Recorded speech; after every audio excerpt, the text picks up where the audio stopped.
Eagles will take Contender Season 0. Have done it. They will fly high. San Francisco Shock against champions. Whoever said lightning doesn't strike twice has never met San Francisco Shock. Shanghai Dragons are your champions. Dallas Fuel take their place amongst the stars. Florida Mayhem are your kings for all time.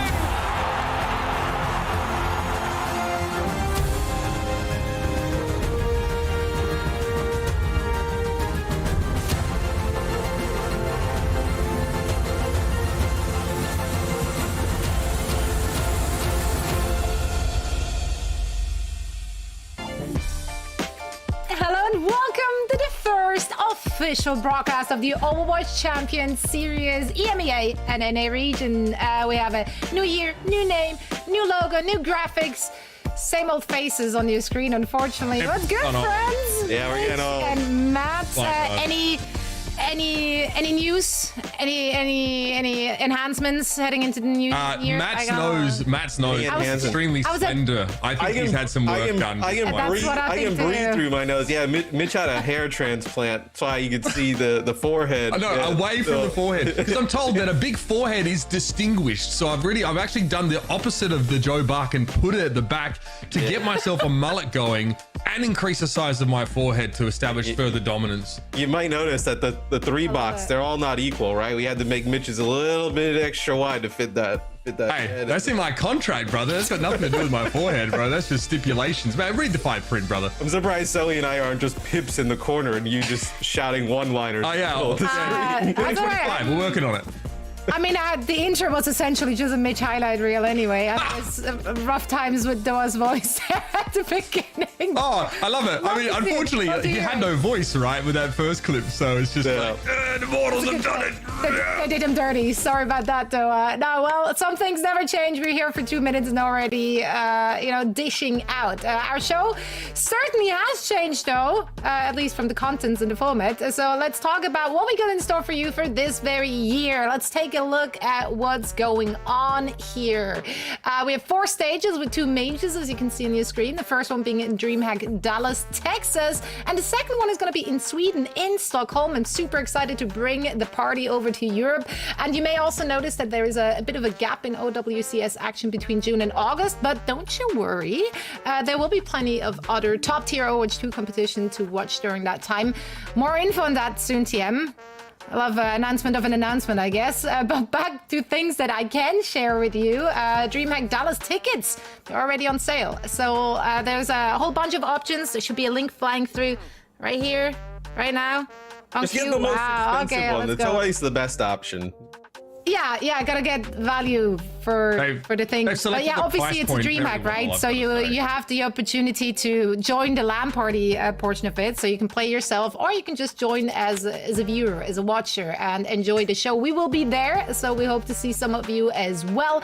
I'm very excited for all of that action. Now, people love LAN environments, LAN parties, LAN events. People also love drops. And of course, we got you covered on that front as well all year long. Look at all those goodies. We will be announcing new incentives, of course, as they come along. But for now, you can get the first OWCS drops in history. Right, so you get some bragging rights attached to your sprays of whatnot as well. So all you have to do, of course, as per usual, is linking your Battle.net account to whatever streaming platform you're currently watching us on. And tune in, watch, and get rewarded. Throwing it out there, I know Mitch probably doesn't want to receive the hate, but he has some spicy takes here on corgis. Yes, no, I just think corgis are like a little overplayed. Like first it was the Shiba Inu, bro. Corgis. I kind of want to know like what the next like dog breed is that is going to be super hyped, right? I think Dachshund. They got everything going. Yeah. Okay. Yeah, short legs, long body, kind of cute. Corgis like Mitch is like it's like one of those people who they buy a car and then if other people have that car, he needs to get rid of it to go get another one. Like it's kind of what he thinks of animals. Like, oh man, everybody's got a corgi. I would love a dog. I don't have dogs. I inherited. You have 2 kids. I think you got. That's where you messed up. You just need dogs. Yeah, no. Cats are kind of out. They're on the out. Okay, I would already agree. not on the out. I would agree. I'm a dog guy, but yeah. Anyway, I think the spray is great. I just want to know, like, I'm hoping the boxers have their time in the sun soon because they're pretty awesome. But right now, yeah, the corgis are the hype dog. It's cool. It's fine. Murphy's cute.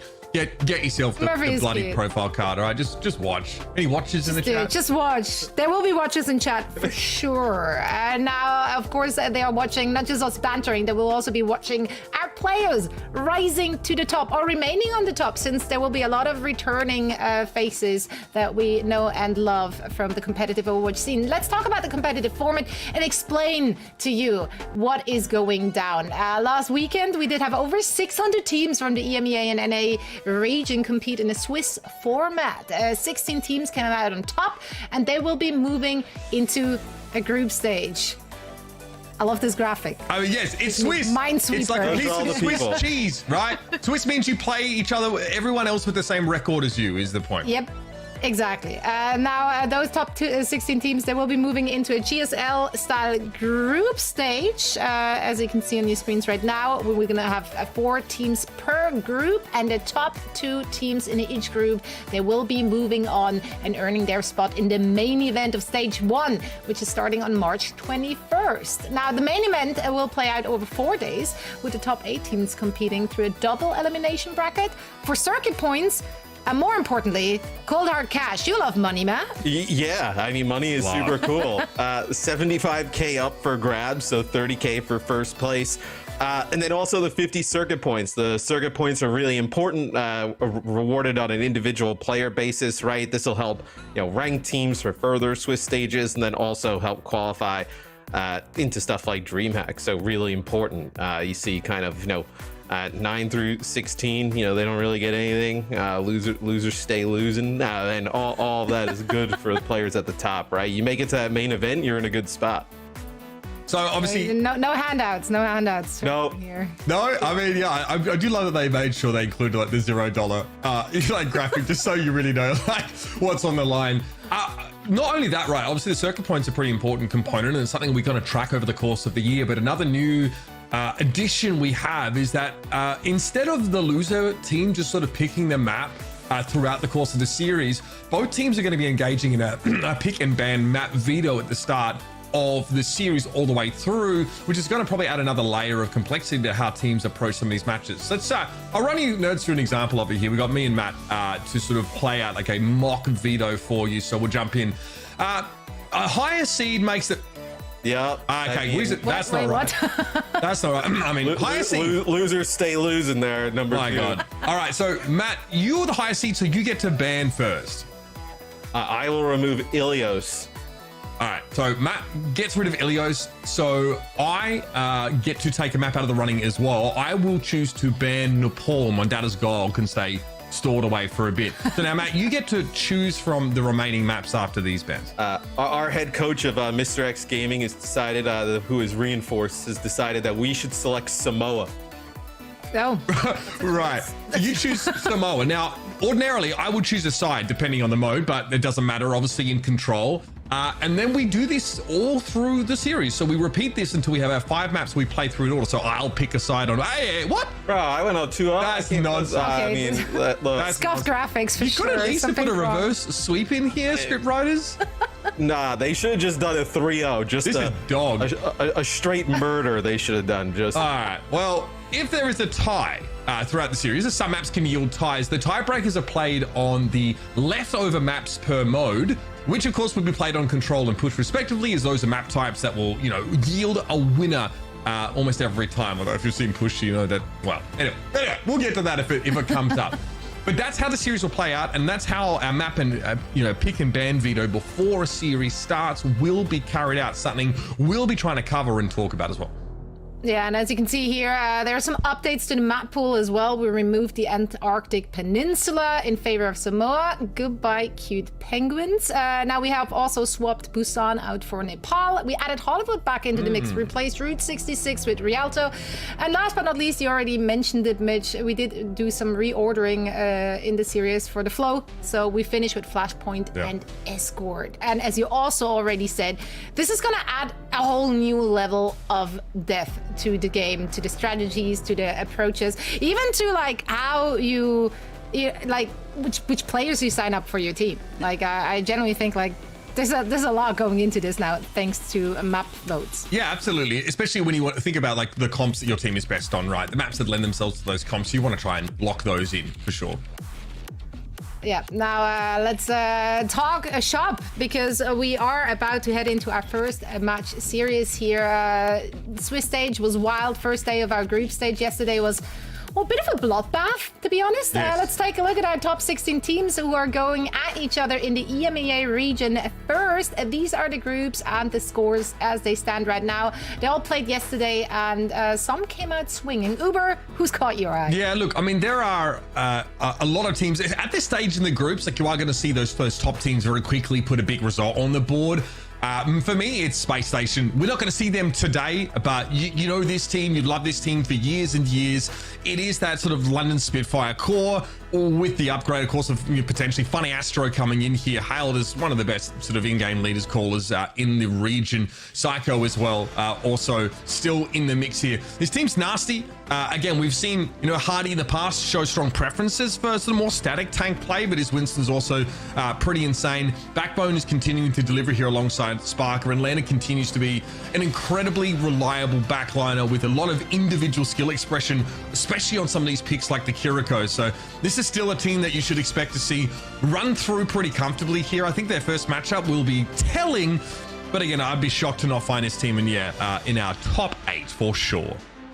Yeah, they're gotta be considered one of the favorites to take it all in this region. Now, Matt, who are you looking out for? Yeah, I'm looking at Twisted Minds. I mean, this is, the team that ended up winning the Overwatch World Cup, right? The Saudi Arabian team, pretty much, with some extra, new players in the mix. Sky Ripa and Kellex, 2 former players who played in Overwatch League. Kellex, played in Overwatch League, didn't have the greatest shouts, but has been fantastic in contenders, really all throughout. But I'm looking at Quartz, right? I mean, he was absolutely, insane at the World Cup, really made a case for maybe the best hit scan player in the world. So I'm excited to see how he kind of progresses throughout this year. Now that, the kind of a target on their back, right? Everybody knows how good this team is. They've been very good so far in EMEA.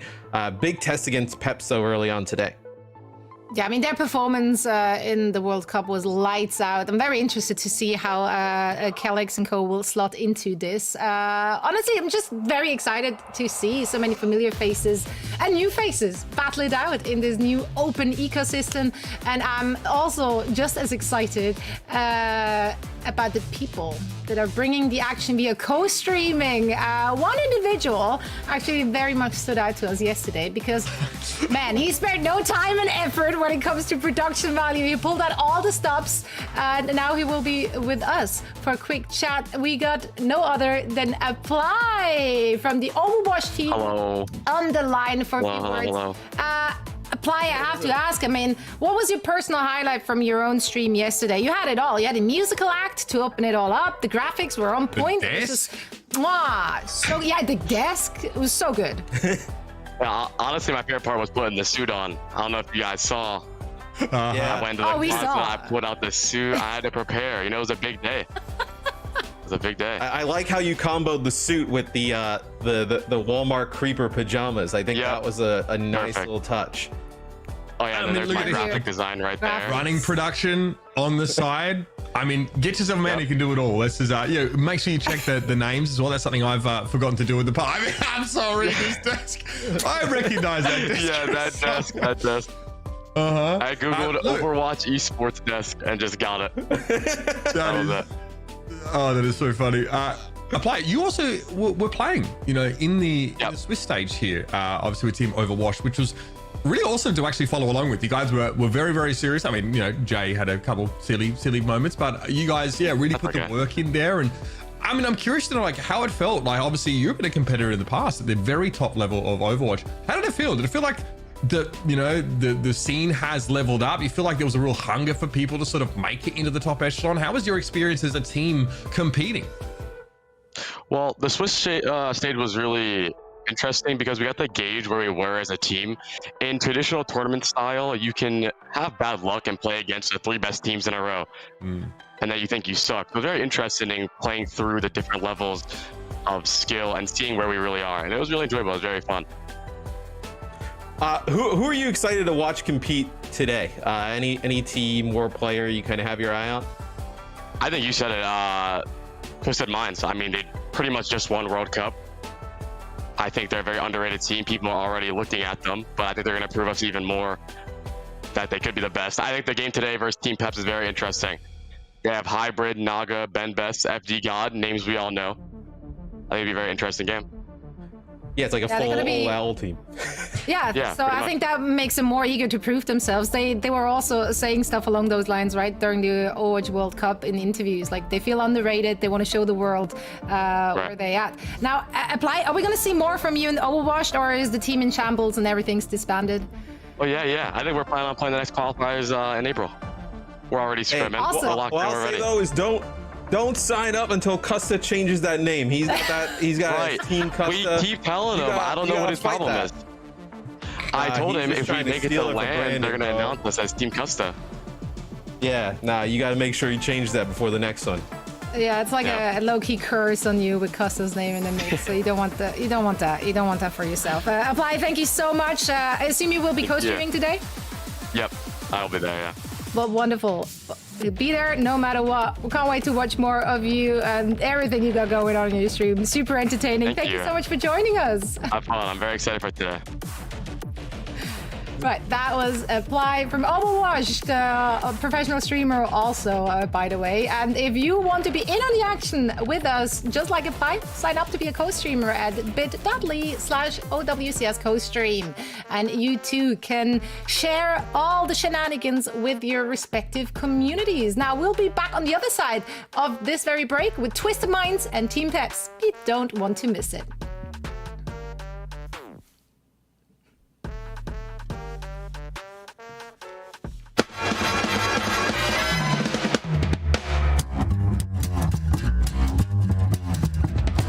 It's time to blow this scene. Get everybody in the stuff together. Okay, 3, 2, 1, let's jam.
Man, my love language personally is Overwatch and anime collabs. This one is so good. It stays so true to the original. Every Cowboy Bebop fan, just like Matt, for example, rejoices. I love Cowboy Bebop. Yeah, tell me all about Cowboy Bebop. Oh, well, you know, it follows the lives of a traveling bounty hunter crew aboard a spaceship, the Bebop. And it incorporated so many... This is Wikipedia or ChatGPT? Genres. Science fiction, Western. Western, I love that stuff. I mean, Matt's been using ChatGPT to cast for years now, so... Yeah, I'm just an AI. Yeah. He's basically... Right. He was actually the first Neuralink patient, and he's been using it to function this entire time, so... Yeah, hold on. Let me see the Cowboy Bebop is real quick. That's why we pay you the big bucks, Matt. That's why you're here with us. Let's talk about and get some more insight from you, Matt. yeah, no, the skins are cool. Even if you're not a fan of the anime, I'm sure the skins will draw you in regardless. Another thing which will always draw you in is, of course, the teams that are playing in our tournament. What a segue. Let's talk about the first match here in the books. Group A winners match between Twisted Minds and Team Peps. Starting it out, of course, with the Twisted Minds.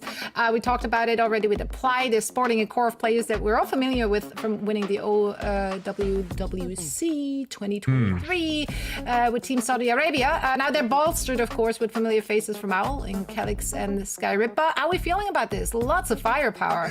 Yeah, no, absolutely. This team looks really scary. I will say that, like, we expect, if you watch Team Saudi Arabia during the Overwatch World Cup, there are some key differences, right? Like, this is not a team that is going to look to, like, again, have like an Iliari based composition and sort of make use of Majid in that sort of regard, but very powerful team. Calyx has been around for, as we discussed, since the very beginning of the Overwatch League. So really veteran player. Sky Reaper as well is an incredible flex support. So this team, expect them to hit hard and hit fast. I also think in an odd way, like Apply mentioned, I kind of highlighted this team as well. They're somewhat like still, I wouldn't say like underrated, but somewhat still like under the radar, so to speak, right? Like there's so many other teams that people I know from all different regions are excited about, and it seems like Twisted Mind's still kind of going under the radar. But Team Peps on the other side, this is like, I mean, you look through up and down this lineup, right? So many of these players like performed in Overwatch League in the past, right? Naga, Egod, Ben Best, Poco. Fefe has been part of Owl for a long time as well, right? So lots of familiarity with everyone on that team. Well, I mean, it's interesting, like Hybrid here. I mean, the teams sign up sort of per role. Hybrid on tank would be interesting. We know Hybrid is a DPS player, obviously pretty prominent UK player. Cronus as well represented Scotland in the World Cup. And we're looking at like their bench of incredible tank players here. So again, I'm very curious to see what Peps comes out with. This is a team that always feels like they've had something to prove. They've made a couple of changes sort of, between last year and now, but expect them to look pretty strong. And we already have our vetoes played out here. Oh, look at that. They took my advice. They picked Samoa. Yeah, and they banned Ilios as well. That's crazy, man. These guys be listening. Absolutely. This, again, Twisted Minds, this is also a team that has access to like very powerful Pharah compositions and such, whereas Team Peps also like have a really deep, especially tank roster. I'm looking forward to see like what they sort of deliver for us here. Having Poco and Ben Best both on the team. Naga always been an incredible projectile, primarily hit scan player. Projectile player, excuse me. So yeah, a lot to look forward to, I think, in this matchup here. Twisted Minds, I think, were a team, Matt, that was built with one purpose and one purpose only, which was to stop the competition here in the OWCS. So I want to see them really living up to that expectation.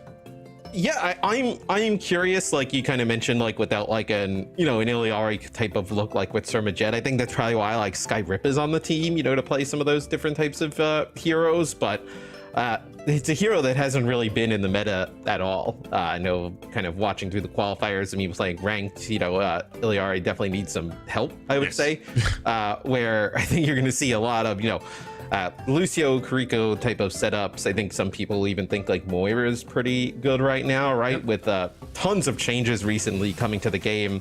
And it looks like also like even more changes kind of coming, with some further balance patches. I think we're going to be in flux for a little bit. Ramatra seems really strong. Junker Queen seems pretty good as well. So I think a ton of different options, I think, for people to play different stuff currently. Yeah, and we talk about sort of the return to the Lucio here. Although Calyx obviously was someone who showed us a lot of Lucio when Mercy played primarily during much of his career, spent some time coaching, come back playing. So Twisted Minds in that sense are pretty well sorted. I think like Slay is a player that people are probably going to start talking about a little bit more, who spent a lot of time on like teams like Ex Oblivione as a flex support player throughout contenders. So in and out of that particular roster here, but keep an eye out for him. He's a sort of quote unquote rookie. I guess they all are at this point. That I want everybody to have their eyes trained on here, as both these teams had pretty comfortable matches to start off Group A. Which one though will continue that trend? We're about to find out. Yeah, and you're kind of like Team Peps has this experience like from many years in terms of Overwatch, like in Overwatch 2, right? Like they've had players who've been playing since basically the beginning of the game, right? Even like beta type days, where it feels like Twisted Minds is kind of like this is where the game is going, right? They're playing a style and, you know, everybody able to play different types of things. That is going to be necessary as time goes on. So you were talking about Hybrid in the tank role. He's in here to play Doomfist here at the start. Okay, I mean, remember Custo tweeting out he's back in his hating Doomfist era, so we're seeing plenty more of that at the moment here. Quartz again on hit scan, something you want to see if you're a Twisted Minds fan. I want to see him start to lean in a little bit more to his prowess in that regard. Mag grenade there just to try and ward Naga away for the time being, but it looks like Peps are respecting his early setup in the low ground from Twisted Minds, but keep an eye on Hybrid. He's starting to work in from the periphery. Yeah, and I also wonder if this is like a little bit of a read here by Twisted Minds, where, you know, they know that there's going to be the Doomfist on the other side, wants to get aggressive, and you can use these bubbles on the courts to keep Cassidy alive. KSA running out of, I guess, bubbles and sustainability in general. Twisted Minds with this slower composition actually fraying at the edges a little bit as Peps start to work in from those flanking angles. Naga never really had to commit to that fight. That's a great sign if you have that echo composition. Well, yeah, ideally, right? Like, if you're Twisted Minds, you want them to commit in and then use these bubbles to keep players alive, and then eventually just kind of like outlast them as Quartz takes out FD God. But that time, they didn't even need to actually dive on in. They just kind of took out Quartz from a distance, but now it looks like Twisted Minds, after that first pick, want to get aggressive, get back to point. Yeah, Peps definitely playing this way because they're scared of Quartz, and so they should be. KSA eventually able to bring Hybrid down and Slay, of course. Has Kitsune Rush available here. But finally, the switch comes in here. So Peps, again, with that one pick onto KSA, yields them about 32% of capture progress. Yeah, so I mean, you give up a little bit, but actually could have been, you know, way worse for Twisted Minds. As see Yubi here on the side, just trying to put some pressure on Cronus, can't get caught out. So Naga gets him quite low, but Naga not going to chase. Again, this composition requires that line of sight to your Kiriko in many cases, so sometimes the Tracers have to take a sidebar before they have an opportunity to be topped right back up. Kitsune Rush for both sides here, pretty relevant, of course. Those bubble cooldowns can be quite extensive for the Zarya if KSA wants to keep that utility coming out. Great pressure on the Hybrid though. Again, the Deadeye just to force him into power block, and there was nothing Hybrid could do. Naga then might take the chance to go more aggressive, but gets caught out. It's going to be Quartz finding yet another one. And the Echo is so susceptible to the Cassidy midway through these fights here. Twisted Minds now, 47% and counting. Yeah, and I mean, you just see how low Hybrid got when he goes in. Is like Doomfist, right? He can obviously be a disruptor, and one of the things that I think people like, you know, about playing the Doomfist here is that, you know, characters with damage reduction, right? There's like a healing reduction across the board, right? But if you can just, you know, reduce the amount of damage you take, like a Ramattra or a Doomfist, right? Like the healing reduction doesn't really play that big of a factor into things, so you can still keep some survivability. But right there, I mean, Hybrid, he goes in and he just gets blown up straight away. Sound barrier here up for both sides. Peps need to make the play in the next few moments. KSA getting whittled down a little bit now, but again, receiving pretty consistent healing from that backline. As Stelios, well, he's got one mission. It's pretty clear where that's going to be. Sound barrier, though, is going to be warding the Tracer away, going for a pulse. Not an option for the time being. It's Naga duplicating the Zarya, and he's already full charge. Sound barrier came out later for FD God here, and yet Twisted Minds still holding on to the point. They refuse to let it flip back. That was KSA moves back in, and Naga's going to be brought down by Quartz the trade, though it's Kellex out of the picture. Lucio now gone, and Hybrid again with a meteor strike if he needs to pull himself out, and so he does. KSA will be topped up though in the meantime, and Bubbles himself. So Hybrid pops down and has nothing to do. Twisted Minds here at 99 and counting, and they look like they're going to be pretty comfortable, man. This one should be wrapped up soon. Yeah, and I'm a bit surprised there, Mitch, because Twisted Minds, right? You know, I think Peps gets what they want early. Like, they force out that sound barrier. Twisted Minds just needed to do it because everybody's getting chunked down. And you have the sound barrier that comes in later from Peps, but they don't do anything with it. They just kind of like use it and then just kind of like stand there. Like, they didn't really like push in or, you know, use it to their advantage. So you kind of got the action you wanted, having the sound barrier after, but you just never took advantage of, you know, having that extra overshield and pushing on it. It was long enough after from FD God where it probably should have made a reasonable difference. I think Stelios there was really hoping to find some value with the pulse bomb. But his one opportunity where he was actually behind enemy lines and undetected gets staffed by Kellex's sound barrier. Whether or not that was even the plan from Kellex, it shut down that Tracer probe. Again, Naga is still going to be on this Echo, despite how difficult it was to get value with Quartz and these longer sight lines. He's going to have another crack at it. And I think it's just really punishing like how they want to play aggressively, Team Peps, like the composition that Twisted Minds is running, right? Like if you do not get these kills early, like you're gonna be able to outlast this Twisted Minds, and you think that Zarya gets charged up and then starts, you get a speed boost in there, and there's nothing you could really do after that. Careful, KSA. Again, a lot of burst damage, and that's going to be hard to heal over with this Lucio Kiriko setup. The sticky bombs there really make it tough for Zarya to hang. KSA burning through a lot of his barriers early on here, but Quartz now, they attempt to pressure him from this high ground position, and this is going to be one of the main points of difference between these comps. Can you shut Quartz down? They are peeking and prodding. Quartz now forced to give a little bit of ground, but elsewhere, Yubi also starting to press. Yeah, and also you look at like Cassidy versus like a 76. I think here you have the Cassidy because you have that hinder, right? It kind of takes all the movement offline for, a character like a Doomfist or an Echo. Is you'd be putting good pressure here on FD God. He's got him a few times now, but they're just kind of making it a little bit more costly on the way in. It's going to be like Twisted Minds getting up to almost 50% on the point here. This Hybrid gets chunked down. You're going to have to keep backing up. Mag Grenade as well, making it hard for Hybrid to get away, so he actually just has to take the damage and whatever else comes. Yubi, okay, he's fine. Quick recall to get him back in fighting fit. 47% and counting though now, and it's going to be a Kitsune rush here for Team Peps to try and make something happen. They bring down KSA again, the burst damage, too much for Zarya to deal with here. And Twisted Minds, despite expanding their own Kitsune rush here, may struggle to find their own sense of value. It's just Yubi finding that 1 versus 1, and that Mag Grenade means absolutely nothing to Hybrid. Yeah, you would have loved to like hold on to your rush there if you're Twisted Minds. So, have it coming in for this next fight. Now, FD got way ahead of Kellex in terms of sound barrier, right? You figure you can be a little bit, kind of loose in how you decide to use this. Yeah, I feel like that's a couple of fights here where you have a distinct old advantage in the support sense for Team Peps. FD God, though, just happy enough, I think, forcing Twisted Minds away. No one's chasing here. Perhaps here to set Naga up for a decent flank angle.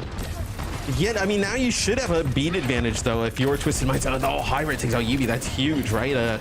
May not be able to kind of push it off of that, but okay. Quartz just with a double headshot there, taking out Stelios and Cronus. 2 of the hardest targets on Peps to bring down with hit scan damage. That is incredible. Tracer and Kiriko already removed. Naga hoping to dupe that Zarya for that extra durability and staying power, but he lacks the teammates, and there's none of that high burst healing, none of that Suzu available from the Kiriko for the time being. Another one for Quartz.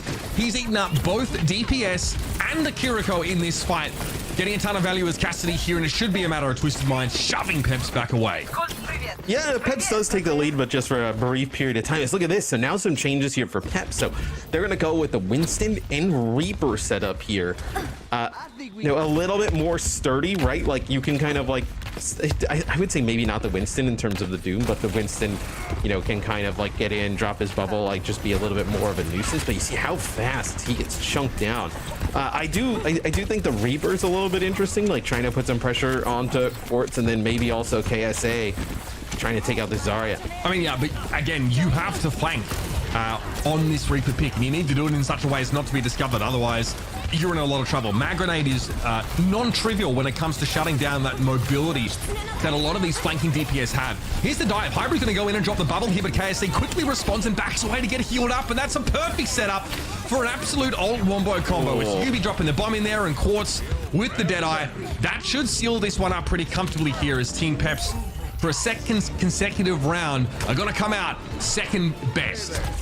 I mean, that is a grab with a Kitsune Rush Pulse Bomb Deadeye combo there that you have no chance of surviving if you're Peps. So really strong start here for Twisted Minds. I think if you're Peps, you're going to have to relook at some of the strategy, right? Like, potentially this dive with the good counter here from Twisted Minds may not be the answer. Yeah, again, and there's also a question of just how far were you expecting to be able to go with this Echo play against a player who's been heralded as one of the best hit scans, I mean, in this region at the very least there in Quartz. Naga, incredibly experienced player, but really struggled there to actually close the gap. I mean, at some point, you need to dump your cooldowns and get one of those insta picks there as Echo, and it was very, very hard for Naga to play the game. Maybe I'd also say Cassidy hasn't been like a staple pick amongst teams, right? Like a lot of teams have been playing, whether it's like Tracer Genji, they've been playing some Tracer Echo stuff, right? Not really seeing like Ram, Doom, Ramatra, like not a lot of teams, at least, from the games that I've seen, have really been running stuff. like Cassidy Zarya. So like could have been something that they saw with Team Peps. And then also that's kind of where like that map ban process comes in, right? Let's go somewhere maybe that they're not as familiar, can't run what they really want to. Kings Row, you know, is the next map in the series. This seems to be like the home field of every OWCS team at this point. Like, no, don't even do the hybrid, you know, map picks, right? Just go to Kings Row here for map number 2. So we'll see what Peps, if they have anything different they plan on trying to do here. Where it is, it's on the docket. Kings Row coming up for our second map in this first of 3 series between Twisted Minds and Team Peps. Stick around, everybody. Much more to come here from our first broadcast day of the OWCS groups. This is Group A. Don't go anywhere. We'll be back with more.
All right, everybody, welcome back here, of course, to our coverage of the OWCS Group A. This is one of our winners games here with Twisted Minds. Off to an absolute banger of a start there. It really seemed like they pulled out a composition from the history books, Matt. Zarya Cassidy with Lucio, some permutation of that. Very, very hard to beat, very resilient, and obviously with really high damage. It's a comp that really shuts down a lot of those airborne targets, like Naga on that Echo. Yeah, right now you just start every composition with Kiriko, Lucio, and then just fill in everything else after that, as those two heroes in the support role seem to be extremely strong with what they can provide. So Kings Row coming up next. This is selected by Team Peps. So feels like, at least with how map 1 went, like this is a must-win type of scenario. Chance to pick your brain here, because the obviously the Cassidy composition was tough to break down, and we saw a late switch eventually to like a Reaper Winston setup from Team Peps. Is that the antidote to this? Because we didn't see much of it. Again, the one Winston dive that worked got grabbed instantly with like a wombo combo thrown in, so we have no data really on it. Is that where Peps should be going if they're going to have to deal with this Zarya comp over and over again? No. So like we've seen teams actually play like a decent amount of D.Va, right? But you're not gonna, like, especially like with teams that play like the 76, but you're not gonna play D.Va into Zarya. Like that would just be crazy, right? It looks like here at the start they're just gonna keep playing this echo based setup. Okay. And maybe you think you can just coordinate these dives a bit better. Naga's forced to back away straight away. Look at the speed in which, Twisted Minds able to push through. Just so you know, obviously Twisted Minds are on the right and Peps are on the left here, so Peps defending. Yeah, already losing Naga, not a great start. Now your burst damage is gone and you've lost your mobility. So basically, off the rip, we are utterly chalked. Cronus here looking to group up and realizing that some of the Peps players are a little bit low. Stelios getting brought down by Slay absolutely seals it. It must be awesome to play with Quartz. Like, hey, we're just gonna go right in and you tell us what you need and you can just kill everybody. As he gets the speed boost right through the choke here, like right through Hotel up around the other side. They take out Naga, who's playing the Echo at that point. And look at this. So they see this change coming in with the Winston Reaper, and they do play the D.Va on the other side. Okay, so, all right. So now we're gonna see a Ramatra switch up, which like Ramatra, I feel like, if you were to say like who is the most well-rounded or overall tank to play in different situations right now, I feel like at least my take would be the Ramatra. Like it feels like the safest alternative, and I mean they just blow Hybrid up right away. Hybrid is down. Quartz does get traded though, as Naga seems to have slipped in mostly undetected while Twisted Minds are trying to bring that Winston down. Crucially though, your initiation really now has been diminished, losing that. Winston and FD God gets left out to dry. Well, it wouldn't be an FD God game without it happening once or twice, I suppose. Cronus was hoping to get away with a swift step, but Slay again finds a kunai headshot, claims his opposite number. Yes, they're going to get Naga as well. So this is a brutal start here for Peps, as Twisted Minds are going to get close to the second checkpoint. And I mean, what? They'll have that Kitsune rush. You'll have that on both sides. And this time, Kelleck's actually well ahead of FD God in terms of sound barrier, right? So maybe you trade out these rushes. Like, I think the Reaper really scary inside of the rush, right? So it's a huge fight for Peps, so they need a win. Yeah, just in a rush from both sides here, and again in the front line is KSA's able to bring Hybrid down, but Quartz has fallen. Pulse Bomb here for Stelios, wasn't able to find too much of that action in the previous map. An opportunity should yield itself here. Sound barrier comes out. Stelios again, definitely not really inclined to pulse midway through that, but now has a chance to finish the fight. A short-handed sound barrier, perhaps Twisted Minds just getting a little ahead of themselves.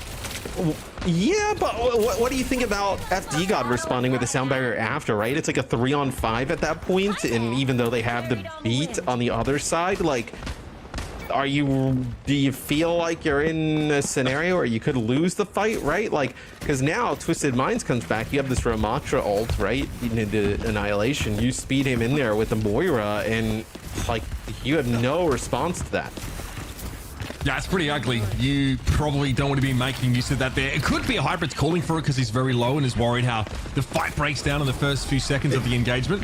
That's also true. Like, if you lose Hybrid there, do you have KSA pop the Annihilation, right? And then, like, maybe you can kind of turn it. Like, so that would probably be the reason why. But not having the beat for this or any type of survivability is going to be tough. You're in big trouble. I mean, even the Primal Rage, look at all of that extra health basically got brought down to nothing. You are going to wish you had that barrier back, 100%. KSA didn't really have to do anything special about how he deployed the Annihilation. Just pop it once he felt that Hybrid was committed, and he's switching now over to the Doom Fist. It's also like how bad it is also kind of like exacerbated by how close they are to the point, right? Because like, Peps can't like just disengage from the Annihilation, like, because they have to fight on the point, right? They don't want to give the point up, so they're just even in a worse spot there during that. Through the vortex, Stelios goes very, very low, but is able to make it out alive. 3 minutes and 47 seconds on the clock, so not a trifling amount here for Twisted Minds. They've been pretty speedy getting across this map. And in this next fight, we will have sound barriers matched here. FD God really hoping to get that timing down, especially to shut down a Death Blossom. Here's the cold from Slade. Yeah, but you don't take an early fight here for Peps, so you give up a ton of car progress and now put yourself in like a one-fight territory. But Naga with that first pick's huge. Now, what is Hybrid, what is Stelios rather looking for here? Hybrid still kept topped up. There it is. That's what he was looking for. The pulse bomb, one of the two most important targets in this composition. Surely going to give you some breathing room. Yeah, and maybe now, like, do you take these fights around this first corner, right? Like, don't get the Minis scenario where you have to drop down and fight. As Twisted Minds, it looks like they're going to make a change here. Do you do the Zarya as well? Yeah, so I don't think you could play the Cassidy without the Zarya, to be quite frank. Like, I think it needs that extra survivability, right? You're almost kind of like just trying to bait them in to dive on the Quartz and make a play. Yeah, and because Quartz's damage come in singular instances and they're pretty telegraphed, it's easy to get a bubble in place before the Doomfist comes punching or comes slamming down on you. Okay, I don't mind that sticky bomb deployment there. It's going to be an earlier sound barrier here from FD God, and Kellex holds his nerve for the time being. Sees Naka duplicate the Zyra, and now it's going to go for a Twisted Mind sound barrier after that. This will get them through that Alpha Strike damage, and it buys Quartz enough time to bring Hybrid and Cronus down again, finding a Kiriko with a headshot midway through the fight. This one is over. The switch to the Zarya composition. Twisted Minds wanted Peps to bring the Doomfist back, playing right into their hands. And now with, yeah, again, more than 2 minutes potentially on the clock to work with, they've got to be feeling good about how these last couple of fights have gone. Hybrid constantly getting thwarted as he tries to engage with these punches. Deadeye from Quartz tucked in there on that right-hand side. Kellex now trying to force Stelios away. Naga has to be very careful, and Quartz will finish the job there. Some stall with a Tracer never goes awry. Hybrid getting caught again by that hinder, so forced to stand in place for the time being, now down to 1:44. That will do it. Plenty of time for Twisted Minds to work with. Yeah, and the biggest play during that was actually like, so Peps gets some early damage down onto Kellex, and Kellex is the sound barrier, and they kind of like all in on him, but it's a really nice bubble from KSA that kind of keeps him up. And then he sound barriers after that, and Peps is in so deep, and they've committed so much to try and get that kill on a Kellex that at that point there was like no way they were going to get out, and everybody's basically at like half to low HP, and then that's where you see Quartz just take out 2 right away. No, it's the issue, right? With this comp, which features Doomfist and Echo, is that you have to commit. You are committing to achieve your function. You must commit, and when it gets turned around with a Zarya bubble or a sound barrier, you have lost agency over that fight. Especially when you see the Lucio like below 50% HP, right? That's like the kind of the go sign for the Echo, like in with the focusing beam, but it's KSA with the Zarya bubble, and then also the area that Kellex is in is where that mega health pack is, so he gets the Zarya bubble, then gets the mega, then comes back around the corner and sound barriers, and your team is just, I mean, there's nothing you could do at that point, right? You're just in no man's land. Like, you're in so deep that you commit. Like, at that point, right, you probably have no shift on the Echo. You have no focusing beam, right? Doom has used a bunch of his cooldowns. Like, there's no way of getting out of that. I think KSA and Co have read the composition from Peps out of the gates here. Not only do they have the Ramatra, which is a great pick against the Winston, but also the Moira with that extra mobility in case she gets selected as the dive candidate. And let's not forget the Sojourn, also a classic pick for Quartz. So much mobility on this Twisted Minds teams that they'll have the ability to decide how these engagements go, even if they're defending. Well, I mean, that's a huge pick off, right? You get rid of Slay. That's a large source of the healing out of the way.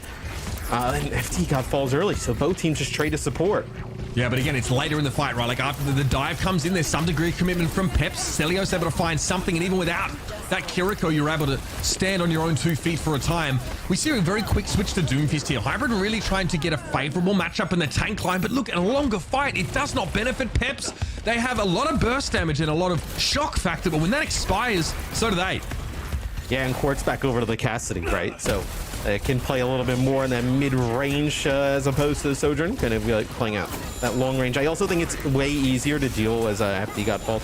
It's way easier, I think, to deal with the Echo as Cassidy as opposed to Sojourn. Like, you need to just build up those rail shots on the Sojourn where you don't have like you had Winston on the other side, right? And could build up like railgun shots and like the bubble. Yeah, farming shields. Like, you could totally do that, but without the Winston in play, I think the Cassidy is just a safer bet. Yeah, because all you're doing is the Sojourn is powering up the power block of a Doomfist player, right? By trying to charge your railgun. There's just not a lot of sort of synergy there in terms of how you get value with Sojourn. And they're here. Forced away once more, a team Peps here, a little bit split. Slay. Okay, forces to stick around here inside the theater. The pulse bomb, though. Kellex is going to get felled by that 100%, but Naga does fall. So still, Twisted Minds are able to trade in a relatively positive fashion, and they're more than happy to use the coalescence to stay in an aggressive footing. And it's, you know, it's wild to see because, like, obviously Peps, they want to be like extremely aggressive with this composition, but like Twisted Minds also like using that speed boost and like actually bringing the fight to Peps is one of the interesting little wrinkles here on King's Row. 1 minute 52 left. Not a lot of time for Peps to work with no ticks of capture progress either. What are you supposed to do here? Yeah, like he doesn't even use any of his abilities. He just kind of like flies around the corner. He's just basically dead. Quartz here inside the hotel, knows that Stelios is hunting. Done a decent job over the course of King's Row on that trace of finding picks. The follow-up, though, just hasn't been there. Again, Naga taken down to critical HP, and this is going to be dangerous now. Goes into the Ramatra copy here, probably to try and stave off a Deadeye. Quartz opts to cancel it instead because there was no easy kills available. This is going to draw forth the sound barrier now from Twisted Minds. But Naga, his time in the stun is done. Comes out of duplicate now. The focusing beam is great dancing of the shield there from Quartz to win that. That is dirty. Slay, though, very attentive with the constant healing for the Cassidy. Means that Twisted Minds are still at full strength now, but there's 2 ticks and counting for Peps, but they're on the wrong side of the map to be capturing the point. FD God will be detected attempting to cap himself, and KSA will need backup soon, but for now, he can hold his ground. Yeah, and he still has this ultimate as well, right? If they want to, like, if they try and converge on the point, but dude, the shield there from KSA at range for Quartz on the Cassidy to just kind of like juggle on both sides is Naga's trying to take him down as you lose Cronus here towards the end. A good old-fashioned spawn camp going on right now with 30 seconds to go here for Team Peps to try and make a play.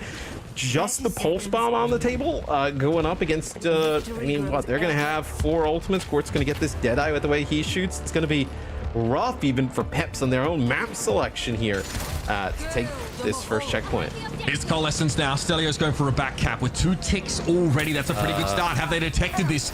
Cronus and Naga taken down by the Coalescence, and yeah, Stelios is forced to move off the point. Slay will scout for the positioning of that Tracer there with a skill orb, and Stelios reveals himself once more, dashing across the point. I mean, Peps need to wait and stall for these reinforcements to return to the fray, but they're going to be walking straight into an Annihilation, and a Deadeye stick there came out. Quartz looks like he was knocked up briefly by Hybrid, but here is that Annihilation. And once again, Matt, like you said, when you have to contest into this ultimate, you are at an extreme disadvantage. Quartz has so much room to breathe here. Stelios has another recall forced out, and Kellex with the perfectly timed sound barrier, one that FD God, might I add, does not have available to himself. There it is. Mag Grenade is pretty nasty against Tracer, and Twisted Minds with an absolutely dominant showing on King's Row. Yeah, I mean, if anybody was underrating them or kind of like looking past at this point, I think you're kind of crazy, right? As Peps, you look at this roster, like with how Twisted Minds is like making it look, and you're like, oh man, like it just might be a different level above. But like these are players who have been, you know, playing at the highest level of competition for as far back as I can remember, right? You know, with like you know, Naga and FD God Hybrid as well, right? Like you know, to do it against a team in the Swiss or early on is a little bit different for like Twisted Minds, but to do it against this type of competition definitely shows that they're a serious contender in EMEA. I want to point out that Team Peps also are largely likely to come out of this group as part of the top 8. They are a very good team, and they've had a great start in their group with like a 3-0. But you see how desperately they're trying to set up positive sort of compositional matchups for themselves. And when you're attacking on King's Row, when you're so close to the spawn, you can do that. We saw a lot of switching from Hybrid, right? You know, between different tanks here. KSA was forced to play Ramatra into whatever Hybrid came out with. So there's a good chance you can put the Ramatra in a weaker spot, but that is why you play Ramatra. He doesn't have any really bad matchups, right? He's very serviceable against every kind of tank, basically every tank you could imagine there. And Quartz had time to come back on the Cassidy, a pick that wasn't answered once he made the switch off the Soja. Yeah, and you know, it is Twisted Minds of 2-0. You know, although that I think on the bottom it said no, but they are on 2-0. And I think it's also like the composition they're running. It's like very difficult, I think, to kind of go against, because a lot of teams want to play fast. They want to play aggressive. They want to play with like a Doom or something along those lines, and they're just like basically playing full counter dive. Like, hey, we're okay with you guys like coming in trying to engage, right? Like, if Naga doesn't get those kills early on with the focusing beam and like gets in, like the whole team kind of has to commit onto those, right? So if you don't get those kills, now everybody is stuck in the middle of a team that is, you know, medium health in terms of like whole HP pool with a fully charged up Zarya, and then, you know, Quartz, like the hindrance on like whether it's the Echo, the Doom, or the Tracer basically means a guaranteed kill. Against Doom and Tracer, it's so good, man. Yeah, and I mean, you're in just a brutal spot with Colosseo up next. You know, maybe there's an opportunity here, right, with Colosseo. Like a lot of teams will just kind of like stand there at the beginning, right? Do the dance, right, where they won't really fight. They'll just kind of like wait. You get control, you push a little bit further, you kind of like play that dive aggressive, like maybe you can make something happen. I also think there's, on the flip side of things, a way higher chance that Twisted Minds can punish this, right? If you want to play aggressive and with these long sight lines on Colosseo, like there's so much room to back up and run away. Absolutely. I mean, the pool for push right now is such that it's just New Queen Street in there, and Peps have just decided that they don't want to play that. So Colosseo is going to be locked in for our third map. Now, it is a first to 3. Twisted Minds could have it all tied up here and basically guarantee their advancement here from this group A. Stick around, everybody. Much more to come here from our OWCS group stages here. This is Group A. Twisted Minds on the front foot, looking to clean this one up nice and early.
And welcome back, everybody, to your EMEA Group A here at the OWCS. And Twisted Minds are on the precipice of a comfortable advancement here A win in this game would be a big deal for them, arguably solidifying them as the #1 team to come out of this GSL group. That's right, we have GSL groups into double elimination playoffs later on here, so plenty of opportunities for teams that stumble. Peps seem to be doing just that in this series. First map had some competitiveness. Kings Row was not competitive in the slightest. Peps could not find the answer to a very straightforward composition that featured Ramatra and Cassidy from Twisted Minds, and they mangled them. Yeah, like this is the winner's match of Group A, right? So both of these teams are sitting at 1-0 in the group. The winner of this goes to the main event, so obviously huge stakes on the line. But now the loser is not eliminated. They would still have another match, a loser's decider match of who kind of comes out from Group A into the double elimination bracket. So looking at things across the board for both teams, no substitutions on either side. Don't expect any. I think more now we know what Peps wants to do in terms of composition. How will Twisted Minds respond? Maybe they think they're going to come out with the Winston-based setup where they come out here with a Sojourn at the start. So talking a little bit about it though, like the Sojourn I think is okay here instead of the Cassidy because of the long sight line, right? Like you're not going to be able to, Cassidy excels in those like medium to short range, which you can force a lot of these fights, but you see this sight line here, which you're going to be fighting over pretty much most of the game. Like this is a great sight line for the Sojourn. Yeah, again, a great pick as well if you don't know what tank your opponents are going to be on. This is a decent hedge against a dive tank and is quite serviceable under, any sort of condition. Again, you just can't farm your railgun up against that power block. So Court's going to be trying to get around Hybrid as much as possible here or find windows where Hybrid's not doing that to try and pressure him here with his charged rails. But that's it. That's all you need to do. Just find those windows. Hybrid with no help to speak of there as Peps already forced to the right-hand side by KSA. He'll fall. Yes, this will be Twisted Minds getting control of the bot straight away. Now it's just kind of like contesting that high ground, which you see you get Court set up there. You have your Lucio there to kind of like protect him or get him out of harm's way. And they've also done a great job of just kind of like tracking Hybrid of where he is, right? Like UB, whether it's taking fights with Stelios or just putting pressure on Hybrid before he even comes in, right? Doing a really nice job just stopping Team Peps getting really anything going throughout the series. And Hybrid really has to think about this. Where the heck do I go? Moira fades away. He's probably just trying to force some of these defensive cooldowns if possible. Quartz eventually parts with the power slide. Stelios in the meantime trying to keep UB quiet. He attempted to pulse him. Well, what a way to make a statement here in a Tracer matchup. Now the Biotic Orb, they're doing a lot of work, working overtime in the backline there for Twisted Minds here. Everyone very low. Crucially though, it's Naga getting brought down by Quartz, and now again, that big burst damage is off the table. I was going to say, I was really liking what we saw there from Twisted Minds because the Peps, right? You get control over that bot, like you have the high ground, and you're kind of like forced to kind of keep pushing them back in a way where Twisted Minds, they don't want to kind of like push straight into this high ground, right? They want to kind of like get control of it like over time where they have the ability to back up, and that is a railgun shot there. It takes out Naga. Generally good dive from Peps. They get Stelios and Hybrid on the same timing. They make the dive together there. It forces the sound barrier. Somehow Quartz is able to find a kill with that overclock there, but still eventually the coordinated dive from Peps does prevail. The issue, well, they let the bot get under the bridge and make almost all the way towards that first checkpoint here. And now Twisted Minds have a chance to mix it up, and so they will. Quartz classically over towards the Cassidy. We have a Baptiste switch here for Slay. Interesting. So you bring in the BAP. So obviously Immortality Field, fantastic to keep the Cassidy alive. Same with the regenerative burst in case they get quite low. This also could just be because you want to keep running this Ramatra because you're close to the Annihilation, and maybe we see a change after or it's kept alive there with that Immortality Field. Nicely done by Naga, able to get a duplicate there in mid-air, but this is just taking too long. Echo has to get the job done quickly, especially against a composition that has all these like sort of life-prolonging tools like that Immortality Field. That can be really hard to do. Stelios, though, as the fight breaks down, has done a great job and eventually cleans Kellex up. Over KSA, will it be able to trade that? Now it's just two Ramatra staring at each other. Yes, looks like there it's just FD God. Now you have Hybrid back in the fight here. Doesn't look like KSA wants to give up any more of this bot progress. Gonna use the power block, just gonna stand there, take space. So if they dive in, you have this Annihilation to use. Okay, so Hybrid there being affected by the mag grenade. Had to stay in that corner for a bit longer than he otherwise would have been comfortable with. 2 Ramatras. What am I talking about? I don't know how I thought the Lucio silhouette looked like a bloody Ramatra. He's been hitting the gym. Pulse here for Stelios though. Great fight previously. Looks like in these longer fights, Stelios is able to really start to generate some momentum there in that backline. But being at 3 HP is not a great idea. He's able to back away though and get top back up. You're okay with this stall though here if you're Twisted Minds, right? Like there's no, like you have what, like 63 meters advantage? Like there's no reason that you have to push on in. Pulse bomb there from Stelios looked like it may have connected with one, but there was an immortality field in the mix, so really kind of connects to nobody if you think about it. Yeah, that's quite profound actually, Matt. When if you pulse bomb somebody in the woods and no one's there to see it and there's an immortality field, did you pulse bomb anybody at all? I don't know. Hybrid picked up here. Kronos able to find that Kitsune rush, but Quartz dominating once more. And now you no immortality field there. Yeah. No, that one we know worked. Peps, I mean, Twisted Minds want to slow the game down. They want to slow the game down as much as they possibly can. Give Slay time to find damage with that primary fire. Crucially, Quartz can set up here. If Peps can't get the job done quickly, which again is hard to do against this defensive setup, it's going to be brutal. Here's the Annihilation here. Deadeye was questionable there from Quartz. KSA lacking backup, but plenty of damage in an Annihilation that will go for a long time. But the duplication of Naga means that he has the durability to stay and fight, and KSA eventually will be dragged down. Yeah, and that was like they got Hybrid low, and I think they kind of rushed everybody in there. But that was a sound barrier that comes through from FD God, and then trying to get that Deadeye off in that close quarter room, that was just not going to happen. So Twisted Minds switch over to the Zarya. They will keep the Baptiste in play though. This is the comp that Twisted Minds want to play. So eventually they're able to get that set up with KSA finally being sent back to Swamp.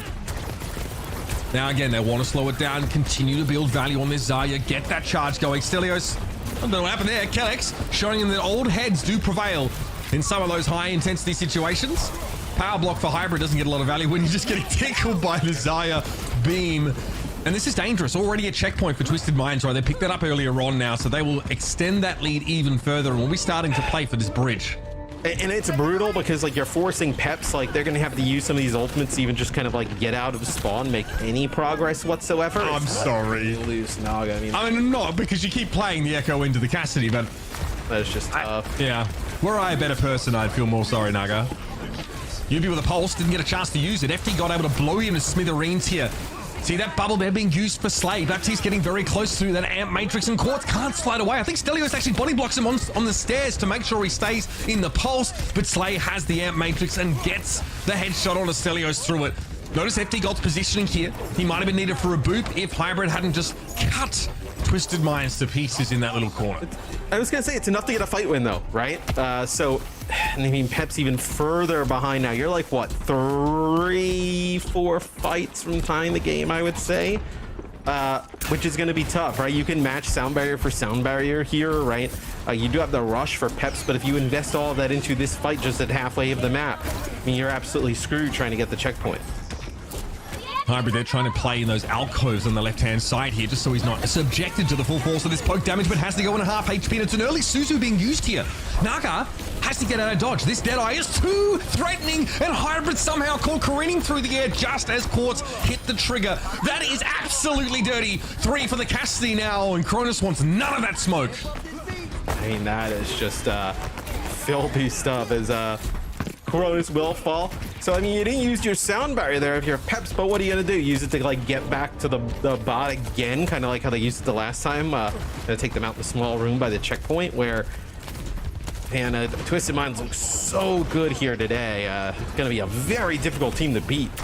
And the problem is that using your beat here doesn't advance your game plan at all as Team Peps. Well, using your beat here, I mean, basically is like the game's like kind of over in a way anyway, right? Because like how are you getting the bot another 100+ meters without your sound barrier, like in a large advantage, right? Like, so they don't use it, which is positive. They are still behind by a large amount though. Bot will start swinging back. KSA build up a graviton surge there. You may ask, who the heck will be subject to this grav surge? Well, you wait for Hybrid to dive in, and then you yeet it at him immediately. Peps with a pulse bomb online, and a duplicate to work with here as well. Having a Zarya duped by Naga, it's very powerful. You're going to get 2 projected barriers, bubbles rather, immediately available to throw some extra durability your team's way.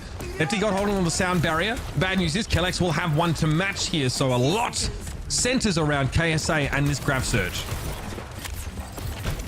Yes, they have to know the Graviton Surge is on the I love that for Twisted Minds, and I mean, you just have quartz on that off angle, right? It's like really difficult to do anything. It's not just quartz, it's also Kellex speed boosting him to chase after Stelios. I think he must have used his recall or was short on blinks, and there's like a whole goon squad on the right hand side there of that pathway. They chase down the Tracer. Again, Mag Grenade is so messed up. It is so good at shutting down those flankers. Naga dupes up. Cassidy? Okay, that's a decision. So far as well. Also, like, when you're looking at, like, I mean, maybe you dupe the Cassidy just to kind of get the extra HP, but you'd rather have that burst damage of the Echo, as that's going to be the sound barrier to answer the Graviton Surge. So you're still holding on here for Peps. Yeah, I mean, that's in the end why FD God holds onto his sound barrier. Knew the Grav could be a bit of a game breaker here, but again, he uses it in order to simply get the bot heading back in the direction of Twisted Mind spawn. It doesn't advance their game plan at all. They're going to have to find another way to do that. But you need to win a fight here in the middle of the map. I mean, if you don't win a fight here, I mean, it doesn't, you know, you've just been stuck here the entire time if you're Peps, right? Cronus is, yeah, Hybrid is done. There's no way he's getting away from that. He takes far too much damage too early, and this Deadeye really just opens the space up. Oh, okay. Living dangerously as FD God is absolutely his MO. Great stick though from Stelios there. You have to count on that in a fight like this when that's the only ultimate you have to play with. Unfortunately, the rest of your win conditions, B through Z, are not satisfied. And Twisted Minds are going to sweep the series away as Peps struggle to find a foothold. Man, I mean, I'm not gonna lie, like when I saw the matches that we had today, I was like, this is gonna be like a banger. I thought this was gonna be like a really close game between these two teams. And I knew Twisted Minds was good. I still think Team Peps is a pretty good team, but man, this was just dominating there from Twisted Minds. I mean, if there was any doubt about how good this team is or could be, right? I mean, that's got to be out the window now. I mean, they just looked tremendous. Yeah, very impressive stuff from them. Now advancing, of course, to the main event here in stage 1, and I think it was pretty clear to all of us that they sort of belong there. We have, you know, pretty insane roster, and let's not forget like Kellex's involvement with like Team Saudi Arabia at the World Cup really carries over here. That synergy looks like they've not really missed a beat, but again, they get to play the better comp Zoe most of the time over the course of this series, and they're constantly jockeying in order to do that, despite the best efforts of Peps to get something that maybe could counter it. Yeah, it felt like Team Peps they kind of just had like one approach to this, one playbook, and that was it. And they tried to run it against the wall. It was quite unfortunate to see it just not working out for them. Twisted Minds were controlling the tempo. They were happy to play it slow and making their comp work. Let's talk about a little more in depth on how they got it done. I mean, Naga got 0 done on that Echo. Thanks, of course, to the Cassidy. Just Quartz was playing lights out in this one. I'll let you answer that one, Mitch. I didn't catch that because I think Zoe's muted in Discord. I was muted in Discord. Well, I wasn't muted in stream, I don't think. You answer that one real quick. You were reacting, Matt, I've got to give it to you. You were reacting as if... You were both reacting. I would not have... I just kept nodding like I could, and then I was like, oh, let me answer this one. Matt sold that so well. I was like, am I the only one that can't hear Zoe? He's like, yeah. Oh, I saw Mitch freaking out. I was like, I hope. Long story short, what I said was Team Peps showed up with literally just one playbook, and they couldn't make their comp work. They didn't make the right switches there. Also, they just couldn't find an answer to the slow comp that we saw from the other side. Twisted Minds, they rolled it slow. They were happy to take it slow. And Naga got 0 done on the Echo. Portis Cassidy was lights out. What else did I say? I think that sums up my very eloquent I agreed spiel. when you were saying it the first time. Yeah, no, you really did. You're so full of it, bro. That's wild. I mean, yeah, I think that like there are like ample opportunities to craft a composition that suits you a bit more if you're Team Peps, right? Especially on King's Row attack, you can change. You can change your comp a lot. You also know that like that's why KSA is playing Ramatra, because he knows his opponents are going to change the composition a lot. He wants something that's really very strong in general, that maybe doesn't have, you know, overwhelming matchups against anything else, but it's just good, you know, against sort of any other main tank. but they had chances like to put some pressure on this Cassidy. I think the dive makes sense, right? You have to find a way to get on him, but they weren't able to do so. And again, it's going to be a Twisted Minds advancement to the main event. They are by far the best team in this group. I mean, it would be really interesting to see Twisted Minds go up against a team that can kind of like force them off of this, right? That can like run the dive effectively enough, because I think like dive generally always is like really strong, like in terms of like being able to burst players down. Like a team that can figure it out, like maybe it's like, hey, instead of just all-inning on quartz, like we kind of like get rid of the Lucio or get rid of like the Baptiste or something like along those lines, right? Or at least forced out bubbles like onto those heroes and then go for the Cassidy, right? Like figuring out a way to like punish that and then seeing what Twisted Minds would do, because we never really got to see that in this series at all.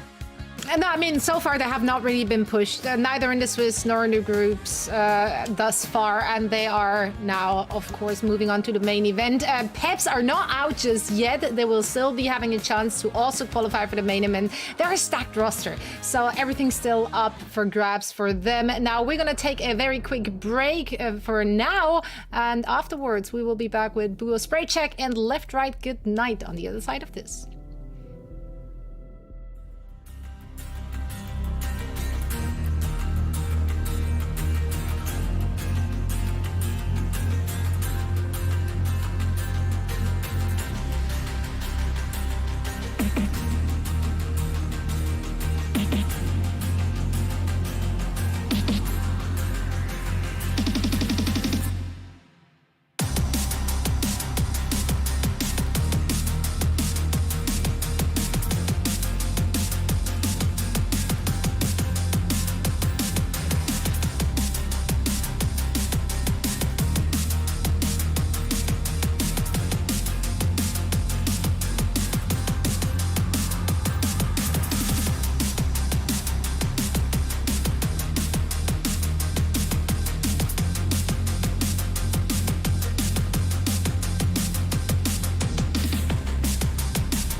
Welcome back, friends. Our second match today, we'll see our Group B winners, Bubo Spray Check and Left Right Good Night, duke it out. And just like our first two teams, neither of them have been dropping a map thus far in their opening matches here in the groups.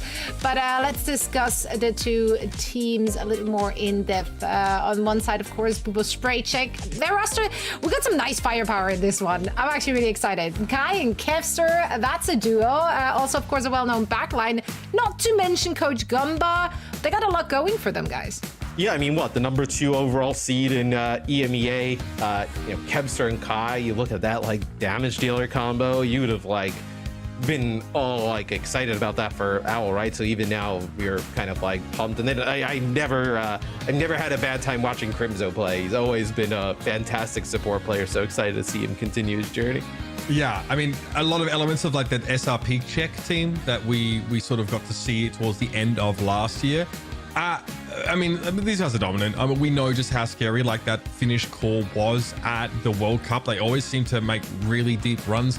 And then just adding Kai and Kevster is, well, so it should be illegal actually, but the team very, very powerful. Having Masa sort of leading as well, a truly decorated veteran of the game, featured on some of the greatest teams of that previous era of Overwatch. Got a really good head about him, and also a filthy environmental kill generator. So someone to look out for as well. This team is, it's hard to find a weakness here.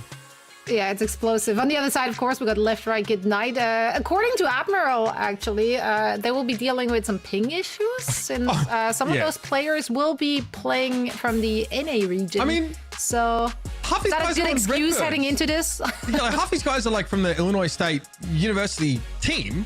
Exactly. Like Kaffa, so. Ariel. I mean, yeah, that obviously is pretty interesting. I mean, one of the players I'm very excited about, I don't know if we get to see Gala because maybe there's so many of this team is playing from Europe. Mamone obviously looked really, really good in our Flash Shots tournament towards the end of last year. We know Admiral, not getting brought on to that Space Station Gaming roster, right? As their preference was to go with Funny Astro. We know he's an incredible player and really well set up to make an impact. Kaffa, young Aussie lad, definitely out there to do some damage. Who's I think over in the United States right now, playing for that Redbirds team. So fun roster here, and again some very powerful players. But I think their opponents. I'm thinking this could be a little bit rough. Bubba Spray check, looking hot to trot. Yeah, it could be a one-sided affair, but let's see. I have faith in every team until they prove me otherwise. So let's get this one on the road. I have faith in everybody until they lose, and then I lose faith. It's simple math, Matt. It's simple math. Yeah. Let's actually take a look at where we headed map-wise. Until they lose horribly, then I lose all belief. Where do you want to see them take it? What maps would you like to see? Samoa, my home turf. You claimed that now? Did you lick it? Sorry. Home field. No. That is not your home turf, my brother. No, I think I think everybody's pretty much like gonna try and play King's Row. Like if there's one Call of Duty that's like GAs, right? Like I could totally see King's Row being in a majority of our series. I would probably say the other map would be like Blizzard World that teams would go to for hybrid. I think Control is really just like personal preference. Like I don't think any of the maps on Control change vastly the compositions you're gonna see run, right? I probably think you'll see a lot of Lijiang Tower come out of teams. So those would be the two maps I would look at and say you're gonna see potentially a majority of series have those two maps in it. Actually, no, you go ahead, Mitch. Actually, I was just thinking. I think if we think that these Tracer hit scan compositions are really powerful right now, like Kai and Kevster in that role, I don't really know how you could ask for anyone better. And the fact that your opponents are playing on some ping difficulties, I don't have as much faith. I think, in left, right, good night here. I've got to say it. I think Bubba Spray check are filthy. Yeah, maybe they have to pull something, a bit more creative out of their sleeves for this one. Let's actually talk a little bit about the meta, since we didn't get an opportunity to really discuss what we're going to see in competitive Overwatch right now with all the recent changes and whatnot. What has been established thus far, in your guys' opinion? What's going to be the main comp we're going to see? Kariko Lucio, I think in supports, I think that is always going to be a really strong support combo. Baptiste and Moira, I think, are kind of there. Don't expect to see Ana, Lifeweaver, Mercy, probably not, anytime soon. Maybe I know with the next update there's a scenario that happens. And then I think after that it's a little bit more open than I think in the past, where I think you'll see Doom, Junker Queen, Ramatra, I think, you know, is like kind of the more staple tanks. I think like Zarya, Diva, Winston, like a little bit more situational. And then Tracer's always like, no matter what they do to the game, it always seems like Tracer's just always good. Yeah, you have a good Tracer, awesome. It's just good. Tracer Genji, Tracer Sojourn, Tracer Echo, Tracer, you know, Soldier, Tracer Cassidy, like any kind of combination of those. Tracer Sombra, maybe, right? Like any kind of combination of those seems to be acceptable at the moment. Yeah, and I think that she's so relied on by teams because the amount of room that you have for skill expression on Tracer is absolutely immense, right? So when you have teams that, you know, you're confident you have strong DPS players, strong flanking DPS players on the Tracer, it's also not a full commit hero as well. Like we talked about maybe reasons why you take her over Genji, who can have difficulties getting out of some of those engagements. It gives you the most flexibility with, again, like the most, room for that individual skill to shine through. And that's what a lot of these teams are trying to bank on. They're trying to push their Tracer players forward as the ones that can really make or break the game in that sense. If your comp right now has Lucio, Kariko, Tracer, there's just like, you know, slot whatever else in that kind of like historically makes sense, and you're in a pretty decent spot. Like we even saw a lot of teams in the qualifiers play like Ashe comps because teams are mostly playing like rush on rush, right? And then the dynamite ticks that passive like constantly. So like, you know, I really think just, you know, have those three heroes in and then figure out whatever else is around it. You'll probably know Reinhardt, just stay away from Reinhardt, I would say, at the moment, and then otherwise you're in a pretty decent spot. Right on. I mean, as you can tell, we do be waffling a little bit. We're waiting for the two teams to get ready. Matt is like, what? I mean, Matt, I thought we all were just having great, friendly conversation. I thought that's... No, I mean, I didn't listen to half what you said personally. Like, I was like, he's yapping. So. It was, he's yapping. He's once again all that empty space in that big ass head. What are you talking about, bro? This jam packed, my guy. I'm concerned about potential ruptures. You know what I mean? Jam packed. Like I have to get in a pressurized tank to stop receiving out my ears every now and then. Just the monkeys with the tambourines. It's just jam packed. I mean, it's a very swole monkey. To be fair, it's not your average. It's not your average Joe monkey. They're all in flowery shirts and they're all doing the tambourine. Yeah, but like an intricate tune, though. In the most swole fashion possible. So I will apologize for you getting swooped up at me and Mitch's banter at each other. I'm enjoying this. I'm just here for the ride. That's what I signed up for, really. We're actually heading into a very quick break to give the gents here a little breather. And we will be right back, hopefully, with our next match.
combat out there.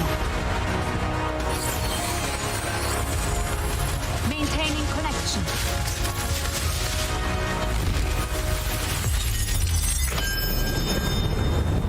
I'm getting readings of a cosmic disturbance in these ruins.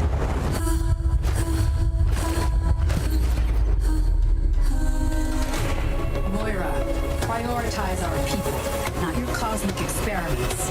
That's an order. Accept my gifts, and all will be yours.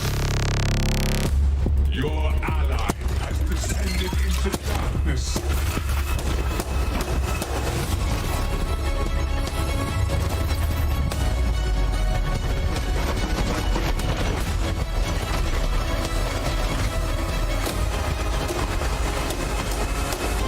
Our group energy is interesting. Very interesting.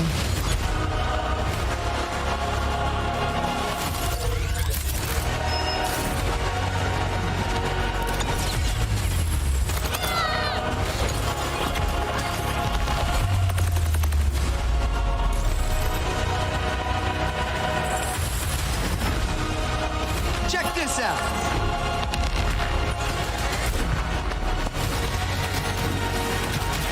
Methinks a Cupid I shall play. What are you looking at?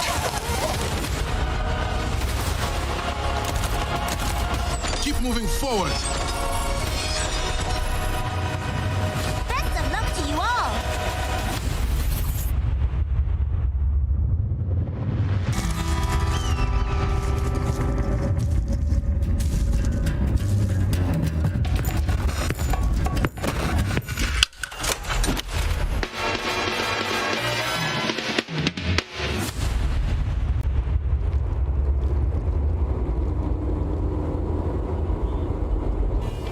Welcome back, everybody, to our coverage of Group B here in our EMEA qualifiers, of course, for stage 1 of the OWCS. That's a mouthful. I'm back. I'm Mitch Leslie here, joined by Matthew Morello, and we are about to jump into our second series of the day. Bubba Spraycheck versus Left Right Good Night. Looks like the Lijiang Tower and Samoa bands came out, and yet we have a Samoa selected. So yeah, I was that's a little bit of a curveball. We didn't cover all of the rules in the map veto process, but that seems a little bit.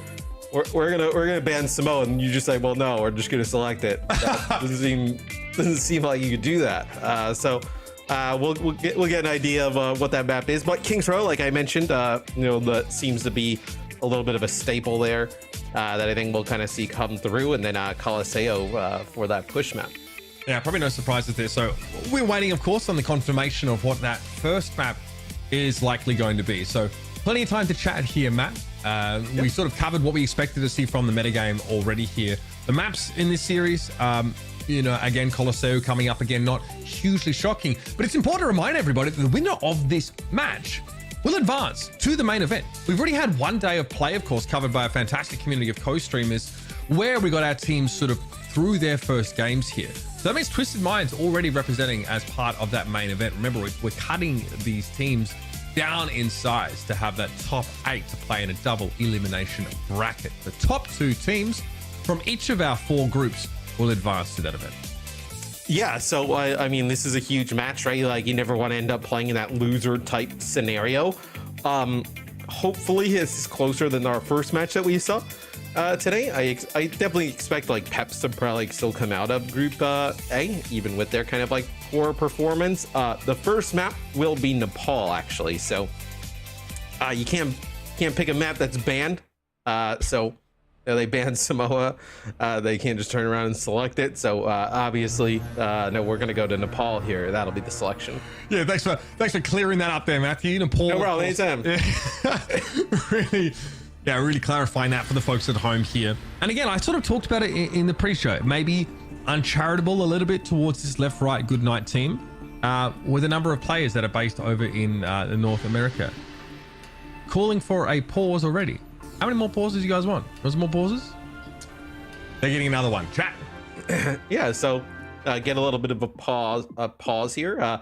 Looked like Vestolo was playing potentially that Ramatra, so could see Ramatra kind of like rush, so to speak, come in there with Mons on the Lucio. So Potentially some early signs of what we'll see in this series, but still need a little bit more time to set it up. Yeah, and again, I mean, there are a number of individuals on this left, right, good night team, though, that despite perhaps some ping issues that they're trying to overcome, are still sort of pretty exciting prospects. I think Mimone, of course, playing for the Great Britain team for the Overwatch World Cup, of course, hailing from Wales. Lethal as well, a player who spent some time on that London Spitfire, and also is like he's really well known, obviously, at Illinois State. He's been on Redbirds for quite some time. I think sort of still is now. Again, these are a number of players that, yeah, probably have like what, north of 100 ping sort of playing here. I think Gala is potentially still based in Europe here. Quite a mix between these guys. Yeah. So obviously, remember Gala from SRP Check, right? Someone we got really excited about during Flash Shop's Holiday Showdown, Matt, who played for Hiraco was incredible. Played for Team Spain, I believe, as well. That's right. So players on this team, like from like all over the place, right? Like contenders, World Cup, like, you know, Overwatch League appearances, or really from like all different parts of the globe as well, right? Just kind of coming together here in EMEA to try and put up a really good fight against, you know, the Bubo Spray Check. Yeah, I mean, Vistola, I mean, Massa and Crimso seems like your go-to sort of backline here. This team definitely terrifying. They're just terrifying. Cloudy, I think, was actually coaching previously. He might still be coaching this roster. I think SRP Check here, he was coaching that team. So this is also a Group B winners matchup, right? So both of these teams right now sit at 1-0. Yeah, they both 3-0'd to get here too. Yeah, they both won their game yesterday, so both of them sit at 1-0. We'll get off to a start here, finally here on Nepal. So it'll be Kevster on Tracer, and then Kai on the Sojourn. And Lethal will play that Ashe. I was talking about like playing Ashe against some of these, like, you know, more rush, like kind of like everybody wants to stay together comps. Get good value out of that Dynamite. No, it's great against the Ramatra compositions, right? It puts constant heal pressure down on like a Moira team where it's not always convenient for Crimso to have to constantly top people up. He wants fast fights where he can just let a Biotic Orb go. He doesn't want to be slowly sort of, you know, death by 1,000 cuts, levels of damage pressure coming towards him. So I like the pick here. See if it plays out. Kai obviously, yeah, needs to respect the Vortex here. Backs up a little bit, farms shields.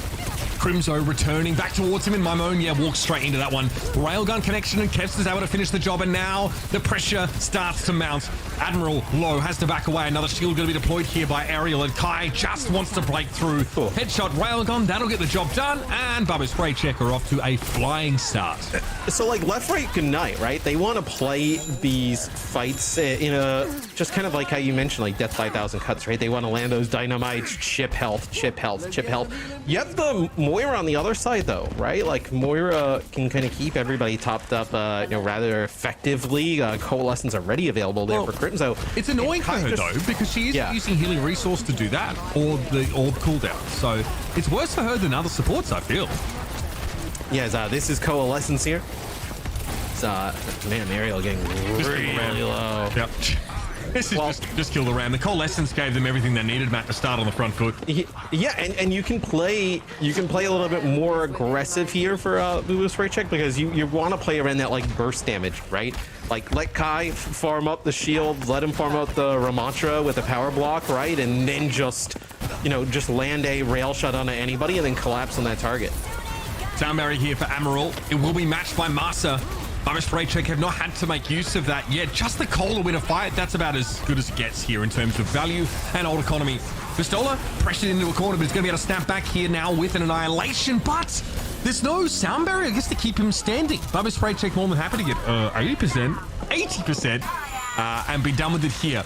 But Left, Right, Good Night don't expend their own Lucio ultimate here. So it's not as if Massa has created a huge advantage, just letting that one go through. No, yeah, you potentially, you know, should have seen them kind of invest that sound barrier into that. As Dynamite goes out, that'll just tick down Kevster a little bit, but you know, same with Vistola, but they'll keep those players all healed up. As Annihilation available for Ariel in combination here with a sound barrier, so Left, Right, Good Night should be able to hold on to the point. Pressure mounting once more here is Kai.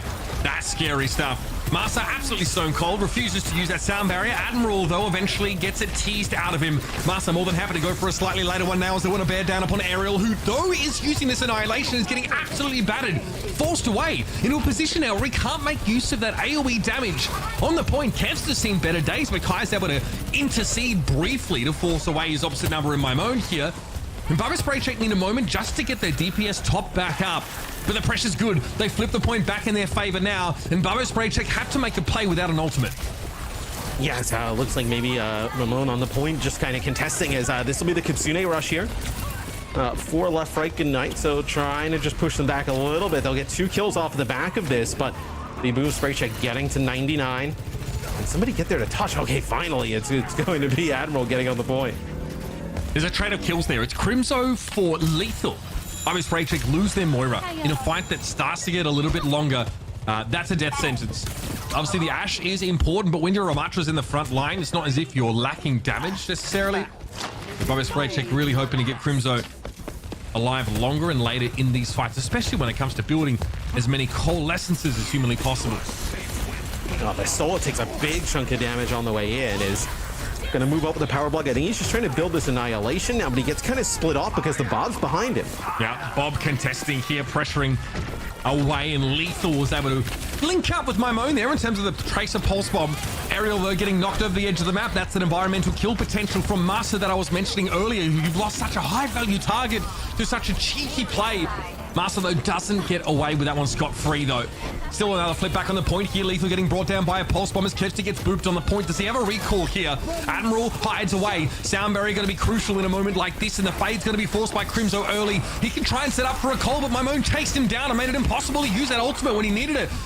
The Stola happened to stand his ground, though. That Annihilation buys enough space, and somehow Bubba Spray Check closed the round out there, despite for much of that fight, Matt, being outnumbered. Yeah, it's the Annihilation just on one side and just using his body, and then he throws the Vortex on the other, so he doesn't want to run exactly through that. Pretty low in terms of health, so that just kind of bullies them off of the point to give Bubba Spray Check the first point here on Nepal. See if there's any different comp changes coming up here for either of these teams, as Left Right Goodnight was hovering that Doomfist for a little bit. Moira Lucio setups here. They benefit from the close proximity of the village point.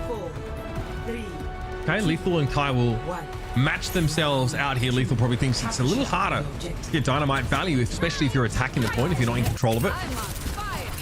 Mirror comps here, Matt, out of the gates. Yeah, as now we get to see Lethal on the Sojourn as opposed to the Ashe. Gonna rely on him to just like nail some big railgun shots, then capitalize on it. Great damage on the Stola there. I mean, there's nothing Crimso could do. I think he was actually out of healing resource there as his Ramatra eventually fell. This is what we mean about these longer fights. It can be hard sometimes to keep your front line away when your cooldowns are gone. Marcy gets picked up at relatively long range here, and Left Right Goodnight have the luxury, the honor of starting this round in control of the point. But in the meantime, Crimso and Kevster take their opposite numbers down. Crucially, no Moira, no Tracy here. Yeah, you've got to leave the point. You've just got to walk away. Yeah, I mean, you give up the point for a quick second to actually go push in. I know, get the kills from players that are split off a little bit. So you give up 8% to probably gain, 20 or so here for Bubba Spray Check. So pretty good trade there. Master just scouting to make sure no one's looking to wrap around. Stola now really wants to be aware of how much damage he's taking and how quickly it comes in. Crimso's close to a call. If he can buy enough time, he'll be in good shape here. Kev's still losing a Tracer duel uncharacteristically, but had already taken his pint of blood in the form of the other DPS. Lethal coming back from spawn now, and double call will be deployed. Admiral does have a sound barrier a little bit earlier than Masa here. How long do we hold it? Sile, all that happened is play from behind his tank there and just quickly fade in case the damage was coming in. That's a nasty biotic orb, though, again taking them low. Admiral has to use a sound barrier now before the fight has truly begun. Yeah, and Kai actually just peeks a little bit out and gets taken out there by Lethal there. Not even with an overclock, right? Just a fully charged railgun. Is the Bubba Spray Check still going to get, above 50% on the point here, but man, you had a really good spot, right? You forced that sound barrier early. You had high ground control. It's just that one shot there from Lethal that opens things up. Kai dies. It's a great pulse bomb stick from Maimone. I think it was on Masa. Now, while it didn't eliminate him entirely, it took him very, very low. And when you have Annihilation running in, which, by the way, is the ultimate you want to be keeping an eye on in this next fight, when you have Annihilation there for Aerial, it's easy to clean things up. Bubba Spray Check more than ready. They're poised here to reclaim the point quite quickly. Yeah, and can Visol and crew like force a fight on the point or something along those lines, right? To get good value out of this Annihilation is trying to move up using that power block. Maybe you can force them down. So this will be Lethal's overclock. Oh, that's a sick shot, yeah. Traded out though. Vistola eventually gets what he wants. Yeah, Left Right Good Night forced to play down towards the point, but Vistola used much of that Annihilation duration on the high ground and couldn't get any connections to prolong it any further. Still, it's going to get tough there for Aerial in a moment now as I call lessons from Crimzo comes out. Vistola looking very healthy now. An aggressive Biotic Orb deployed by Crimzo now to increase that heal pressure. The Maimone has another Pulse Bomb here, hoping once more to catch Marcel with it. But the Lucio a little too deft. He's forced to recall away as the Disruptor Shot blocks his path. Kai keeping his backline nice and healthy. But Vistola gets brought down and Crimzo is too low to stand. Left Right Good Night in this longer fight will prevail. Yeah, and I think you're just hoping to just kind of keep, staggering onto the point here for Spray Check as we're not going to be able to survive that, right, with the sound barrier coming on in. No support ultimate for them, so going to have to give up the point back to Left Right Good Night if they've looked... even point one was pretty back and forth, I know, all things considered, as they put up a really good fight here on point number 2. I'm really impressed with Lethal so far for obvious reasons, but Maimone is doing a great job of putting pressure on Masa constantly. Being a loose end, forcing Lucio to group up with the rest of his team. He wants to do anyway, but again, usually at low health. Masa might want to hold this at least until Vistola gets a little closer to Aerial. Here they get a fight on the point. Here it comes. Sound barrier deployed. 5 people catching this. Annihilation might be short-lived here. Aerial eventually gets overrun despite having that ultimate in play, but Lethal finds yet another one. It's Kevster getting taken down by a headshot. That may not be enough though. Is Left Right Good Night agree? They'll capitulate midway through the fight and back up. Aerial's got to go over to the Doomfist just to get back to be able to get in the fight with the team, but look at this. Spray Check has just about almost every ultimate available when this next fight kicks off. Time is short, and you're right. They're verging on some key ultimates, and Lethal got caught out there. Aerial can only look on as they've lost their Sojourn. Here's that coalescence now, but Maimone's able to find another crucial Pulse Bomb kill. Aerial, though, gets a steaming hole punched through his face by that coal. The Stoller, of course, with that Annihilation. The ultimate timing favors Bubba Spray Check. And now Maimone can only try and stall this out a little further. Vortex to slow Sile down. Coalescence looks good, but not when it's not on the point, not when it's not affecting your team. And Bubba Spray Check take Nepal away. Yeah, pretty close map, all things considered. Really, the Sojourn battle was awesome back and forth. Looks like we're in for a way closer series, I would say, than kind of what we just had, in our first game of the day. Google Spray Check just looked really good. I know later into that series, right? On the final moments in Nepal, right, with all those ultimates, they kind of played that game really effectively in terms of kind of cycling the ults. Yeah, I think we set low expectations for Left Right Good Night coming into this game, especially with the news that they might be dealing with some ping issues, but they have subverted that entirely. They look really good, and while we spent so much time talking up Kai and Kevster, Maimone and Lethal looked very, very good, if not better, on many occasions, especially on Village. Unfortunately, it takes a little bit more than that to sort of win out. And despite the great pressure from Maimone constantly on towards Master and Lethal finding these great charged rail shots, they weren't able to come away with the win. But you kind of pointed it out going into the last fight there, Matt. It just happened that Bubba's Spray Check was about to verge on, 5 or 6 ultimates. Annihilation was a massive one there just to let Vistola play more aggressive. I mean, yeah, you had like 4 ultimates there, and there, like you also went into that fight with sound barrier versus no sound barrier on the other side, right? Like, even though Aerial had the Annihilation, you were able to just burst them down pretty fast and then just move on to the point and hold on to everything else after that. So really competitive. Map number 1. Excited for the rest of the series. Yeah, you pointed it out. Blizzard World will be a popular one, and so it has been selected in this series as well. Stick around here for our Group B winners match, map number 2, as Bubba Spray Check go to an early lead. A good fun.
Thanks for being with us so far today, folks at home. Yes, already we've seen Group A send Twisted Minds to the main event, and now over in Group B, Bubbo Spraycheck, after a little bit of back and forth on Nepal, are off to a great start with that first map locked in. And of course, here's your lineup with some substitutions being made as Ghost is coming in here, which may indicate a double flex support approach for Blizzard World, our second map of the series. Yeah, Blizzard World with some high ground. Interesting that you kind of like drop the Lucio potentially, but maybe they want to play something that's a little bit slower, doesn't want to take advantage of that, like bringing in, maybe you play the Baptiste with like a Kariko or something like we've seen some teams do. But yeah, curious on what they decide to do. Peps and Kai again, kind of as we speculated, came out on Tracer and some form of hit scan. It was Sojourn primarily for Kai, who honestly met his match up against Lethal. We saw Left Right Goodnight really put on quite a display there in that first map. It went very, very close in the end. And as we kind of mentioned, it came down to ultimate economy at the end of the game, which still is a big part of winning and losing in competitive Overwatch. Blizzard World, though, for our second map was in the past a map where, yeah, we saw teams really favor abusing the high ground that they had as defenders quite often with their double flex support style. We've seen all sorts of looks of them here. I don't know about this one. Yeah, the sub in for the Mercy Lifeweaver. That's not sure about that. That's what you really make those subs for. That's what I'm right? for. Yeah, we won't get that. I think maybe like you could have, based on your composition. I mean, this is like hit scan based. You can actually. This is just to get like a snipe shot off the start, and then we're gonna see what they're really gonna do. Yeah, damage boost and obviously livelihood platform. All right, so Zen Baptiste here. So can we get the Trob? Is this to answer the Tracer primarily? No way. Okay. So relatively slow moving poke style composition, right, centering around the Sigma and of course the Zenyatta Discord orbs.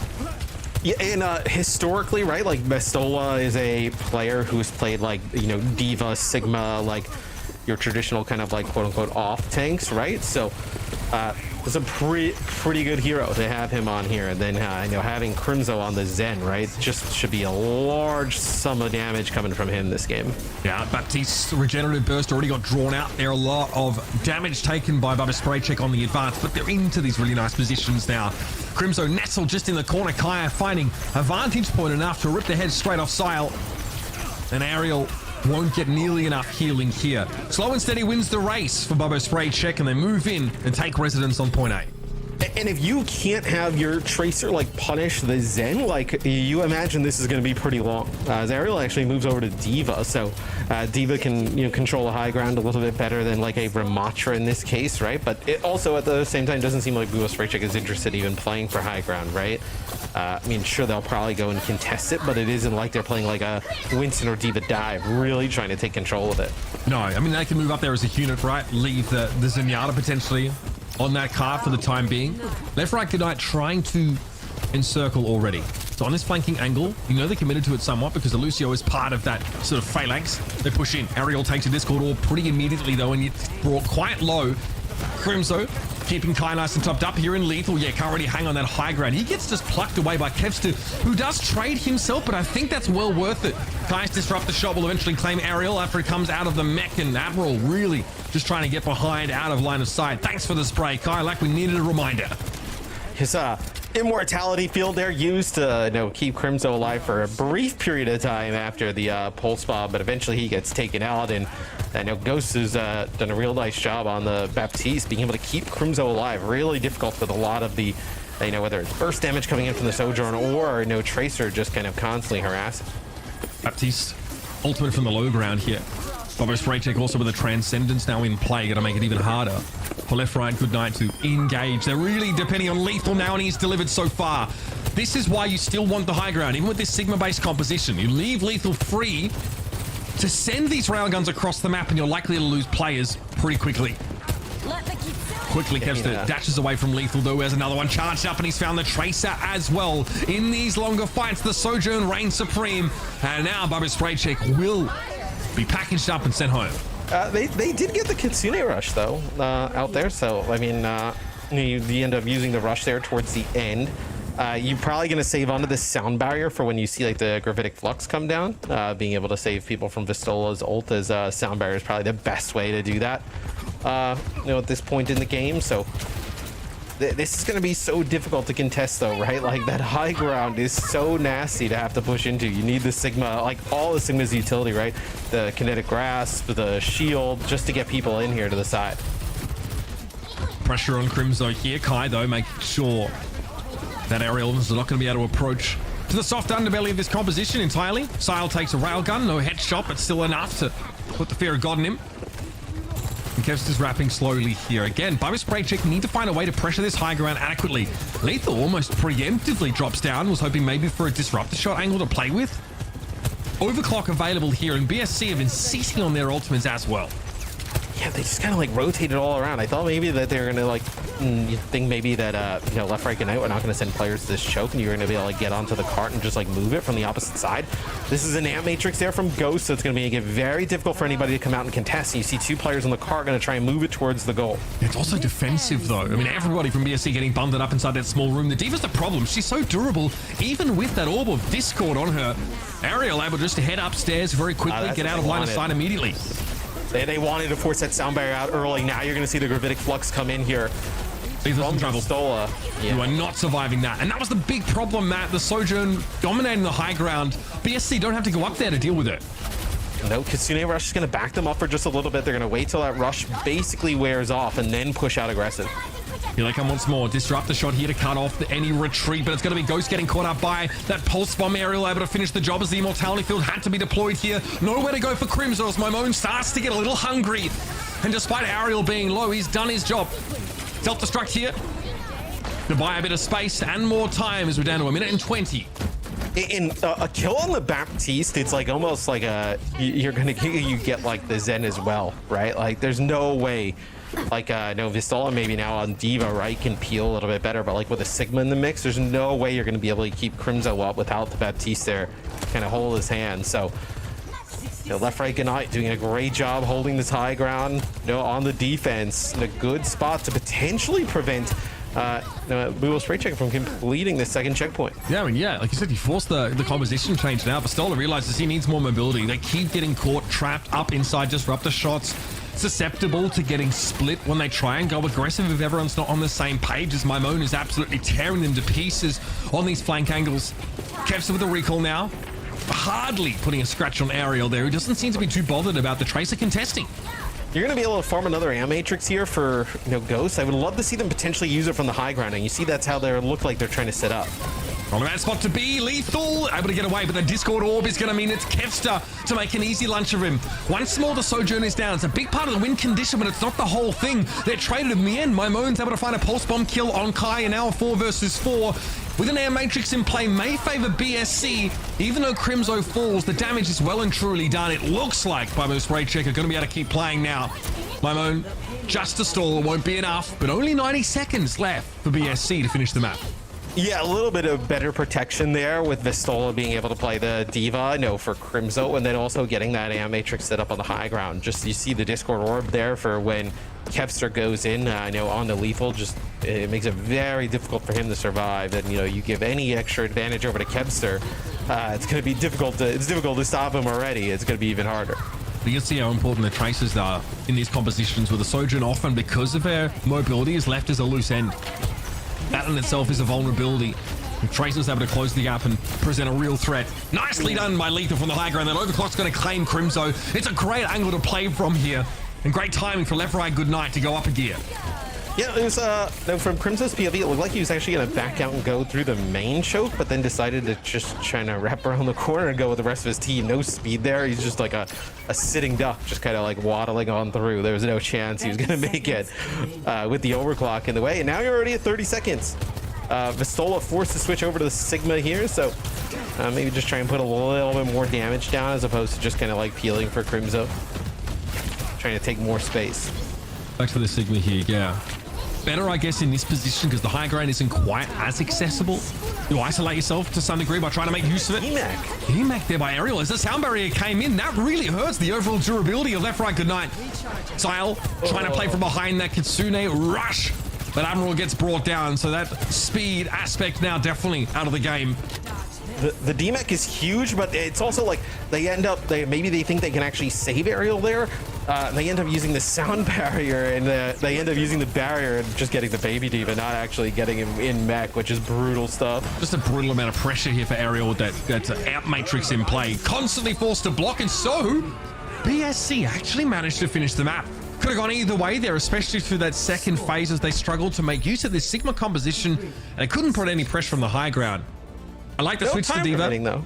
Yeah, no time remaining. That is fair. But I mean, that is... It's a long map, man. Especially when teams are so invested, right, in setting up on this high ground and not giving it up. It can be really hard to finish right now.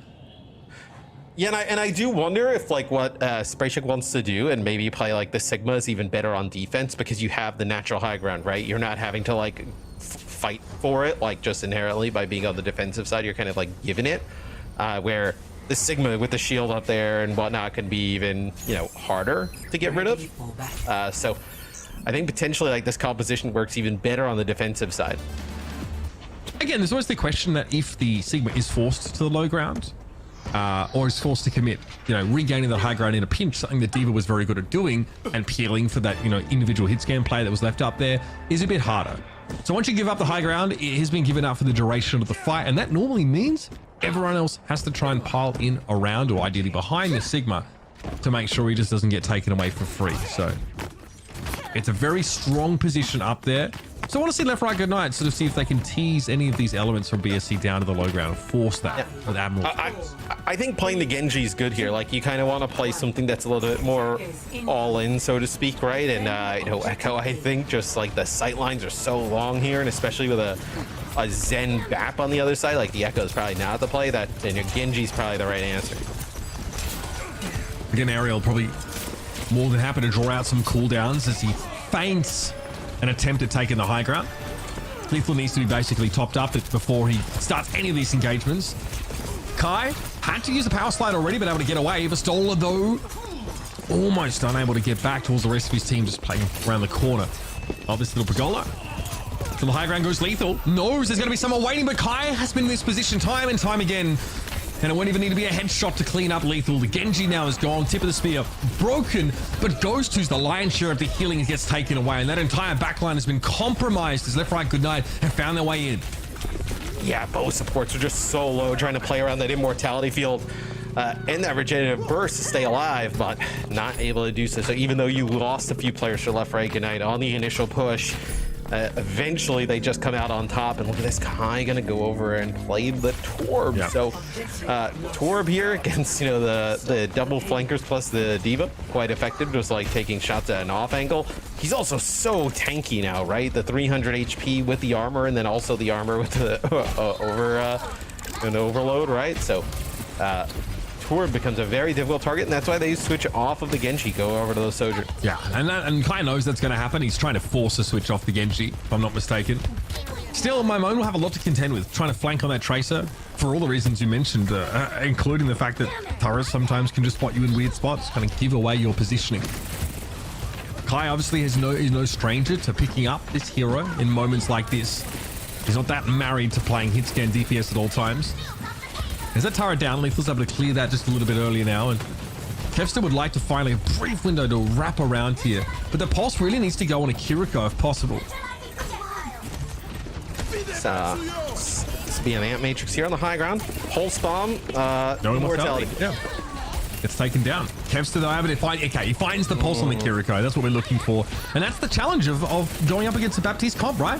They always have that immortality available. They're very unlikely to get that drawn out unless the fight is already well and truly broken down.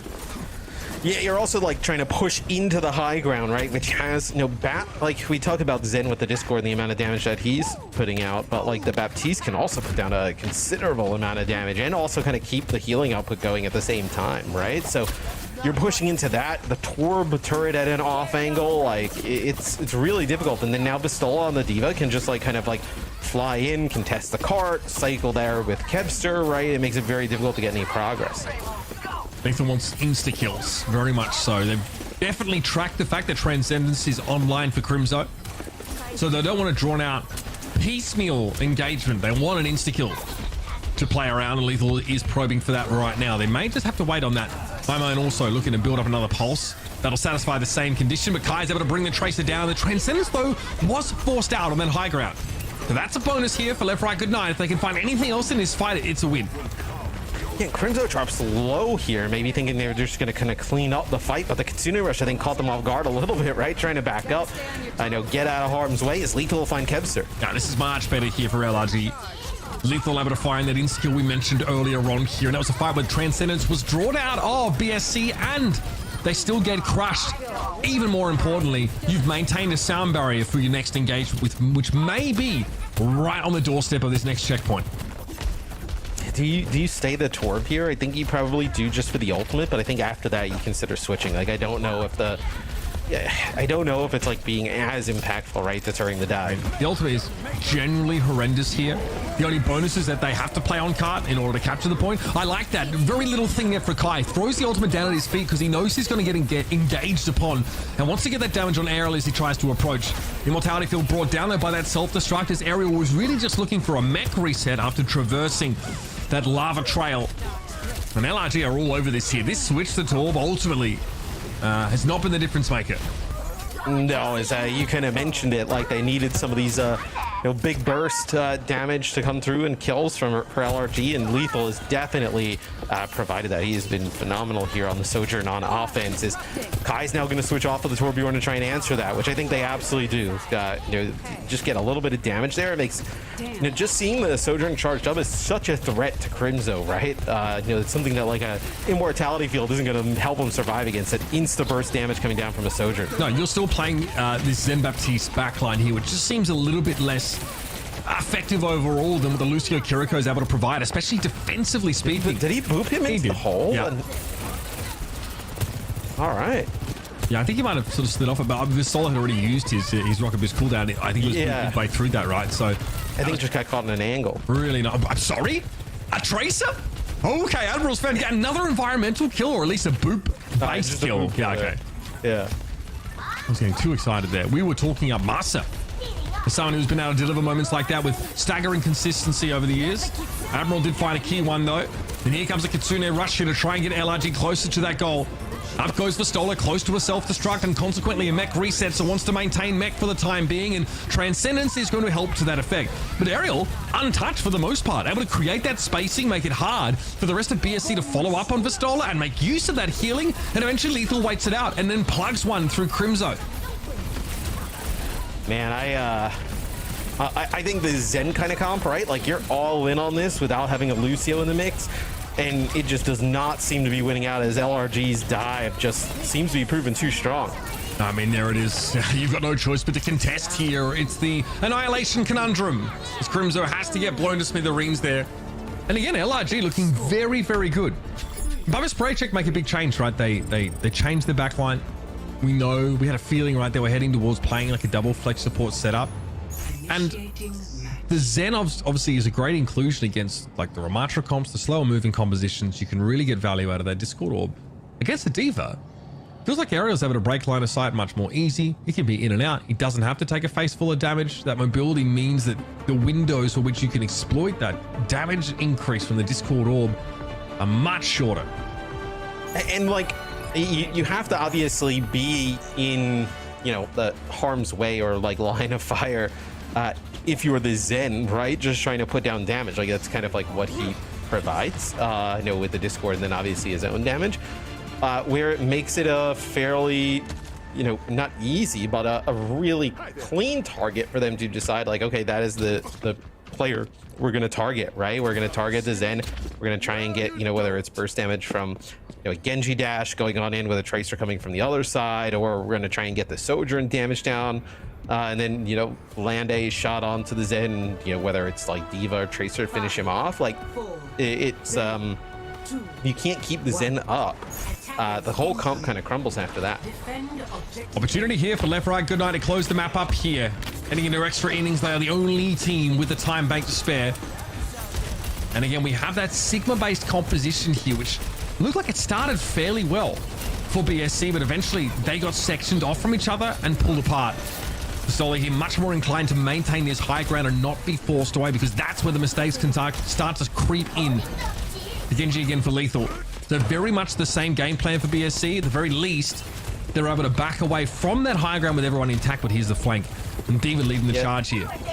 They get the regenerative burst out, and then they kind of like back up, and then, you know, BSC has to rotate all the way around, so it's probably off a cooldown at this point. So, but now you kind of like have this like weird scenario where, you know, LRG is kind of like fighting on offense from the defensive side of things, and look at Pistola, he has to kind of like push into all the damage. That Suzu timing was really good. Just that small window of invulnerability for Ariel means that Sile had the time to keep him topped up. Lethal here. Needs to decide which way he heads in. Dashes past the Tracer. He doesn't want a bar of it here.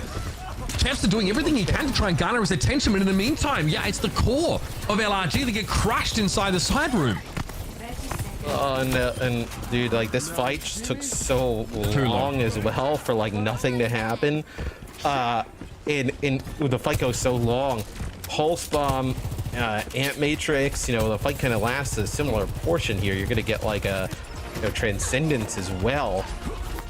Sune Rush is available for LRG. It would just be feel like a bit of a miss if they didn't win this one. They've got to dodge away from the Ant Matrix first. That is a scary prospect. Here's the rush though. Crimzo getting pressured heavily, but the Immortality Field's going to prolong his lifespan. Oh my moan, that's dirty. Kevster brought down, and a moment like that could give you the key opening here to win the map. Transcendence is in play, but it doesn't care about burst damage, and Ghost is in pieces now. Finally, Mamon's able to finish the kill here, but Kai's been going to work with those railguns. It's Admiral and Ariel both taken down. Sile barely staying alive, but Kai has great spacing. He can stay back behind Pistola, but he gets brought down, and Lethal brandishes the blade. He says, come and challenge me. We're looking to take the map away. Kevster, though, a key win here, and Mamon has to recall now on 1 versus 2, eventually brought down as well. And VSC are able to secure the draw. Yeah, so I mean, you know, you never want to say like a draw is huge, but with the way that like BSC looked there, you were probably really happy with the draw. Oh yeah. You finish barely with no time remaining. What, 1 minute and 30 on the clock, I think it was there for LRG to get that, you know, checkpoint. Things actually, you know, kick off with Mamon getting a kill, I believe, onto Kevster at the start. And like you're like, oh man, this is gonna be brutal.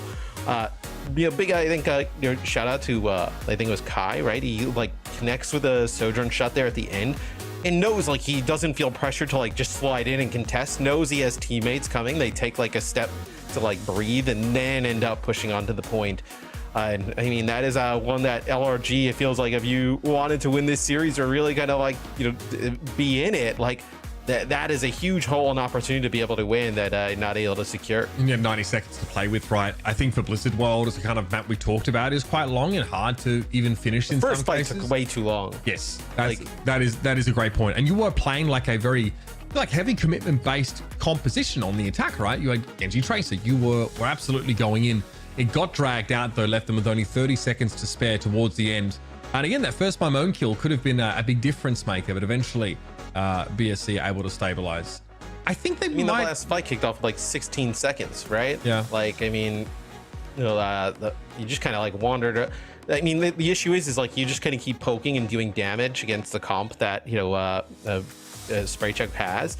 Like, they just gave them the AM Matrix pretty much, like going into that next fight, right? You gave them Pulse Bomb as well, so. 100%. Well, there's going to be much more to come from this series with a draw in our second map. It's still 1-0 favoring Bubba Spray Check. So stick around, everybody. This is our Group B winners match. Coming at you with more right after the break.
Well, a draw in our second map of the series means that these two are still locked at 1-0, favoring Bubba Spray Check. And we have Masa getting subbed back in here, again, offering that Lucio play that he is so famed for, with Ghost moving back to the bench. Showed us some solid Baptiste play, I thought, really. I felt that the comp mat overall on Blizzard World wasn't really what the doctor ordered, and he would know. Yeah, I mean, I think his like Baptiste play was totally fine. It was good. For me personally, I think like Lucio with Kiriko is just like way too good with so many different things, right? And especially you have a great Lucio on the team like Masa. It makes sense, at least in this meta, to have him in.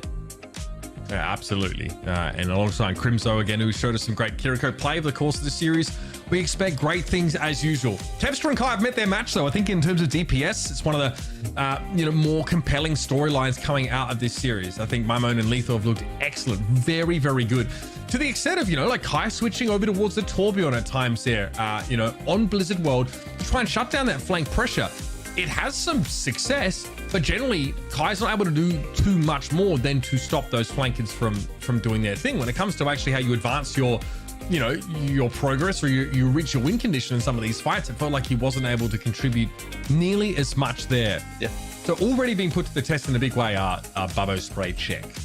Yeah, it feels like, I mean, we kind of mentioned it during the last map, but these two teams way more evenly matched than I believe like our first match of the day was. I think looking roster wise, you probably would expect the first match of the day to be a little bit closer, but New Queen Street will be the push map here. And seeing New Queen Street, I mean, any type of push map, I feel like Lucio is, kind of like how Flashpoint, where Lucio is like required. It feels like push the same type of way. Absolutely. I mean, this is the kind of, especially when you need to either, get back to the bot quickly or come off your spawns as fast as possible so as not to give up too much progress to the opposing team. Not shocked to see like a potential Soldier 76 here, a popular pick, right, because of that mobility and, to take those flank angles. But we've seen a vast difference in performances, depending on the player with Soldier on this map, because if you're not able to take some, if you're not willing rather to take some risks, then all you'll do is some incidental poke damage that often gets healed over and forgotten about. Lethal's going to need to be able to commit to some degree here. I like the pick, very popular, of course, especially in 2023 on this map. Yeah, and Soldier's awesome just for consistent damage, right, at range, like consistently putting down damage, applying the DPS passive, and then also like just personal survivability, right? Can sprint to go to a different location, right? He's very difficult to track down. We'll have Ramatras for both sides here. Very much that rush down front line. And again, keep an eye on the Moiras here, because little things like Soldier and the effect that it has on your healing resources is really important here, especially if it's mostly Moira doing the healing and Lucio going elsewhere.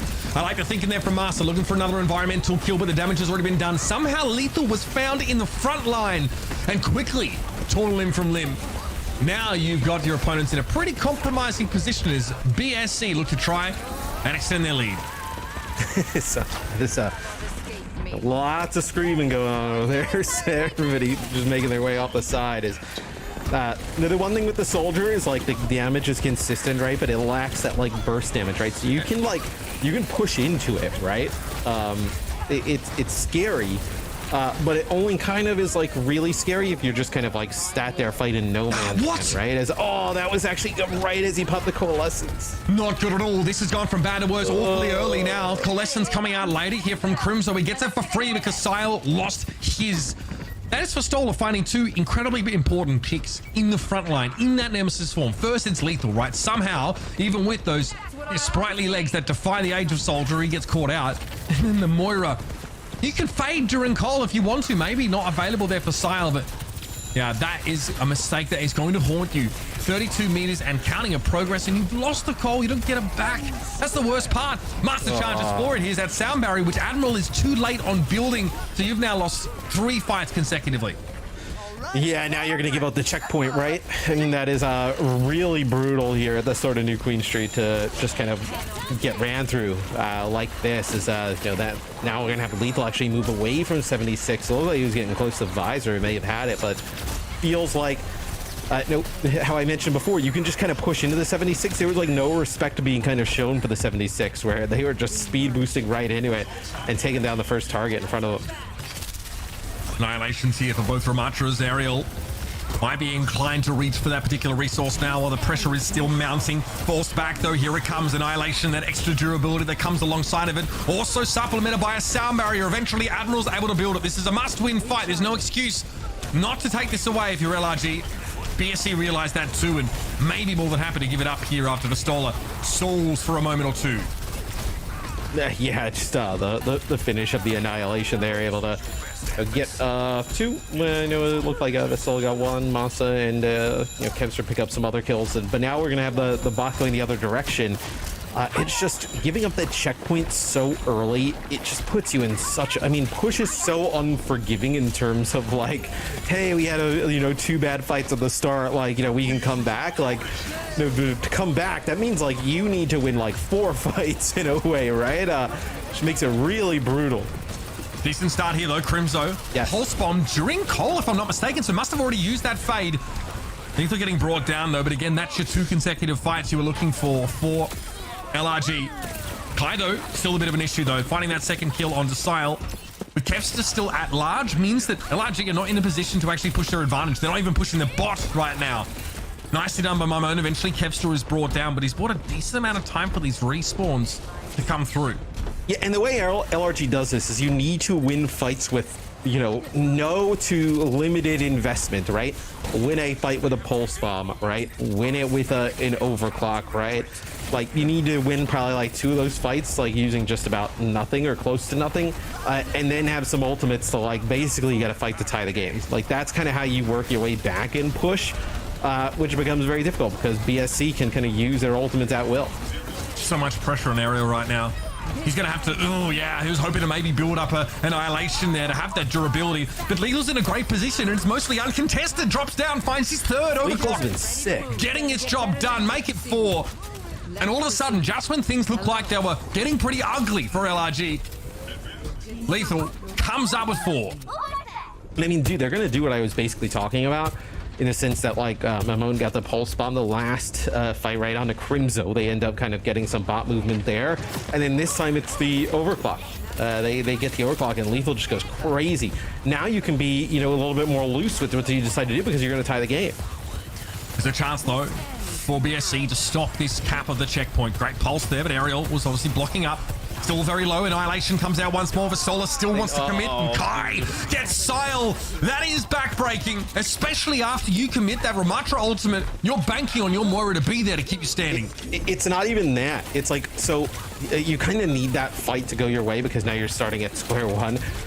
If you were able to keep Ariel alive for another like 2 seconds, you had Admiral with the sound barrier coming in. You most certainly, if he was would have used the sound barrier, you have the Annihilation rolling, you would have been able to probably get that checkpoint. And now you got to start all the way back at square one. Here's the call to start the fight. Already a lot of pressure on Admiral, who goes for the sound barrier. Timing's good. Somehow Kai, even though he has a friendly Core Essence in play, forced to a Biotic Orb. Vastola, though, unperturbed. He wants to pressure this. Trying to go in the direction of Admiral here. Lethal is low. Kevster's able to finish the job now. Vastola reaches further into the back line. Sees Ariel, though, completely besieged and caught out of position. That'll be enough for BSC to be going on with. And just look at how Vastola positions himself there. Just like forces the support so far away that there was nothing that they could do to help Ariel stay alive. And then also like they're just in a terrible spot. But it's really, Vastola pushing up, getting in their face, forcing them all the way back into that alleyway. That just puts them in a bad position to really help anybody else on the team. You're hoping for a big lethal overclock, I think, in the coming moments. Mimone was able to build Pulse Bomb there with that little 4-8. Lethal might want to go for that one soon if he has decent position to work with, and he does pop it. Mimone's Pulse, no result for him. So now relying on the Sojourn to deliver. Ariel's low and lower by the second.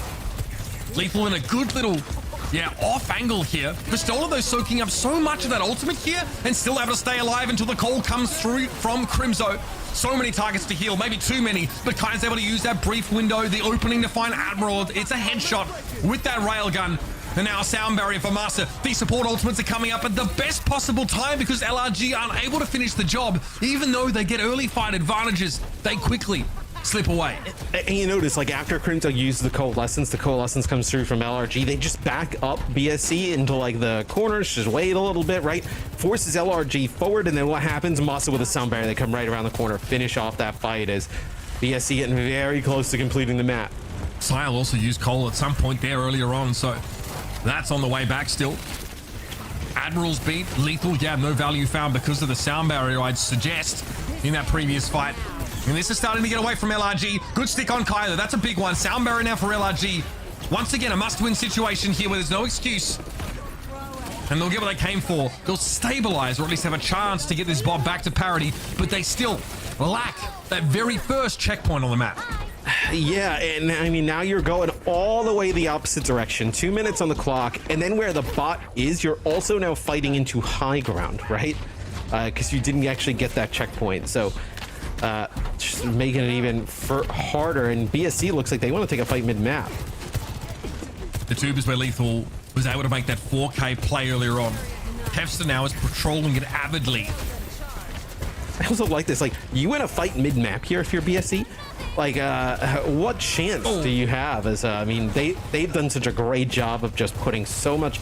Every time I see Ariel's health bar up at the top, it's like basically spawning in at 50% HP. I mean, just like in terms of like prioritizing a target, they are just kind of like mowing through the Ramatra health. You can see the position of Ariel relative to the rest of LIG there. He was completely on an island. They must have called a cancel on that fight while he was still stood around or pressured down. You can't move quickly when you're blocking, right? So he either runs or dies, or both, which may have been the case there.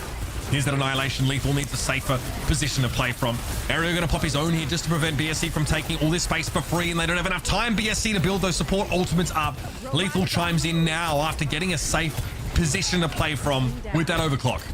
I don't think you would have used them anyway if you're, BSC, if you end up building up these support ults, because, I mean, what? They have to basically push it another 50 meters or so. They don't even have the checkpoint yet, right? So you give yourself like 2-3 fights potentially here for BSC to close this one out. I think if you're BSC, you're all just happy enough holding off at this first checkpoint. I mean, again, the only reason I suspect maybe further investment is because we did see Vistola reach for his own annihilation in that fight. But you're more than happy to draw those out of BSC. Sound barrier here for Master. Stick is good. Okai again. Another great opener. Mimone able to find that real nasty weapon in the longer fights. Checkpoint though gained, even with BSC having 4 players up. A bit of a slip here. Not insurmountable though if they can win this fight in the later stages, but Kevster's pulse bomb goes wildly astray. But Admiral being down is massive, and Crimso's close to a call. This one, it should be about over.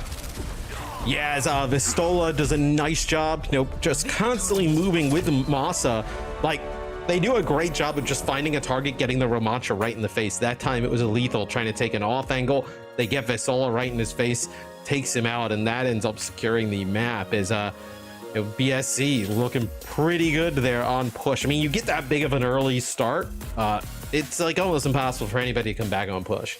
I feel like once again though, the DPS from BSC, weren't exactly dominating that entire map. Like Mimone had some fantastic pulse bombs, and Lethal with a huge 4K. A lot of this seemed to center on the pressure that Ariel was receiving and how they were dealing with the challenge of keeping their Ramatra alive, at least into the fight starting. It's probably like one of the bigger, I don't know if like surprise is the best word, but like one of the things that you looked at like in this series where you're like Kai and Kevster, obviously going up against Mimone and then Lethal, you're like, oh man, like, this could be like a huge like DPS gap. We're like, I don't see that in this series thus far. I mean, I think Lethal and Mimone have played phenomenal. I think it's just like, Masa, Vistola being able to get that Ramatra into position, right? Whether it's like split off supports, then take out Ariel, or, get it right in Lethal's face, make it difficult, and then kind of winning the fight on the back half. Like, that's really kind of been the difference. Yeah, so after suffering a small setback in the form of a draw, Bubba Spraycheck feeling pretty good now about being 2-0 up in this first to 3 series here. So unlikely we need to go to too many tiebreakers, I think, in this one. Stick around, though, as BSC look to try and close things out. Left, right, good night, trying to throw a Hail Mary haymaker to stay in the series.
All right, everybody, welcome back here. Excuse me, as BSC are 2-0 in its matchup against Left Right Good Night. If you are just joining us here, we did have a draw actually on Blizzard World, a very closely contested map. A New Queen Street went the way of Bubbo Spray Check, and they're looking to close it out here as we head to New Junk City, Matthew.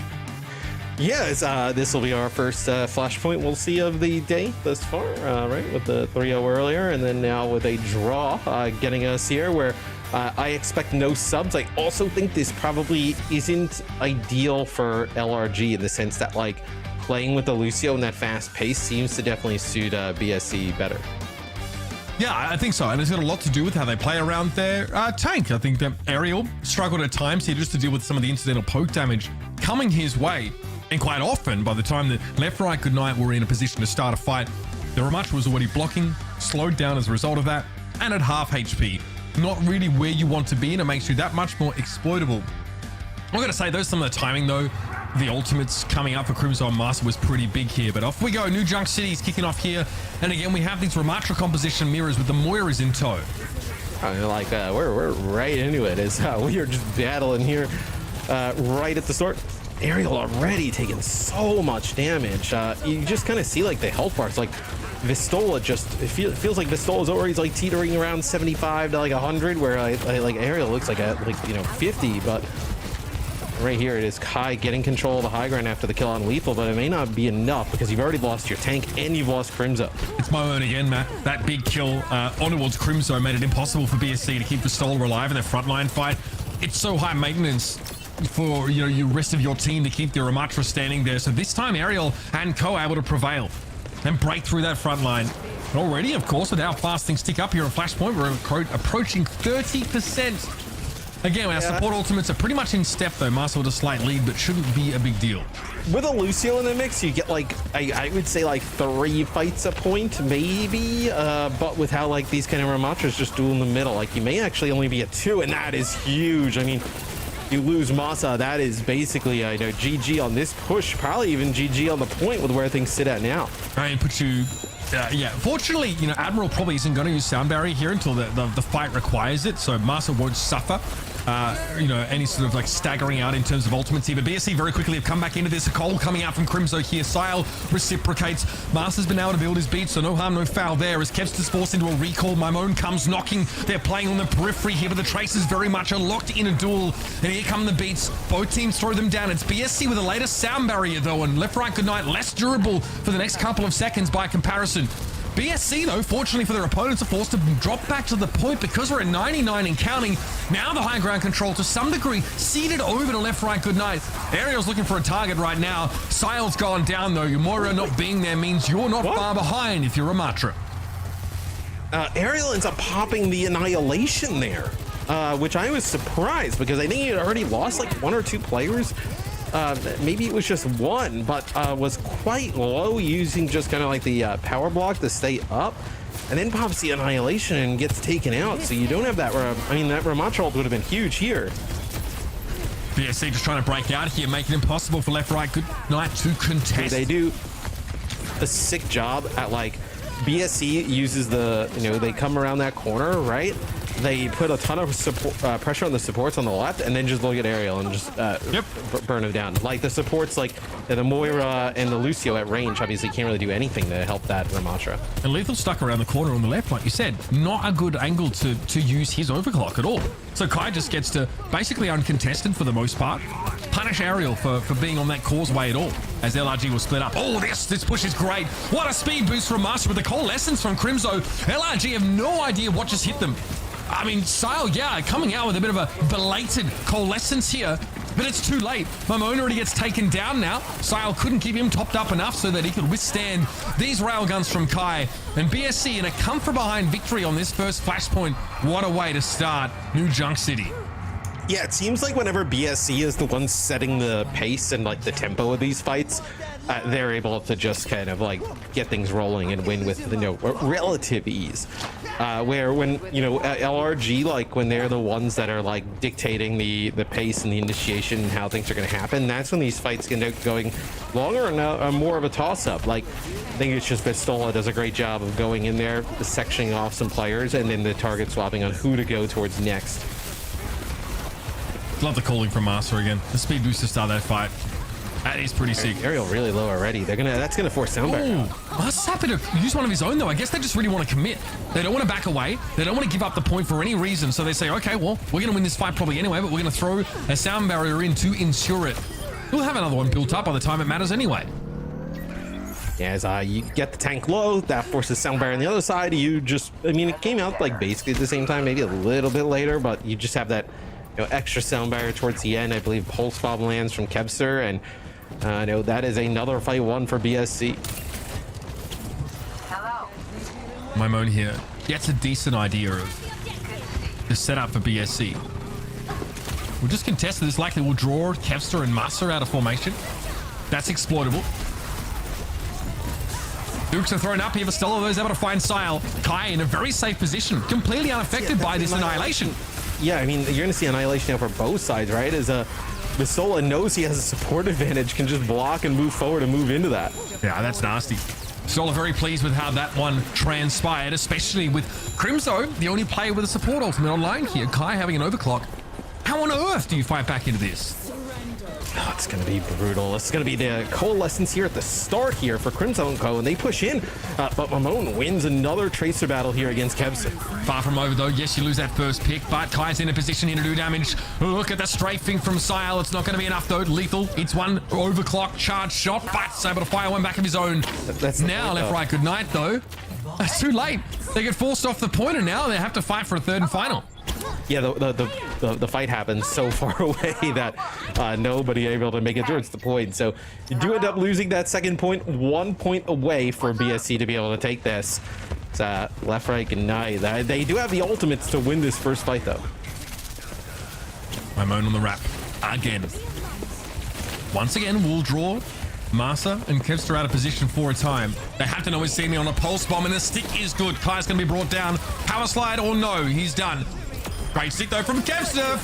And now both Tracers have done their dirty work getting rid of the Sojourns here. Only 2 DPS players left on the field right now, and Sile in a coalescence. Pretty safe spot for it, but he can't see Admiral behind just the features of the map, and that's enough of a window for Crimzo to complete that elimination. Sile though maintaining some of that healing resource if he can, but is forced to fade away, and he's given up Aerial for dead. Man, I feel like that was the fight you needed to win, right? You came into that fight with just about everything there for LRG, and to lose that is brutal, because what? Annihilation, Pulse Bomb, Crimzo with how aggressive they've been going with Coalescence, right? You got to be able to keep your Ramatra alive here if you're LRG. Annihilation should be online for both Ramatras here again, though it's Crimzo slightly out of phase with everybody else's ultimates, means he gets that call first, and it's enough. Lethal absolutely crunched here. Crimzo desperately trying to keep Kai in his crosshairs. He's done enough. Kai's able to escape there, especially the Annihilation used by Aerial. It's good ultimates being thrown after bad here for LRG, and they are losing control of this game. Pistola pushing in now, Sile blown to smithereens, and what a time to have Annihilation, Matt. That was devastating, and there's no way you're coming back from that. Dude, the running in with the slow, then the Annihilation right after, I mean, that is brutal, as you're able to win that first fight just off the back of the Coalescence. The second, really kind of half of that fight, you win it off the Annihilation, and BSC, although with a draw there, did not look fantastic on Blizzard World. Clean up the rest of the series. It's about as convincing as it gets there, Matt. We were definitely unsure as to whether Left Right Good Night could actually find opportunities to win maps throughout the course of this series. They look good on Blizzard World. It makes sense, that we end up there to some degree. But again, I think we really see the gulf between these two teams. It's exposed in those last couple of maps, and New Junk City more than any other. But still, I mean, if you're looking at the very beginning of this series, it did seem a lot closer than initially expected. I think they played really close rounds on Nepal. I think the Sojourn battle was really excited. It was a nice back and forth we got to see there. And then, of course, Blizzard World. Like, honestly, they played it so competitive. I love the defensive setup we saw from Left Right Good Night on that second point, really covering that high ground. So I think they were really able to push BSC more than some might have expected initially. So all around, though, very, very impressive showing from both teams. Yeah, and I think it just comes down to like in the maps that we saw kind of like a mirror in terms of like, okay, we're going to play fast, right? That's where BSC was able to take advantage and really kind of have a gap. But on Blizzard World, right, where, you know, BSC wanted to play a little bit slower with like the Zen and the Baptiste, and the entire map is like kind of dictated on the pace that, you know, LRG wanted to do, like that's when they're able to contend. And you kind of saw that throughout the series. It's just once the speed and kind of coordination kind of comes through here, and really it's just, you know, BSC able to set that pace, set that tempo, that's when there was really no answer. I'm quite happy with what we saw, I think, though, from LRG. Like, obviously their DPS is their strength. It's very challenging, I think, to play at this level, you know, against the team, like BSC rather. Your coordination's really going to be tested, especially when so much hinges on your front line being able to stay alive as long as possible. I was just about to point that out, because heading into this match, obviously we talked so much about Kai and Kevster, but then it was really a lot of lethal Mamoni which showed up and got those crucial picks. Yeah, they played awesome throughout the series, and also like even saying like, hey, like when they sped up the game, you know, LRG wasn't able to kind of like play at that speed, right? Like it's basically like, you know, you have like an entire team of like OWL players, right, who are drilled to play at this speed and this pace, right, against, you know, players coming from all different walks of Overwatch, right, and, you know, contenders and whatnot.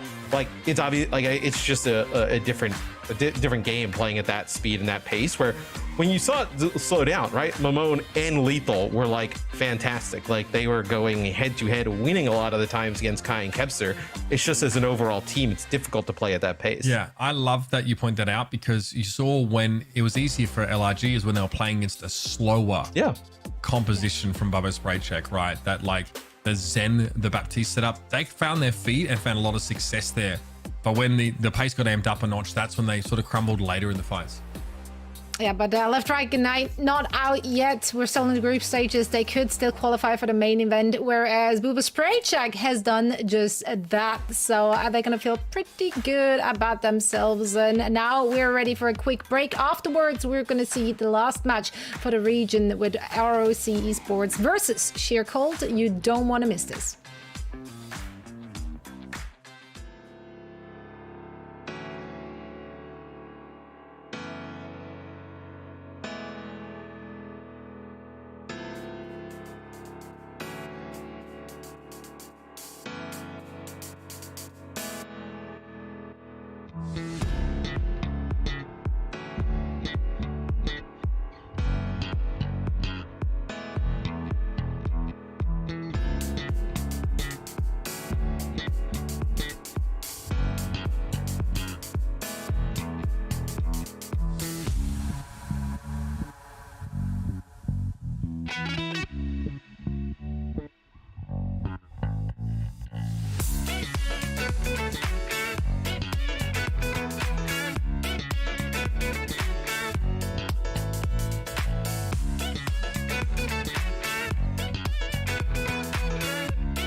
Man, that collab is just chef's kiss. And so are the matches today. Last match for our EMEA region is going to be Rock I learned that the Esports. Cassidy is his name is Spike and not Bebop. I thought he was. Why would Bebop, he be called but- Bebop?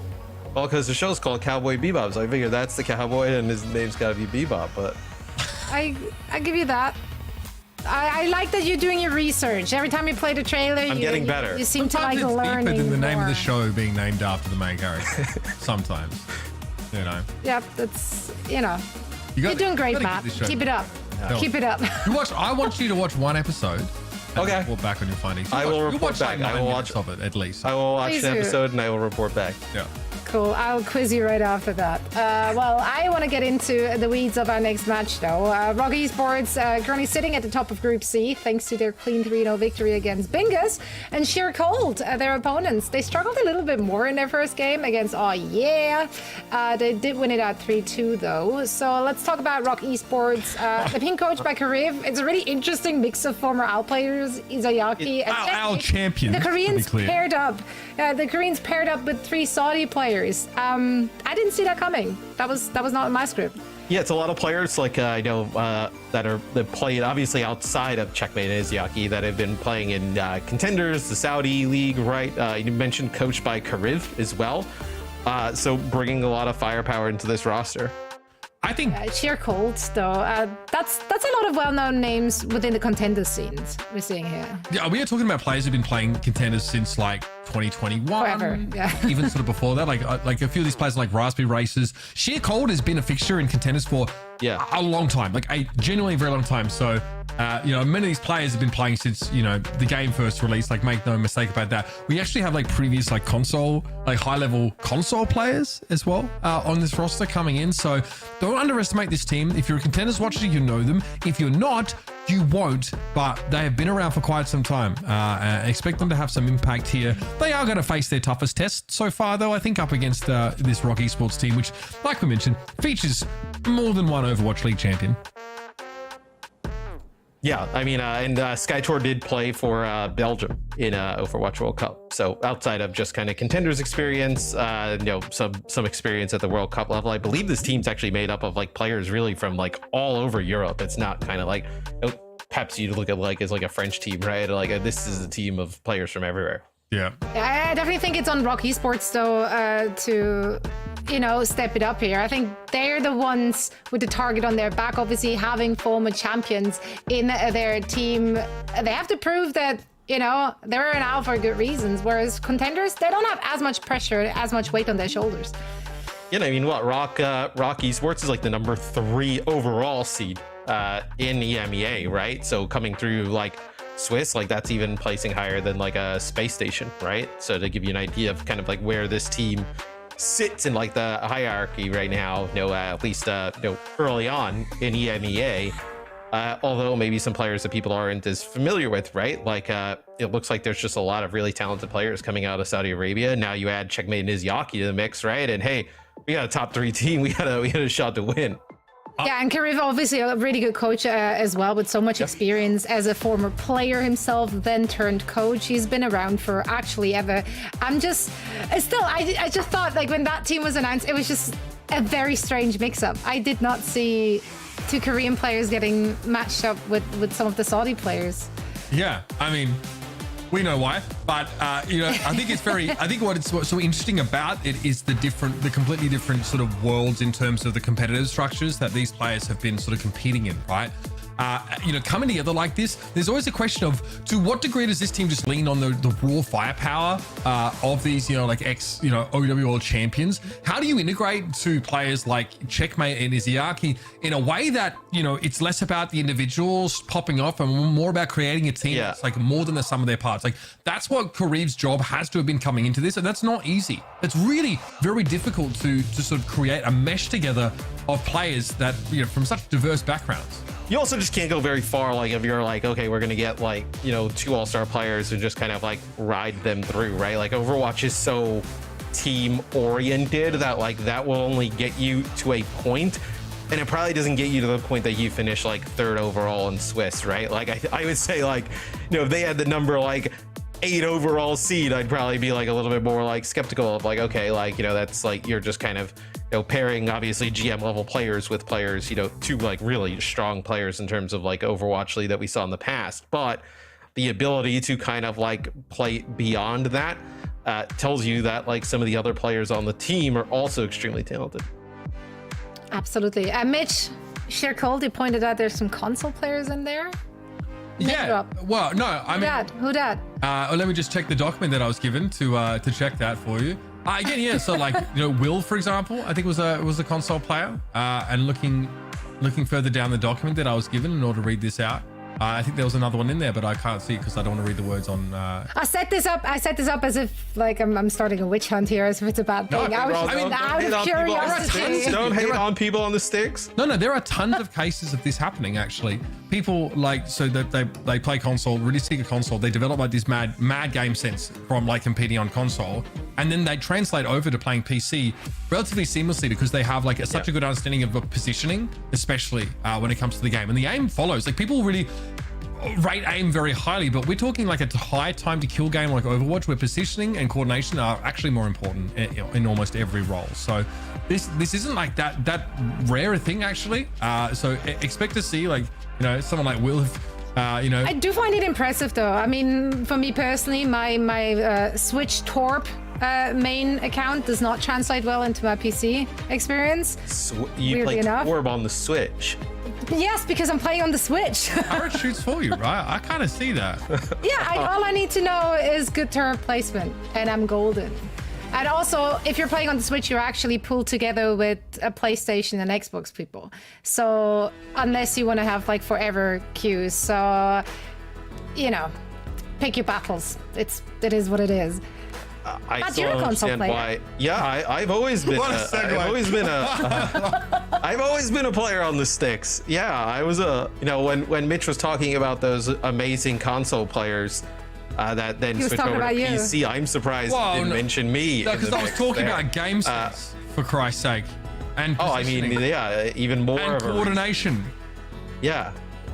All things that Matt is known for. Yep, I have 2 controllers here on my desk. I'm always on the console. I'm always flipping the sticks. You know, it's like just it's for some people it feels natural. It feels more natural than the keyboard and mouse.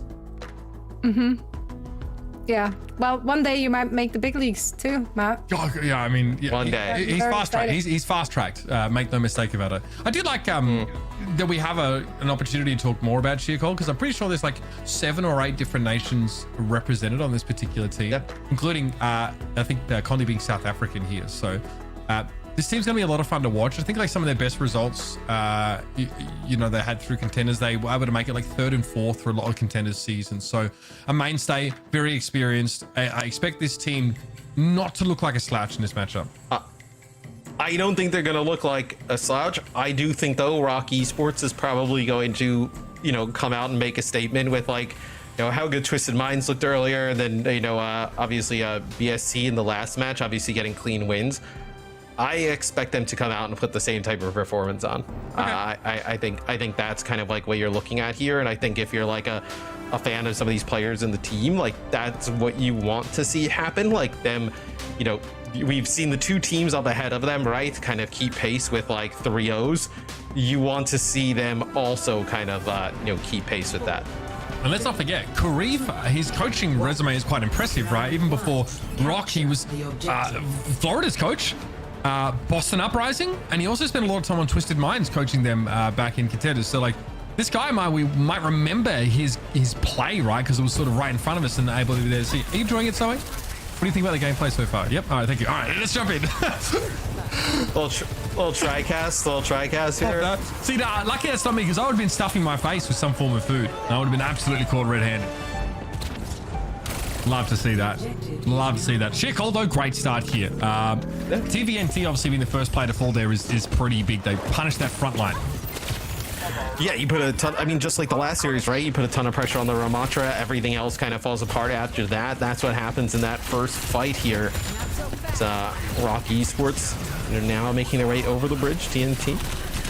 trying to stay alive here, and Izzyaki looks like he's kind of weak. Yeah, he actually ends up getting taken out by Will. Yeah, that's it. Your previous console champion Will turning up and putting the pressure on Izzyaki. This is what I was trying to say at the start of the game. Checkmate Izzyaki, obviously, as individuals, very storied, right? But already we kind of see Rock not being able to play around TVNT as well. Izzyaki getting picked off there by the Tracer. Yeah, it's, you know, Sheer Cold to really kind of control the game here on our first 2 fights. It's Will with a pulse bomb. Look for him to put some pressure on Izzyaki yet again. He did a really nice job in both fights doing that. 47% and counting. Sheer Cold are the ones making the statement here early. Despite our expectations, Checkmate and Will happy to duel for the time being now as TVNT just inches his way on towards the point, but it's going to be forced in a Nemesis form soon enough here. Wayward pulse bomb from Will, but Checkmate is right on target. Zodiel brought down. Checkmate able to find yet another one here, and that's an individual skill expression starting to display itself. Yes, I mean, Checkmate, we know to be one of the you know, best tracers in the world, like just kind of in terms of like a flexible DPS player, right? Can definitely play with the best. Izzyaki, I know, finishing some kills off, and then Rojo here, you know, on the Sojourn, able to pick up some kills too. Chance here now for Sheer Cold to make use of some of these ultimates they built earlier on, but they don't have any distinct advantages in the apples to apples comparisons. This ends now. Rojo now trying to wrap around, immediately going into the overclock. A little bit hard to see the wood for the trees here as sound barriers get thrown down. And he's called right inside that annihilation. No result there for the Sojourn. Pretty telegraphed as he does go for the ultimate and is easily shut down by a sound barrier. Rock here starting to get more comfortable. Yes, now that they win 2 fights in a row, right, you're going to get near potentially a tie game. As Checkmate with a pulse bomb, we'll see what he's able to do with it. As Sheer Cold, if you can like kind of like dodge this pulse bomb and then get a fight on the point with that annihilation advantage, no support ult to the other side for Rock Esports, that's probably your path. It's been an easy one for Checkmate. They're asking for it. Fade there was an option, I guess, but Checkmate is able to find 2 very quickly. Zodiel, yeah, losing him there is pretty brutal. And here it is, that Tracer. That's what you didn't want to happen. What's that, sorry? That's what you did not want to happen. I mean, I was like, yeah, they dodged the pulse bomb and moved their way to the point. They have the annihilation, but they obviously did not. See how the texture of this game changes so much now that Rock actually control the point. Checkmate is not playing this sort of very tentative, you know, nipping at your heels flanking game. He is front and center here, making sure these pulse bombs aren't speculative. He ensures the confirm and the stick. Annihilation here for NKZ though, that's a big one. Yoham trying to push up now as well, sees TVNT on the side, Coalescence enough, at least to put some respect on him. Decently safe position now, and of course a healing Bloodic Orb deployed now. NKZ goes for that Annihilation. I think they've cycled ultimates really well here. Sheer Cold, they're able to set like a pretty forward line of scrimmage now as TVNT would like to contest this. He'll be shoved off now, either commit or go home. That is the question for Rock. Yeah, I think you go home. Like, I think they actually should have just dropped even earlier, right? They kind of like extend that fight a little bit longer where I think you end up kind of like just losing that fight earlier and you give yourself a better chance here in this final one. Overclock here for Rojo. Checkmate's always a threat, lurking now with another pulse bomb in tow. Yeah, safe spot for Rojo to be. Strebor gets caught out there and Checkmate finds connect with the pulse bomb. That has to be enough here. Izzyaki might have been taken down, but it might be a quick fight at this rate. There is nowhere for NKZ to go except back inside the dojo. And Rojo slides onto the point here to assist Checkmate. A little more flip will be here for Rock. No fade left for Yoham. Tracer recall instantly for Will, just gets a touch, but it won't be enough. First round, Rock Sports.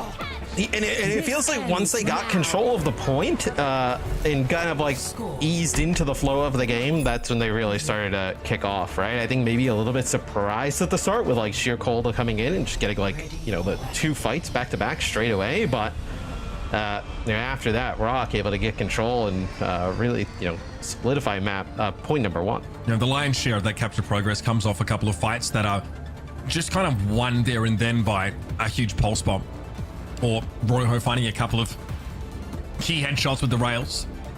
I think we want to keep watching sort of how they make use of TVNT, obviously getting caught early on at the start of the round. Will looked excellent on the Tracer here. Will likely return to that after the Symmetra propels both teams forward now into control center. Yeah, will be Sheer Cold end up playing the Baptiste with the Lucio here. So this also, I think, kind of tells you like maybe they feel like they're having a difficult time keeping you know, NKZ alive, right? And you need that immortality fuel to do so. But still, it feels like a pretty big concession, right? In mobility, yes. And also, you know, you don't have that Suzu, the cleanse to play with, immortality field or something you do get back at the very least. But yeah, the Baptiste so easy, so exploitable. It's easy to jump on him and remove him with that lack of horizontal mobility. It also feels like, okay, we got the immortality field out. Now we can go right after. Like, it's a clear sign where you play like a Moira, you play a Kariko, right? Like, there's a little bit more flexibility there in what you can do. Also, the frequency with which you build coalescences is something you have to account for. That was close. Big shot there. Yeah. AOI forced right on back here. Will's looking for a way in once more. Pressure immediately, though, in the direction of NKZ. Followed up by a Vortex here, so you see TVNT adamant that he wants to set the battle line right at the doorway. And so that capture percentage starts ticking up bit by bit. Here's a Coalescence already online for Izzyaki. Not as fast as it could have been, but getting it early is big. Air Matrix to deal with now, though. Scary thing to stick around for, but the immortality field has already been picked off, so now your glass cannons, if you're Sheer Cold, and they get shattered. Yeah, and look at them just leave NKZ here alive for a period of time. They don't want to finish him straight away. Just to get a few extra seconds on the point. Now, look at this, just like that first point, right? Checkmate, lurking here with a pulse bomb. He ended up winning one of those previous fights with one. Is almost gets the kill. Now has to back out. No stick there, but again, immortality field has already been picked off at the start of the fight here. I think Checkmate must be calling the Sheer Cold are punching in towards this right side room. There's Disruptor shot available here, Vortex. There's a lot to punish moving through a choke now from Rock Esports, and yep, there it is, Annihilation, also one of those that I didn't need to mention, I feel.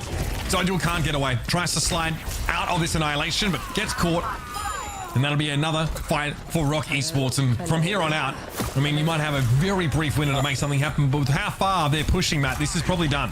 Yeah, they just look so in sync, right? Checkmate calls are kind of wrapping around. TNT there right away with the Annihilation. No, AOI just gets the speed boost right on in. It's the recall! Though. That is kind of nasty. What a flex. Might not mean anything, but we'll see. I mean, you kidding me? It doesn't matter. They look like they're going to win this fight, yeah. What a statement you just made. Most recent Overwatch League champion gets stuck. I mean, Checkmate asked for that. He really asked for it. He burned his recall and he knew Will still had his. I don't know what he was going for. I mean, he probably thought the game was over, that they were just kind of like, not essentially give up, right? But, you know, just kind of concede, like, all right, like, yeah, maybe we'll go get a touch. But, hey, you'll let somebody back in the game. We'll see. Maybe Sheer Cold could make something out of it. And you got to have some degree of respect. Checkmate testing to see what he can get away with. Turns out, not a whole lot. Once again being pursued, this time by Lucio Strebor. What a stick! That's disgusting. That's 2 kills for Checkmate. Drops on top of him like a stork delivering a baby. If a baby was a H-bomb. And it's going to be very, very tough to come back from this one. Sheer Cold. Experiencing the nuclear winter. Just the combination of stuff that happened there, right? It's the Ravenous Vortex there from the Ramatra to just lock the player in place, and then Checkmate from the high ground just drops the pulse bomb. As he's trying to slide out of the Vortex, he slides into his Moira, and that allows the double kill there. I mean, you called it. I think at the start of this game, I was a little bit surprised by what we saw from Sheer Cold at the start there of Lijiang Tower. Looking, they were in a decent position. They were playing to a lot of their win conditions, right? Insofar as pressuring the Ramatra down and getting the Tracer in a position to take down Moira, or at least force the fades before the fights can really begin. So good sides there from the Sheer Cold roster, who fought very hard to get here in a hard-fought 5-map series. But again, Overwatch does have a strong individual component to it. And Checkmate, despite a little bit of a slip up there towards the end of the map, was really, really hard to deal with most of the time. I mean, he's been difficult for everybody across the globe at every level of play. Well, maybe not when he was playing Reinhardt, right? But like when he's on DPS, like he's been. I mean, even really, that was extremely Chad Reinhardt play. Yeah, it was the reinforced Reinhardt style of play, But when he's on DPS, I mean, look out. I mean, he has just been unbelievable, right? Tracer, Genji, really just kind of like anything. And I think you see they're doing a fantastic job of like playing, you know, with his tracer, enabling him, and even it looks like, you know, at least kind of what you see, right? Like calling to the rest of the team and like where they're coming from, and then being able to set up big plays. Yeah, and it was big. That last, obviously, the double pulse bomb kill. Yes, perhaps it's, you know, fortuitous that he gets the double kill, but the way he dropped down and secured that stick was massive. And he found a Sojourn play to do it as well. Checkmate. Yeah. Thinks at a rate that a lot of people probably can't even imagine. Guy, very, very sharp there. Great start here for Rock Esports. First map under their wing, so to speak. And there might be a few more joining them right after that with the way things are going. Stick around. Much more from this Group C winners match after the break.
Victory is at hand.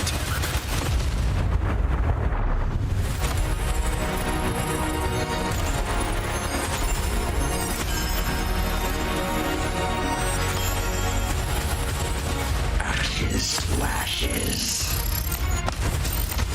Die, die, die.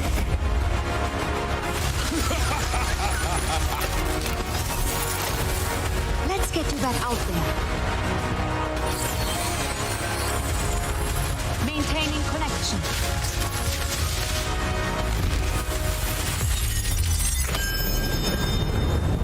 I'm getting readings of a cosmic disturbance in these ruins.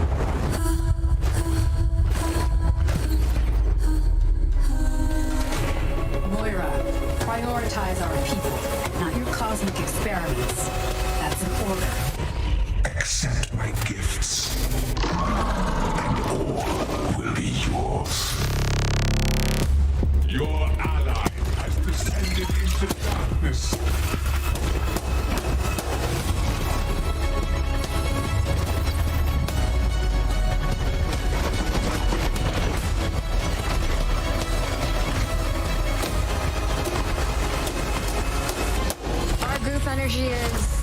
Interesting. Very interesting.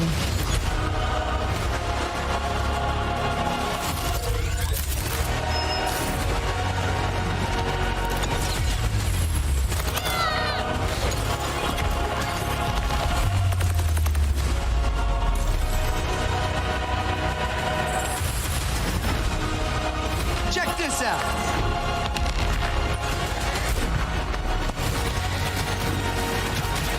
Methinks a Cupid I shall play. What are you looking at?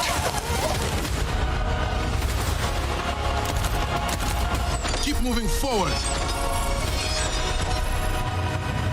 Best of luck to you all.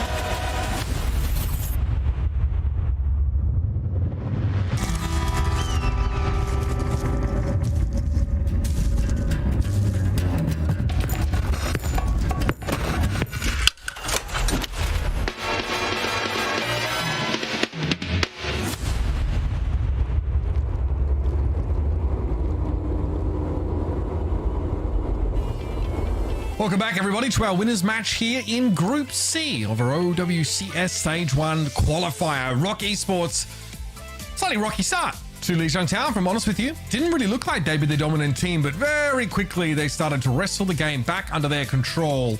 And not in no small part due to the heroics of Checkmate there on Lijiang Tower. They comfortably take away map 1. We've got Midtown and Hollywood Bands, which leaves, hey, you guessed it, Kings Row available for our second. Yeah, I mean, what, Kings Row and Blizzard World left to be chosen from, and then I think at that point it's just a personal preference. Interesting, we've seen a decent amount of Colosseo thus far today. Typically, we see teams move towards like either Esperanza or New Queen Street, but that will be the third map in the set. Kings Row, pretty standard. I think Rock Esports got off to like a slow start, like with the first 2 fights, but then I think after that, even going into the second point, it was all going their way. So it'll be interesting to see if they can kind of keep that momentum going here into Kings Row.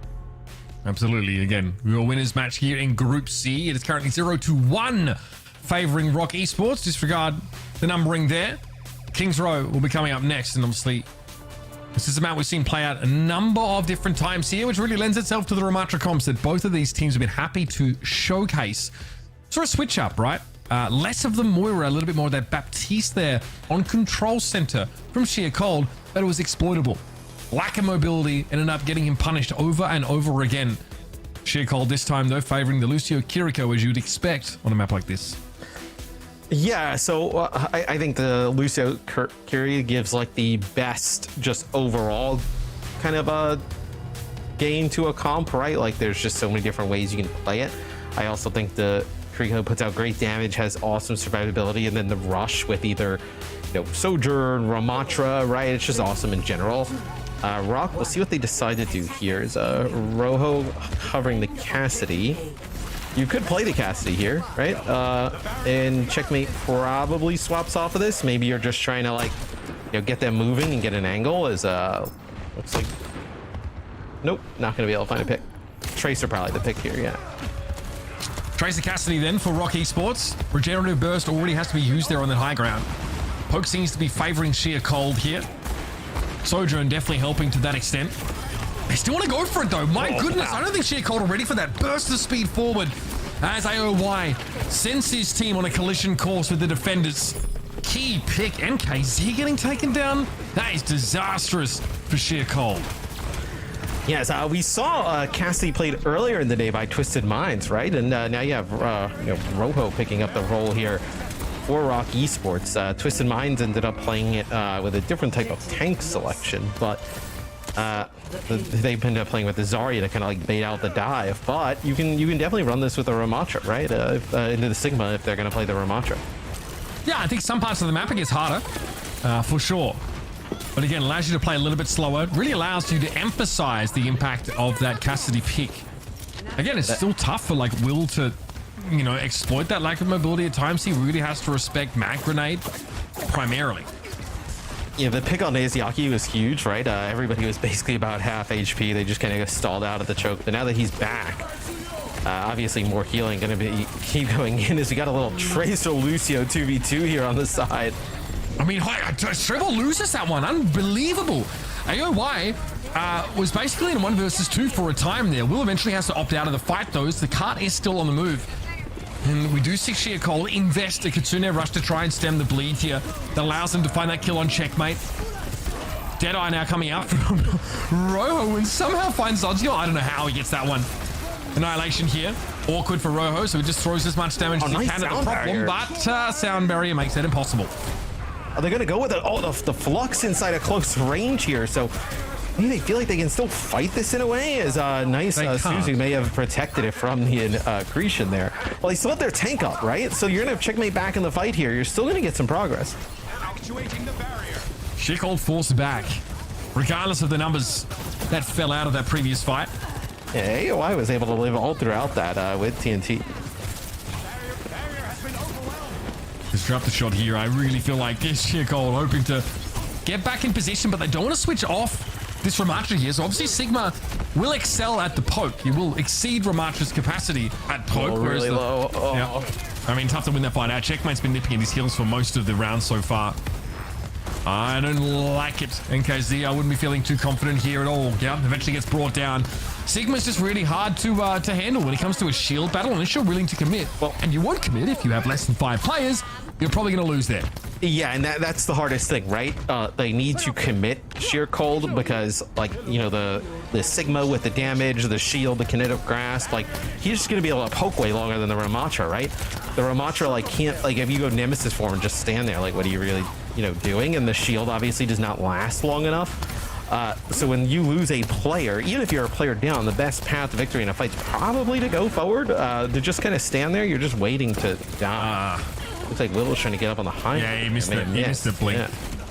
Jump. So frustrating, especially because he's lost his other DPS in the meantime, and Strebel gets slapped by Rojo. This is bad news, and it's getting worse, everybody. Izayaki able to make use of that air matrix to keep his backline hale and hardy, despite Will's best efforts. He'll eventually be brought down, and we're talking more than 4 minutes of time on the clock right now, and a gravitic flux to try to end the map with. That's lots of time. TNT moving up into the spawn. It is not ideal here for sheer cold. That's gonna be the flux is gonna actually.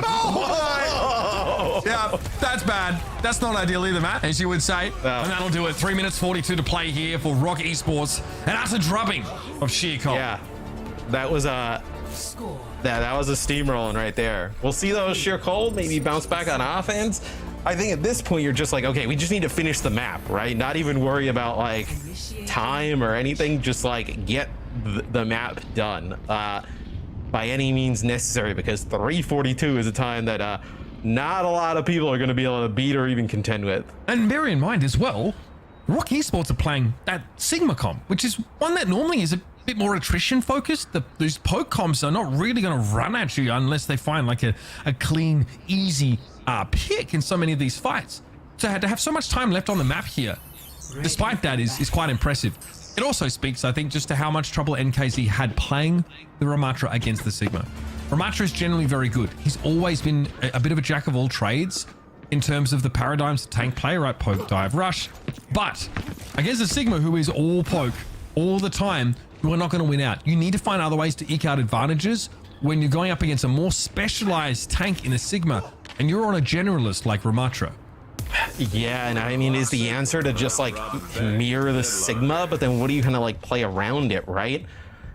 It feels like mirroring the Sigma and playing Bat Lucio is like you're playing into exactly what I know Rock Esports wants. Are we gonna see the lineup like a conk into a Widow shop? Yeah, no, that's not gonna work. Yeah, everyone backed away already. Dottie will be switching too, so it will be Sigma comps, mirrors for both these sides. So the Sojourn, you should be able to farm a lot of like you know, charge off of the shields, right? Absolutely. Like that would be kind of the benefit of having the Sojourn in play. I think like the defensive Cassidy can find value. It really depends where Rojo is playing from, I think.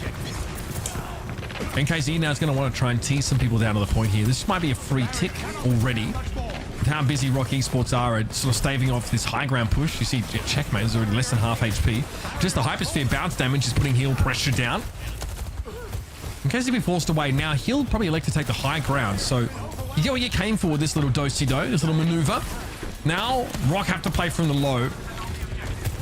And Zodiel is in a pretty nasty spot here. Someone might have to clear this immediately. Yeah, I mean, getting up on the high ground here about top, that's going to be the hinder. It's going to do a little bit of damage, but just VCO, I'm able to get some healing. That's a huge pick. I mean, if you let him stay here, that will happen. Yeah, exactly. You can't just go there. You have Tracer. She doesn't just climb walls, right? And you also have a couple players, I think, from Sheer Cold that are playing on Zodiel's left. Yeah, they completely outmaneuver them. But this is something that happens all the time on King's Row. If you are playing a Sigma comp that wants to reposition and keep you at arm's length, then you're not going to be very good at, like, trying to shut down this outmaneuver play. You have to just go to your prescribed location and hope to find some picks. Which we get, eventually. Yes, looks like we're not going to have a... Oh, well, maybe. It looks like AOI and TNT going to come on in. Oh, that's huge. That's so big. Here. You have sound barrier as well, if need be, but it looks like you actually... I mean, that is one where it looked like Sheer Cold is going to be able to take it. Will actually gets the kill there. This will be a Flux on the other side, answered by a sound barrier. Yeah, nice barrier as well. A Deadeye coming back in here for Rojo. Might be an opportunity to get good value out of this one. TVNT also building that Gravitic Flux now. Barrier into the Deadeye. Very low goes Streboy. He's able to get away, though. Rojo just throws out that mag grenade in case someone's trying to come through the hotel, and a pick on wheel is good, but it's not enough. Not even close. Eventually, Sheer Cold breakthrough point 8. Yeah, they almost... I don't know if you saw, like, with the Deadeye up, AOI actually ended up getting a boost of boot of players, like, from around the phone booth, and almost knocks them into the line of sight, but I think the sound barrier is able to keep them all up. But Sheer Cold able to get the payload moving. You have this overclock here for Exodial use here in the second point. The hard part here is going to be TNT with the Flux and no sound barrier on the other side. Not much to combo with it, though. Not often required, especially if you have a Sojourn or a Cassidy that's pre-switched on here. Rojo taking a little bit of poke damage. This is Izzyaki now. Kinetic Grasp here buys a fair bit of time for TVNT. Here's the Flux. It's a big one. And already one for Rojo. Enough damage done so that Strebor and Exodial get crushed when they hit the ground. And now you can play this forward choke, right? If you're Rock Esports, you just want to bleed time off the clock. Just play this choke. Maybe you can kind of have some players try and go control high ground here. It looks like we're just kind of like hanging out, discussing what we're going to do. You got an Amp Matrix here to work with, too. The high ground first, give you a little bit of a perch. This will also ward anyone away. Maybe they'll try and bait the wrap. Well, yeah, trying to see. I mean, with a Sigma comp, you're not wrapping. Either way, they get it done the old-fashioned way. Exodial pummels Izzyaki now. Amp Matrix may not even have been needed. Yoham under pressure, though. Mortality Field has to be deployed here. TVNT able to hang on, but yeah, that first pick really sets the tone for the rest of the fight. Yeah, especially because Izzyaki had the Amp Matrix, right? You get him out of the fight early on. Let's see, Imagine Rock Esports will get another fight here coming up next. So we'll see if they're able to get back contest. But really nice shot from Sheer Cold. They kind of like baited that. Exodial comes around the corner, hits a railgun shot on Izzyaki, takes him out, and that pretty much secures the fight. Finally, a fight where Checkmate has really natural flank routes, as opposed to playing through these sort of long streets and getting caught by hyperspheres. Oh my goodness, Checkmate absolutely smashed. Exodial catches him in midair there, but the Deadeye on the airborne Cassidy will claim the trade. Immortality Field now down for Izzyaki. Amp Matrix, though, is doing a lot of heavy lifting. And Rojo breaks another Sigma shield. He gets lifted up by the Flux, and that puts him in line of sight of Exodial, and the Deadeye actually takes him out. That is a kind of a rough one, especially after Exodial gets checkmate right at the start. You figure that is a big enough advantage getting that Tracer out of the way. I mean, that's the risk, though. You're lifting the Cassidy above the line of sight of your shield that you may or may not have placed on the ground before you go for that Flux. That's dangerous. You are giving artificial high ground to a hit scan hero with an insta-kill ultimate that only requires line of sight. Scary stuff. Checkmate smashed again. He's having a quiet one in this map, Matt. Quiet indeed. Yeah, I think after the first half, I mean, just kind of like, this second half, he's been caught out a few times, but Rock has been able to battle back even with that player down. That's going to be, looks like the support ends, the Sojourn and Baptiste stuck in that. You're going to sound barrier out of it. Sound barrier late here for AOI, though. Little too late, I think, without Izzyaki's healing. This is going to be short-lived. Strebor. Maybe not even the target. The checkmate will be prioritizing at this point. Yeah, you wasted that beat. That's unfortunate, but plenty of time board here. Sheer Cold have got to finish the map now with just 2 minutes to play. And look, they're kind of accomplishing what I was like talking about. Like they just needed a map completion. They're obviously getting close. Will trying to just figure out where checkmate is and just prevent him from coming back just easily, right? Like you feel like maybe you just kind of like pepper checkmate, keep him out of the fight. That's enough to win it on the other side of things. So Will's got to be careful though. Trading pretty evenly at length here. Will has natural sort of health packs pretty close by as well on his defensive half of the map. Eventually though, he'll have to turn his attention to the matter at hand. That is the cart inching closer to the golden box of victory.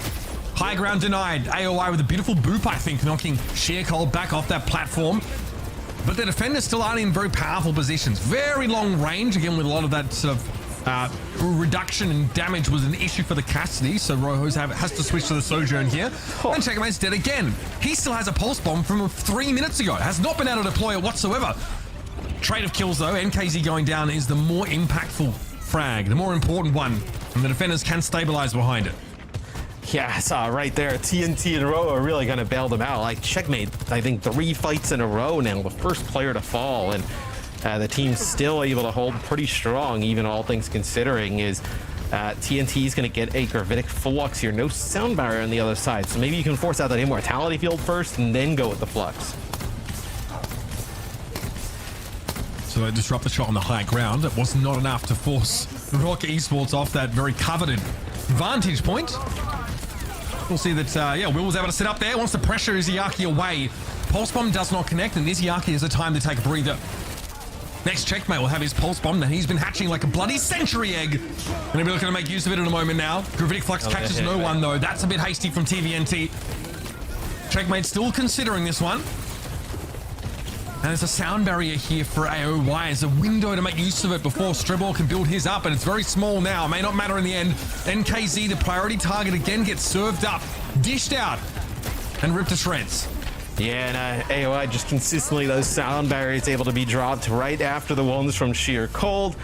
And that gives that extra survivability, you know, even if they did not need it for Rock Esports to get over the line, as that is a really strong performance. I mean, what was that time bank? It was like close to 4 minutes they were able to do Rock Esports on their offense and then hold strong on D. They've looked really good. Yeah, and again, and you know, at the start of this map, you're in a Sigma mirror. When you get out positioned by the attackers, you have no choice. Sometimes if you don't find a pick while the attackers are rotating, you have to drop down to the low ground. You have to take a disadvantaged fight. You have to try and find a way to manufacture an advantage. I've got to give it to Sheer Cold. They understood the flow chart of that engagement. Make sure your Sojourner's up on that high ground and make sure she's impossible to sort of to flank, to hit from the side. So thumbs up. Sheer Cold's protocols look really good. However, the difference in attacking speed is a big difference maker, and your Rock Esports seem to be really well drilled in that regard. A little flashy even, and they definitely take away a very well-earned W in that second map. I mean, look, you were able to get a few picks on the checkpoint early, right? You're able to take advantage of some of those, but if you're going to get their, you know, star player Tracer off the field, you know, right away, you're going to be able to win those fights consistently, you know, regardless of what else happens. Where I know Will was able to kind of track him pretty well, and then I think Exodio really the one who was able to pick him off a few times is the Sojourn. Yeah, Will looking like a really very powerful Tracer, and credit to him for maintaining such a degree of confidence here, going toe-to-toe with Checkmate and prevailing on multiple occasions here. Let's not forget the Pulse Bomb that he stuck the guy with on the first map. I think he made himself pretty clear about how he felt about that matchup in that moment. Nice to see him really put this pressure down. And again, Sheer Cold can hang. I don't think they quite have the X factor though to create the kind of leads that we are seeing from Rock Esports right now. And Matt, that just leaves us with Colosseo. Yeah, and I mean, maybe this one's a little bit closer because both teams play the Sojourn with the Tracer, right? Maybe you're able to catch, you know, Checkmate, you know, off to the side, but also Rojo's looked really good on the Sojourn, able to land shots at range. Also, we've seen some Cassidy, so potentially this could be a little bit of a closer one. Yeah, you know, I think we saw earlier on as well on the day, teams opting away from the Cassidy. I think that the damage fall off at longer ranges is actually quite relevant. Yeah, you have to play the Sojourn. In days past, we saw teams playing a lot of even Hanzo on this particular map, just because you really need to be able to, again, manufacture with some degree of consistency a free kill to start to move that push bot forward. But Rock Esports looking like they're primed to take that, I guess, direct slot into the main event here. Sheer Cold can hang to some degree, but eventually it looks like their nerve breaks. And Rock Esports have those years of experience behind them, not only on the field, but also in the coaching staff. Even if Kareev leaves the map halfway through, he can trust his team. He's like, oh, we're fine. Yeah, no, I mean, it is, it's just going to be difficult, I think, for Sheer Cold to kind of like win in this type of scenario, right? With how good, you know, Rock has been at range. They can play the Sigma again here. Like, the Sigma's a little bit interesting in terms on like trying to play that on this map. Like, you know, it's not one that we see a lot of teams go for, whether it's like kind of like Doom, Ramatra, like those are kind of like the ones you would. But it beats Ramatra in many senses, right? Perhaps that's part of the reasoning. Yeah, I mean, potentially, right? See both teams come out with a mirror matchup here, as you know, right now it's going to be about. Well, so see, they don't want to put the shield out right away because that allows their Sojourn to, on the other side, just get free charge, right? So you want to like poke without the shield. Also try and track like the Sojourn energy on the other side to make sure you don't like poke without your shield and just get killed. The shields only go up when the Sojourn is glowing blue. That is basically the protocols for both tanks here. Because obviously she's not building any charge or when she has full charge. Like Rojo here with a shot, right? Like, you know, can you just find anybody? It's kind of what both teams are playing for. Yeah, that is the whole idea. Unless your Traces manufacture something for free, getting rid of Izayaki, that's nice. Sheer Cold, beautiful opener here. That's the immobility of Baptiste getting punished. Exodio a few times, it feels like, has been able to open things up with the first blood, even though King's Row didn't really play out well for Sheer Cold. He's still able to find a few players with some nice Sojourn shots. Building some pretty comfortable momentum here to start the game off. And there's another one. This time it's AOY getting taken down. If it's not one support, it's the other. That's big. We talk about this, right? Teams wait to generate these picks and then lean into their opponents in short-handed situations. When you can deliver those picks with such consistency, even mind you, playing from the freaking low ground here, that's a big deal. Sheer Cold, excuse me, have really earned this early lead. Can they convert it into an early checkpoint to boot? I mean, that would be massive. We just saw, I mean, in the last series, you know, what just getting that first checkpoint does in terms of push as a game mode. It's not look like they're going to be able to do so as the rest of Rock Esports kind of push on in, stop that from getting close to happening.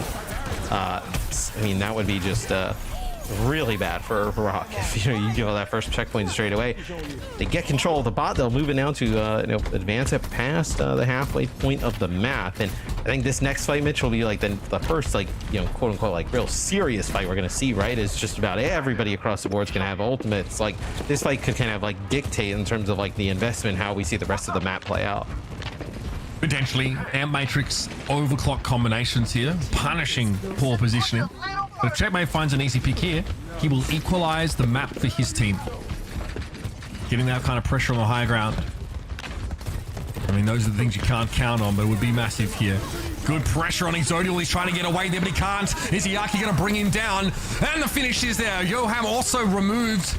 And hey, you spend your support ultimates and that's it. I call that a win for Rock Esports. This should get them within striking distance of Sheer Cold's total. Just the tracking from Checkmate is just crazy there. I mean, it'll just feel like insta-kill two players. The one thing though is that Rock Esports end up use both support ults there, so no, double support ult on the side for Sheer Cold could be huge in terms of you know, them even preventing Rock from taking the lead. Awful close now. Overclock still in the hands of Exodial. Say the same for Rojo though, and he's found Will again. Will is compromised early in the fight. Last time it was Checkmate. Oh, this is everything here. They are throwing it. Kitchen sink, haymaker, whatever. AOY getting brought down, but it's going to be a question of whether that's enough. Checkmate gets caught though.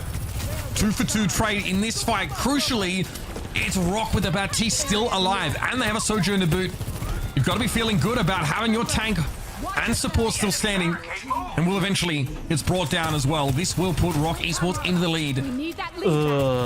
That is a real difficult one because, you know, you end up using so many of your ultimates there for Sheer Cold. Like, you're kind of like all in on that one, and then it just does not pan out in your favor whatsoever. And now you've given up a lead, right?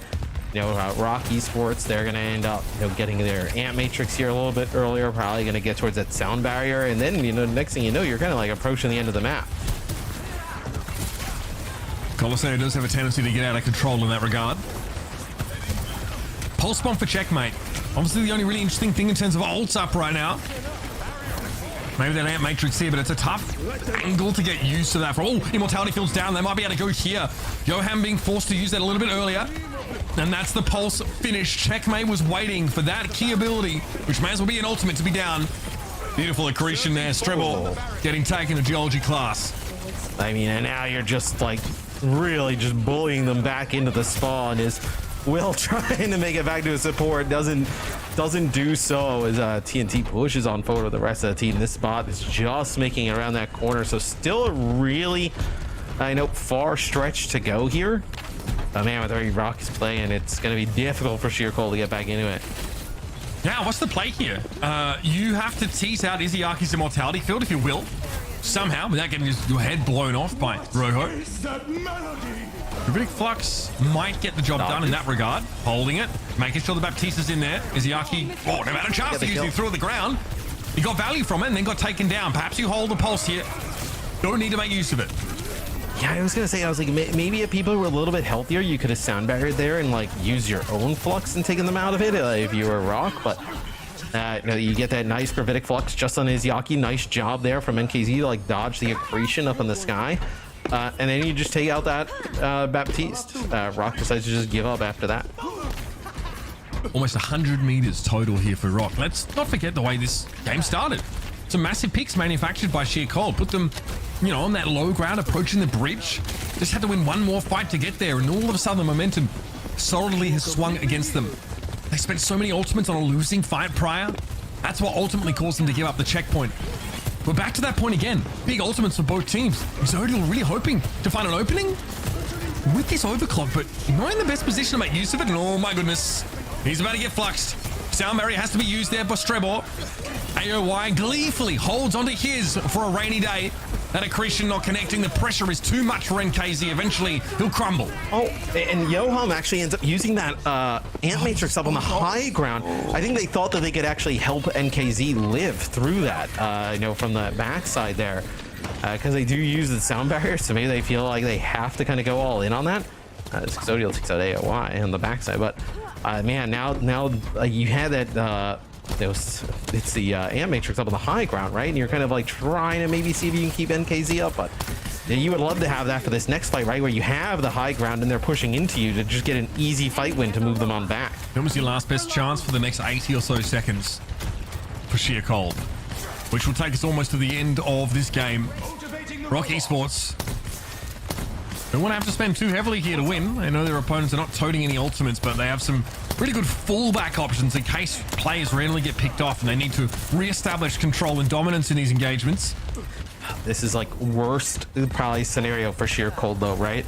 No ultimates, bot mid-map, down by 40 plus meters. Where Rock can just sit here. There's no incentive for them to really push, right? They can just kind of sit here and just play this trading game if they want. This is where the real fight happens, right? This part of the map. This is where Sheer Cold need to try to find a way to put some flank pressure down. NKZ close to a flux here. I wonder if you just pop it immediately. No, at least waiting for Zodial to be in position. You have to do something to try and force some of these ultimates out. Roho in a great spot. Immortality Field gets the job done. NKZ commits there with an accretion, but the healing from the regenerative burst is enough. Izyaki able to keep his team standing. And Sheer Cold will pay the price for their impudence. Herded into this left side room. One by one taken down now. 90 seconds left. So I like the idea there from Sheer Cold. They use that gravitic flux.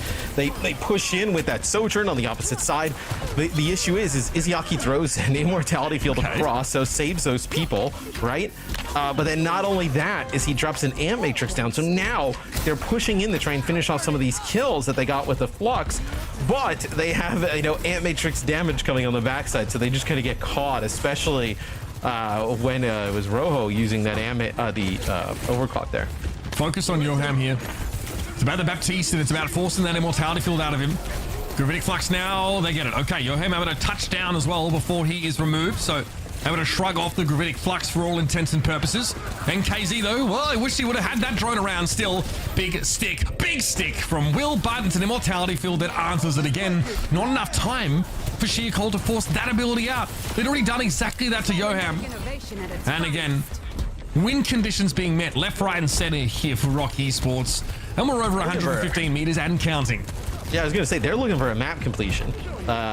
Like they are getting this very close to a box of victory, and even then, I mean, this run back from Sheercold would have to be like legendary for it to happen.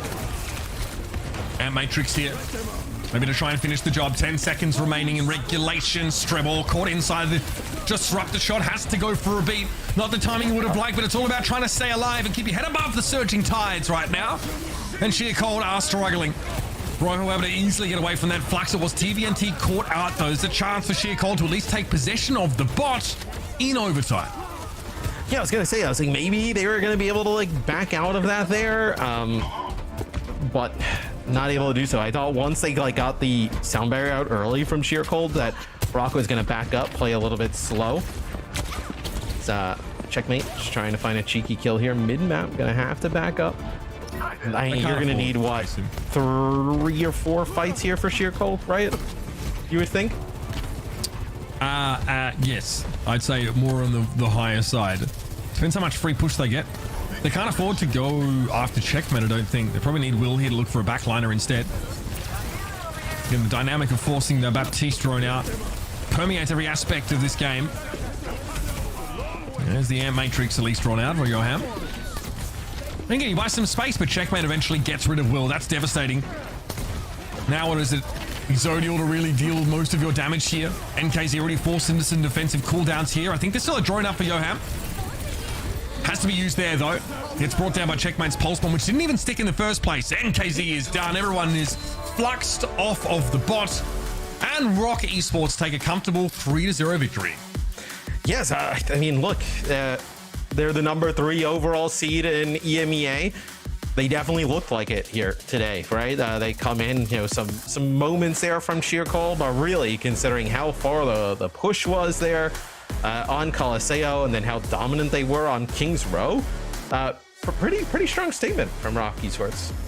Yeah, but I mean, yeah, as you said, there were signs of life from Sheercold, Li Jung especially. It was just once Rock Esports started to stabilize, it was all downhill from there. And at the very last map here on Colosseo, I feel like there were some overcommitments on Sheercold's part as well in certain fights.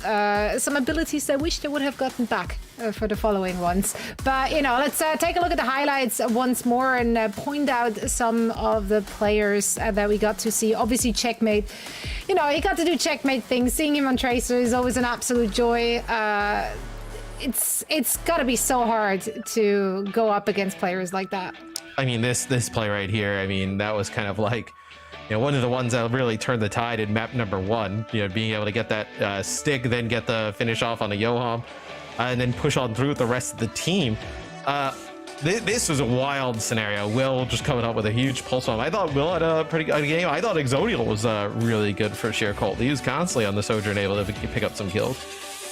Yeah, I think that like this metagame as well puts it can make DPS players look very good. I think at times, especially when you're playing some of the Sojourn Tracer setups, it could also like put a lot of pressure on tanks.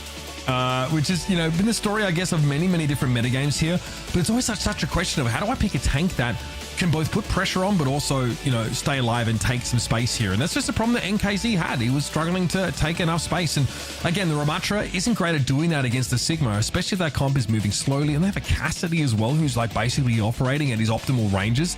And then this play was really big, getting that immortality field forced out there. Checkmate able to flank really deep so much on this map because he can trust the rest of his team to be able to, you know, play 4v5 for a while and not lose any players, not get anybody picked off. They played really safe, really effectively, especially through this part of the map, right, where you do need to break line of sight very frequently. And you've got to be really cognizant not to give the enemy Sojourn free railgun charge off your shield. So the Sigma's constantly like pulling and pushing their shields to make sure that, okay, if she has rail, put it up. If she doesn't have rail, put it down. Don't give her all this free charge. Force her to actually do damage. Force her to get hits to charge that up and actually play the game properly. Yeah, well, they came out on top. I'm very interested to see how they will be looking like against a team which may be able to push them a little further out of their comfort zone and not allow them to, you know, keep that tempo up and really directed tempo. Let's take a look at the standings because we are done with the EMEA part of the day. And we, of course, want to make you aware of where we're currently at, with some teams now officially qualifying already for the main event. Any big surprises here today? I don't really feel like it. I feel like this is kind of what we expected. Some teams looking better than we would have thought on paper, though. Yeah, I want to point out Group D is not finalized here. So SSG and Ex-Oblivioni should be 1-0 in terms of win and losses here. So we'll get to see them tomorrow. Surprises, not a whole lot, right? I think Left Right Goodnight showed us some pretty good moments here. I think Team Peps, I was hoping for a little bit more. Yeah, so the top team for the groups A, B, and C, those are Twisted Minds, BSC, and then Rock. We saw those games today. Those teams have qualified. Peps, LRG, and Sheer Cold, they'll be in the losers finals of those groups. Some of those other games have not played or finished yet, so we don't know who they'll be going up against. But those teams that were 0-2 are currently at 0-1. So just to kind of clarify on some of that. Thank you so much, gentlemen. And now that we're all in the clear, it is time to re-watch some of our highlights. There were some really explosive plays being played today. And we got a fancy little segment called EMEAing Plays. Yep, we have it. Oh man. Yep. Mitch's Ghost Rider is just getting into the stride of things. It's early season. It's day one. It's not bad, but it's not good. I'm on the fence. I'm sharing them between OWCS and my own material, so you can't expect that quality output. It's a lot of work to write both of our material here. Letho was great. We were really happy. I think with Letho, this is like a big 4K on that Sojourn performance. He and Mamone were easily at the same level, I think, as their opponents. And this Pulse Mat, this play was awesome. Hard to go past this. Boop. And then not only this, but also just finishing off Yoham and then doing the recall, then just dunking on the rest of the team pretty much. Well, Mitch, Matt, what are your big takeaways from the winners matches we got to see Group A, B, and C today? Anyone in particular really stood out to you? I'm still super impressed with Twisted Minds. In a weird way, we're still talking about some of the other teams with loads of OWL players we've seen, but I am excited to see games like Twisted Minds versus Space Station, even to see how Rock Esports fares against a team like Space Station or BSC. So that's kind of what I'm excited to see. One thing I think to keep in mind, I think every time we advance through this competition, the level of competition gets much higher. So, from this point onwards, now that we're in going to the main event out of many of these teams, we're going to see a different level, I think, because everybody, we have a lot of 3-0s in these winners matches, right? So each of these groups are producing a team that are definitely more than the cut above the rest. We'll see them tested more later. I want to draw everyone's attention to tomorrow's first EMEA game, Ex-Oblivioni versus Space Station Gaming. That should be much more competitive than what we've seen today. That's what my expectation is. I think that'll be quite explosive, and honestly, as good as Space Station are, I expect Ex-Oblivioni, who are a household name in Overwatch, especially in the contenders region prior to this, they will give them a run for their money. They will put them to the test. Indeed. Well, I definitely am excited for more EMEA action tomorrow, but for now we are done with that portion of our day, which also means that I am done with the lot of you. So see you both again tomorrow. Thank you so much for joining. Bye. But the broadcast, of course, ain't over yet. We got some great matches in the NA region just around the corner being a break. So I'll see you on the other side.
take Contenders Season 0. Have done it. They will fly high. San Francisco Shock against champions. Whoever said lightning doesn't strike twice has never met San Francisco Shock. Shanghai Dragons are your champions. Dallas Fuel takes their place amongst the stars. Florida Mayhem are your kings for all time.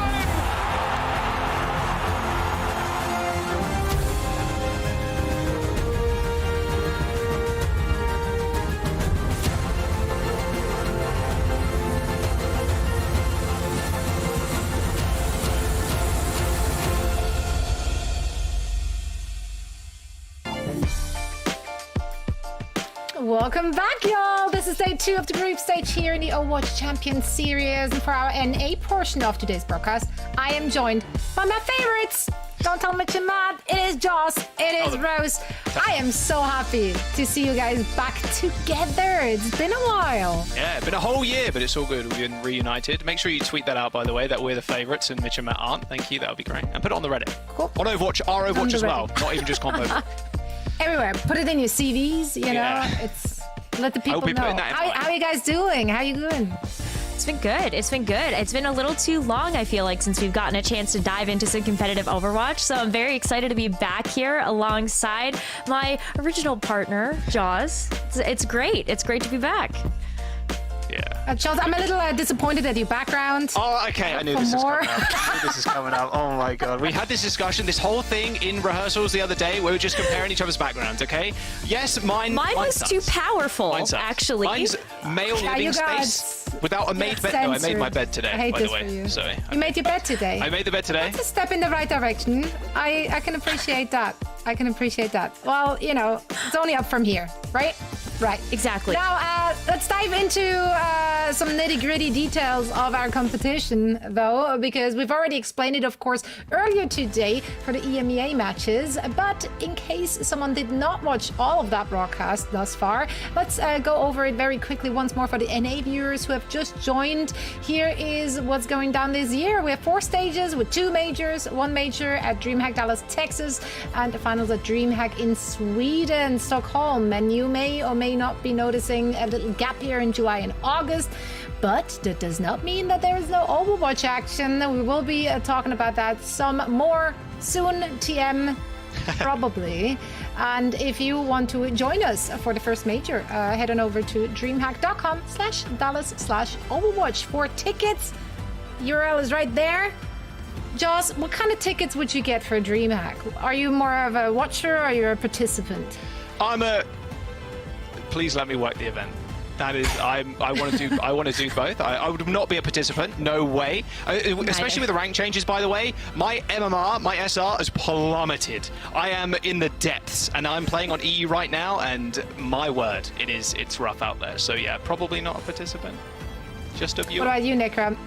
I think I would do my best at participating, but only because I think that playing in an event like that would be like a super fun experience. Something I don't feel like a lot of people have ever had a chance, or many people can say that they had a chance to do. So I don't know. I'd test the waters. I wouldn't do very well, but I'd give it a good try. It's all about participating, man. I just want to be there.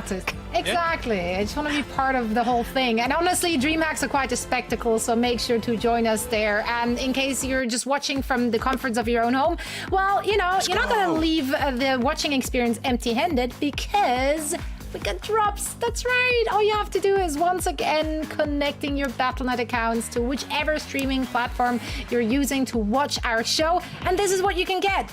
I mean, come on. Cute sprays. This is what I'm here for. This is what I'm here for. I'm kind of a name card collector, so I will be. I will be watching 6 hours minimum between March 18th and March 31st for campaign number 2. Yeah. I mean, I will just based on me working the show. I guess I'm also. Yeah, technically we'll get that. Yeah. Just tune in for one day. Tune in for one day. That's 6 or 8 hours right there, and then you get to have all the cosmetics.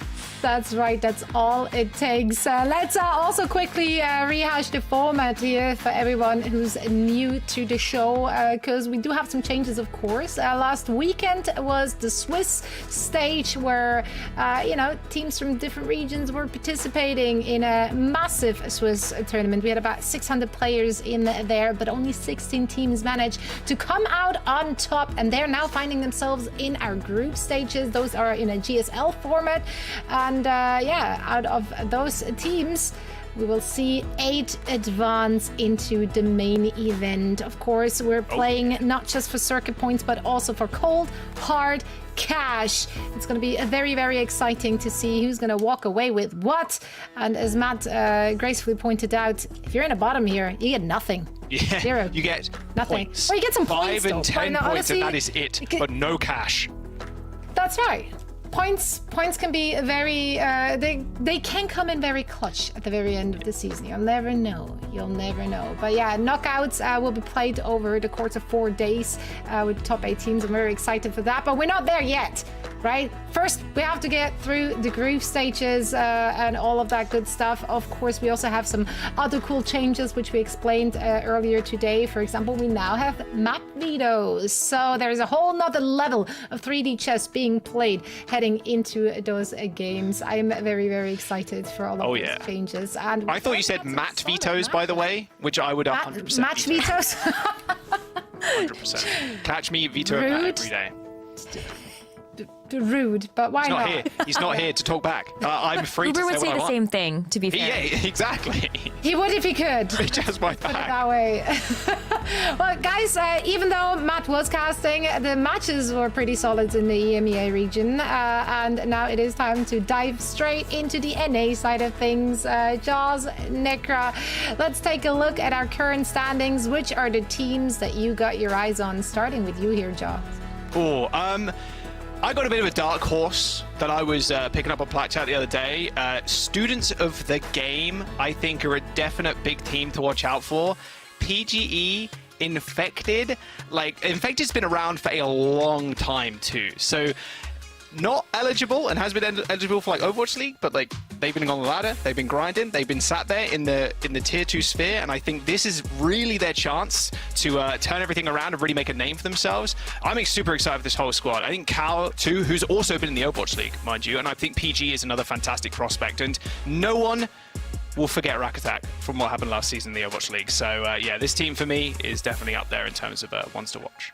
Rack Attack has plot armor at this point. I'm ultra convinced that he has garnered enough good fortune in the universe that this is for sure the year. But I personally have my eyes on M80, whether it was because they were in the news a little recently or because they just picked up this incredible star-studded roster. I think that M80 is going to be a force to be reckoned with when it comes to who can take this North American scene. I'm really looking at the fact that we've got Hydron, Renko, Lep, Pelican, Hawk. It's just wild, Jaws, when you take a look at this lineup. You can look in any which direction and you're gonna be hit left or right by awesomeness. This team is winning trophies, is all I'm saying. This team is going the distance, and I would be very surprised if we don't see these teams in Dallas, Stockholm, or wherever in the finals. This team has so much raw firepower. Hawk, the best tank player in North America right now, and their DPS line is just giga stacked. Pelican, Spectra, and it's important to have a Tracer in this meta, but they have a couple, and Hydron too. A ridiculous amount of talent on the lineup, and that doesn't even we don't even touch on the supports there. Ultraviolet and Lep, just a ridiculously consistent duo, and they are a team to beat in North America, and it's going to be a tough time actually beating them. That's going to be the big problem for a lot of teams. Absolutely. I mean, we saw it already in the EMEA matches, right? Sojourn and Tracer, both such impactful heroes, and having a Hydron and a Pelican, of course. I mean, get wrecked, I guess, if you're on the other side from that very squad. But we will be seeing them a little later today. We're going to kick things off with Toronto Defiant versus Shikigami first. So also 2 very, very exciting spots. I mean, generally, I think it's just, I love the beginning of a new season of anything because everyone is still feeling it out. Most of those teams have not played each other just yet, so they still don't quite know what to expect. And now we have the added layer here, of course, also with the map vetoes coming into this. So a lot to consider. Yeah, I mean, there's a lot. I love seeing the map vetoes, Rose. I think it's one of the coolest aspects of coming into this, because we've had map selection before, but like seeing the teams every single time they pop on the broadcast actually get to pick the maps in front of us, it's a nice little addition this year. I think it also gives us a little bit more insight onto where the teams might want to go in terms of their compositions or where their comfort is, right? Because a lot of these map pools can show you a variety of different things. If you're more of a rush-oriented team, we might be able to see more of that come through with the bans for some of those maps where you might want to see a little bit more dive. What kind of compositions do you expect we see the most of in the NA region? Do you guys feel like it's going to differ a lot from EMEA? Because historically, there were quite some differences in the compositional approaches. I kind of feel like from the matches I've seen so far, that does not seem to be the case. Right. I don't think so. I think the meta in general has been changing from week to week anyway. Like, what we see here is probably not going to be what we see at the end of the month or like even next week. Like, there was a point where Korea was like only playing Doomfist, and then they were like, okay, actually no, Zarya is better. We're going to play Zarya. Oh, we'll play Orisa now. Like, if you've been watching the eastern side of things with Japan too, like there's so much evolution in terms of the meta, and I think we'll see relatively the same thing what we just saw in EU. A lot of RAM. There's going to be Permatracer because that pick is just disgusting right now with the increase projectile sizes, and the DPS passive just makes Tracer a monster. Expect the same thing, but from week to week, we are going to see some changes. And at this point in the game too, you need to play various roles. Like Hawk can play every tank to such a high level. The flexibility is going to be key, and that's going to be some of the big falling points of some of these teams, I think, as well. If you're not flexible in this kind of meta, you're going to fall behind. Yeah, I'm with you right there. I feel like there's a lot of variety that we can still get a chance to see. Like, the meta isn't solved by any stretch of the means. So teams could play with a lot of comfort picks, but they could also try to really figure that out. I think Murmatra is still going to be a very, very strong tank. We've seen a lot of Brawl and a lot of Rush. Lucio also feels like a super must pick. And it's a must pick. I like... So how could you not? The sound barrier is just such a good defensive ultimate, and then you also have that increased projectile size for Lucio as well, so you're always hitting shots. Yeah, I mean, we saw earlier today, like on, I think it was Blizzard World, we did see like a Zenyatta Baptiste, but it didn't quite work. Like the cracks in that armor were discovered very quickly. So yeah, a lot of exciting things, of course, we get to see from the teams. A lot of niche picks maybe happening as well, depending on the maps. I am here for it. For now, we're heading into a quick break, and then afterwards we should be back with our first match in the NA region. Stick around.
What's up, you lovely people? We are back again. Zoe here, joined by Jaws and Necra, and we're getting ready for our first match in the NA region. It's going to be the Group A winners match between Toronto Defiant and Shikigami. So let's dive straight in and talk about those teams. Toronto Defiant is one we're starting with. Of course, this is a franchise we've known and loved from the Overwatch League. It's so great to see them continue their support for competitive Overwatch through this new chapter. And also, I mean, they're rocking up with star power. We have some former champions on the server here. Yeah, we sure do. Oh my goodness. Like, where do we even start with this one, Jaws? Because I feel like when you look at this roster, what should immediately jump out at you is someone, Merritt, and RuPaul coming in from the Florida Mayhem roster that most recently won the Overwatch World Championship. So now they're back trying to compete in this brand new Overwatch ecosystem, and they rounded out with some really, really top tier talent. Oh yeah, I mean, this roster is just unbelievably stacked. Like, I think this analogy is used way too much in like esports, and you can say sports as well, like David versus Goliath, but literal champions versus players that a lot of them do play in collegiate and have had some fairly decent success there. How do you look up at them and go, ah yes, this is gonna be a fair one. This is a fair fight for sure. Like, it's tough, man. Shikigami have got their work cut out for them. We've had a lot of 3-0 Overwatch, and I did tweet out like, maybe this, I pondered the orb. There's no more 3-0s, but this one may be a little bit one-sided here in terms of Toronto Defiant being giga stacked. Yeah, this is going to be an uphill battle for Shikigami. Also, I noticed that in the Toronto Defiant squad, that Danny was listed as a player, not as a coach. So maybe that's the hope for Shikigami. Maybe if Danny gets up, then, that could be your winning condition. But let's talk map vetoes here and then take us into the game, guys. Yeah, I'm honestly not too surprised here. Like, in terms of map vetoes and stuff, Rose, you were definitely talking about how you could favor certain maps if you're favoring certain comps. A lot of the comps are like, you want to go fast, you're going to play Lucio. So most of the maps in the map pool, they're pretty open for that. I'm happy we're seeing Esperanza, by the way, not Colosseo. Thank goodness. But Hollywood's a bit of a shock, I'd say. That's the one that stands out to me. Most players, especially in EU, play King's Row because that, I feel like, is the EU map. So a little bit of a change up there is nice. A lot more dive potential too on Hollywood. But I really think that this map pool overall favors the Toronto Defiant because they have such an incredible amount of flexibility when it comes down to the tank choices that someone can play. Someone has the best Winston that we have seen in Overwatch in a very long time. And to be able to bring that to any map, whether it's Hollywood, whether it's going to be even on Lijiang, we might even get a chance to see that. But also just any sort of dive hero feels really nice to be able to run on Toronto Defiant. Yeah, I mean, the roster is stacked, and the ability to flex, which is something we were talking about before we went to that break, it is super important. You gotta be able to flex to almost everything right now. We're gonna roll out. Seeing Doomfist from Toronto, and a little bit of Queen. The Junk Queen to the Doomfist. It's pretty nice. I mentioned before that Korea was playing a lot of the Doom and they switched to Zarya. But the big playmaker here for Shikigami is going to have to be Vintage on the Cass. Cass is just an unbelievably strong pick right now. If you hit that Magnate on somebody, no movement abilities can be used. You have to burst them down, and both Sugar-Free, Merit, and someone are very susceptible. In fact, the whole roster is susceptible to that Hinder Grenade. Yeah, and Cassidy just has some really fantastic, just general damage as well. So as long as you can get that consistent damage down, that's also going to hinder the amount of healing that can come through from the team as well.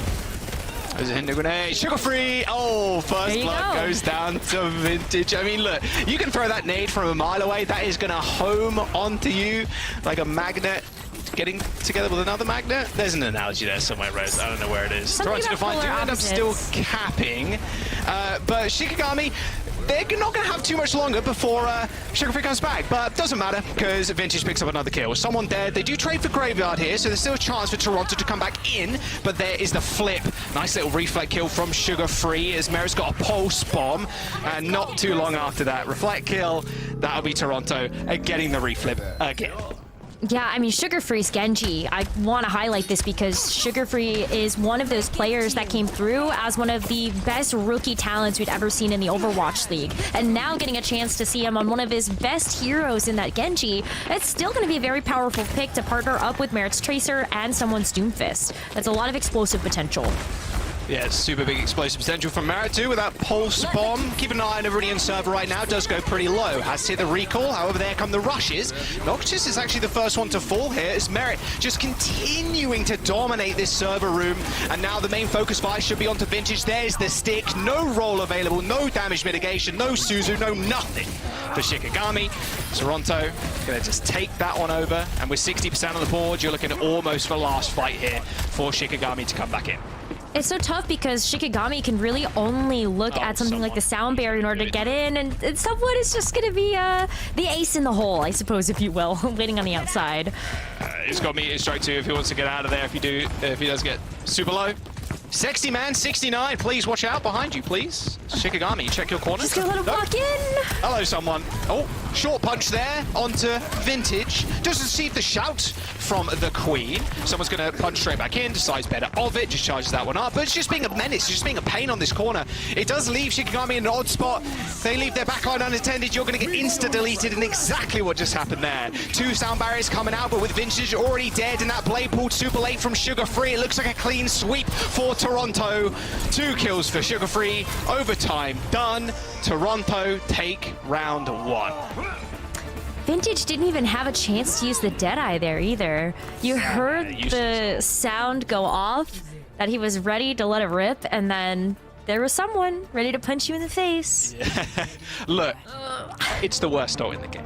Like, it's very bad. It's good for zoning, it's good if you have speed boost and whatnot, but yeah, the amount of times you're going to get interrupted, like you said, Rose, from someone, or just Sugar Free could dash through you, like yeah, there's so many answers. Feels like you just use it for zoning, and then, or just for the cheeky reload, right? You get the double reload if you hit the roll too, so yeah, it's pretty rough using that ultimate at the best of times, but it's like Shikigami, okay, changing up to, we're just evolving through in the Korean meta right now, as Sexy Man 69 will pick up the Zarya. I love Zarya in this meta. Zarya got some really nice changes to the projectile size of that beam, and so you're going to be hitting targets way easier and charging up to that Graviton Surge faster. And that could be really impactful here too to help save a teammate with a bubble. Yeah, it's super good against the Doomfist. The way and the pacing of Zarya is really nice because the Doomfist can't just be in your face the entire time. So Zarya is able to keep up the pace in terms of bubbles. The Doomfist comes in, you're going to have a bubble ready. Doomfist has to get out. The rest of the team has to get out too. You've got another bubble by the time they actually make their re-engagement. So it's going to work out really well for Shikigami if they can find an entrance into the fight. Toronto, they end up taking the point super quickly. They end up putting pressure on the front line, and Rupal already goes down. Vinci is going to follow them to the grave, and Shikigami are going to be able to find the flip. Again, Toronto not able to hold on for too long. 100 energy on the Zarya 2 is going to be a pretty mean weapon in the face of Toronto, so it looks like they're just going to go for a quick reset here and group up together as 5. Yeah, but oh, look at that. Shikigami wants to try to chase down some of these picks, but with that pulse bomb coming through, Merit's at least going to try to keep the pressure on to Shikigami as they've got it right back up to the point. He's turning into a Vintage wine. The amount of time he's been 6 feet under in a casket, yeah, it's pretty rough with Vintage right now. But it's the perfect target acquisition. The Cassidy's just so much currently in this current meta, just so much damage output, and the ability to use that Hindered Grenade to stop one of the more mobile heroes on the side of Toronto to find is just so key. And Toronto know that's the problem and just insta executing on Vintage as soon as they come out of spawn. Nice little Suzu there, stops that pulse bomb from doing much damage from Dan Twist, and Shikigami do end up capping the point again. Can't go down if you're the Tracer right now, and rather brave is Dan there, and not even using the recall. And with a Graviton Surge coming up, as soon as that Zarya lets that rip, this should be at least a couple of kills. There it is, 3 people on top, but the beat's going to get landed too, and Sugar Free's got the blade to pack them up if they need it. High Noon's going to get launched in, and surprise, surprise, Vintage ends up going down, and Toronto Defiant just kind of running rings around Shikigami. Sugar Free not even required to use the blade in this fight, and that should just be the fight 1 for Toronto. It was so smart for Toronto to be able to have both the Kitsune Rush as well as the Sound Barrier to lay right on top of that Graviton Surge. And ideally, what you're looking for with those ultimates is just to play defensively, but you've got the Sound Barrier for the extra health, and then you also have the Kitsune Rush to deal some extra damage so that Shikigami can't get close enough with these more melee-oriented heroes. But when you get a chance to play defensively now, Toronto's got a lot of other tools up their sleeve to work with for this next fight. Okay, your Tracer needs help. Shikigami. Nice little flank. Merritt's got a pulse bomb. Oh, Vintage is just... he's in so much trouble. Someone please help my man. Dan Twist does take down RuPaul, but I mean, the fight is done, it's dusted, it's over. Vintage again, the target for Toronto. And you're happy with that? I mean, because the comp executes so quickly, Toronto's comp, and you can just dive on one target and just burst them out. You don't really mind RuPaul going down like that, the sacrificial lamb, as it were.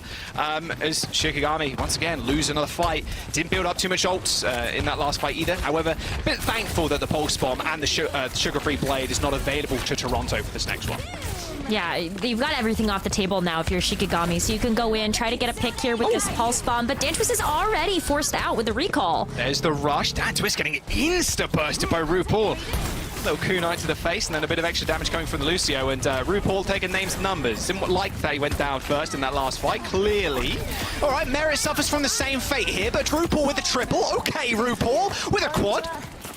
Yeah, he's a champ for a reason. You must have amnesia. You forgot he's him. He is him, and this is going to be the mechanical skill that we've all come to love and expect out of a player like RuPaul, and it's going to really lead to a nice round win here, I think, because Shikigami, they still have yet to get back into this one. Jantus can't even use this Pulse Bomb. Yeah, it's been pretty rough with Dan already. Had to hit the recall there, so has to get back to the rest of his team. There you go, 5-man sound barrier coming in, but Vegas going to have a better beat here if he uses it. And he doesn't need to use it that quickly either, because they will already win the fight.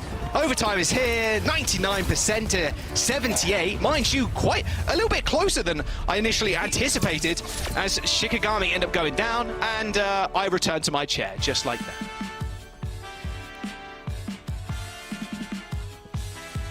What's wrong with that? What's wrong with the pajama? Hey, no one can see the ball. I was just...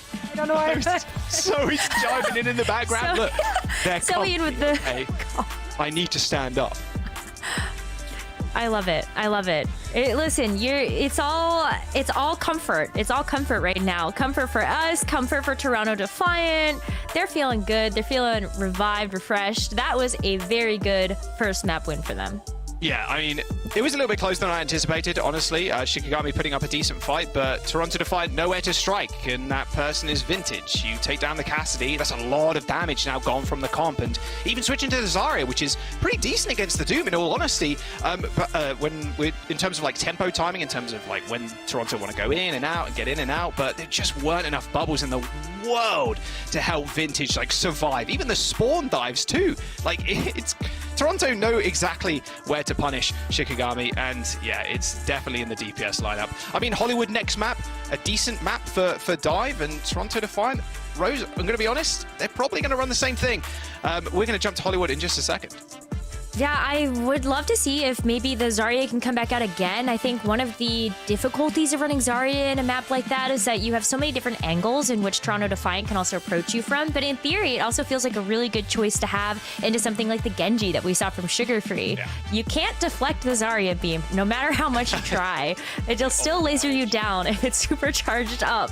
But yeah, we've all been there. You just can't track a guy that is just that quick with the Lucio speed. It's just impossible. Look, I know the projectile size has got increased, but Sugar-Free's movement's a bit too sublime, I think, for Shikigami right now. It's rough. I mean, I think Twitch chat agrees too. Toronto Defiant, a 96% vote versus Shikigami's 4%. Honestly, a 1 to 23 on that one. You know what? That's a value bet right there on Shikigami. I respect it, but I think Toronto Defiant, maybe it's a 3-0, maybe Hollywood, they can kind of turn it around, but you're going up against champions here. It's a real rough one. But hey, diamonds are forged under pressure, right? So maybe Shikigami can take a ton of lessons from this match to be able to bring into the subsequent stages that we have, but also the job's not done yet. Even though that first map looked very, very good for Toronto Defiant, there's still some bright spots here from Shikigami that could bode well for them on something like Hollywood. I think the Zarya could work even better here if you want to try to force those fights to be in a little bit more close quarters. You have way less openings on some of the rooms that you have that you could play that tiny Overwatch in. Little tiny Overwatch. I'm a fan. We love tiny Overwatch. Here's another kind of thing that I would think we'd see, especially on slower maps like Circuit. Classic, obviously, Sigma on Circuit, but Hollywood's a very, very good map for Sigma as well. First point, not the best. Second point, definitely the better of the two there, just because of how far you can stand back and taking control of the high ground, super important. But I'm not surprised to see Toronto run this either. I mean, just stick RuPaul and Vega up onto the high ground in Cafe. Good luck getting on the back line. Shikigami are going to want to do exactly that though, Rose. With this Diva pick, you got to hit every single matrix on those sticky bombs from Sugar Free though, or your mech is going to be annihilated. We did see Toronto Defiant actually play this composition yesterday in their match versus Final Gambit, which was a full hold on Hollywood, by the way. So whether or not history repeats itself remains to be seen, but I also, in theory, like the Diva choice to be able to help dive on some of those squishier targets like Vega's Zenyatta, but also Vega is another support you have to look at in terms of his mechanical skill. Sitting next to a support player like RuPaul, both of these players have so much pick potential when it comes down to either of the supports they're picking. I mean, that's a real rough start for Shikigami. I mean, you want to get Vintage up to a point where either they can stand on the high ground or they have like a decent angle on the back line of Toronto Defiant, but Toronto aren't going to give them that. I mean, you can see Vintage now trying to wrap around onto height, but you're going to still have to deal with Sugar Free and Merit, and even the orbs coming through from Vega. There's a really nice like line of sight there you can see as Vintage is trying to shoot back at Vega right now, and you almost permanently have to have the Diva standing on top of you in order for you not to get bursted out, and then someone could just rotate to high ground. It's going to be a tough point to cap, but Vega does end up taking a headshot there, and with Vintage making a little home for themselves on the high ground, you're going to be feeling a bit better about yourself. But, I mean, Vega taking down the Tracer, yeah, that's not the start you really want. 2 minutes to go, Rose, and this fight is going one way.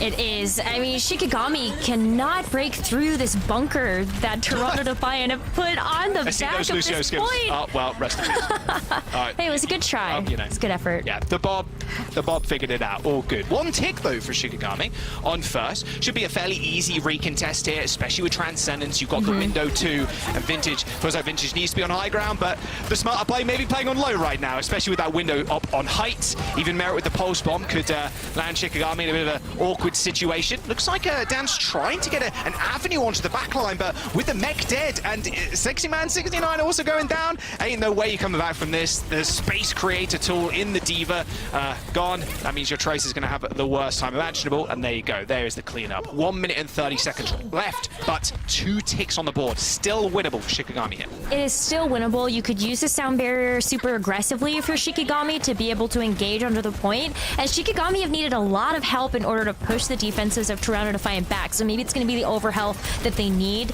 as just the extra buffer to make their way through. But Sexy Man's got to be careful. He's taking a ton of damage with the Orb of Discord and the focus fire from this Toronto front line.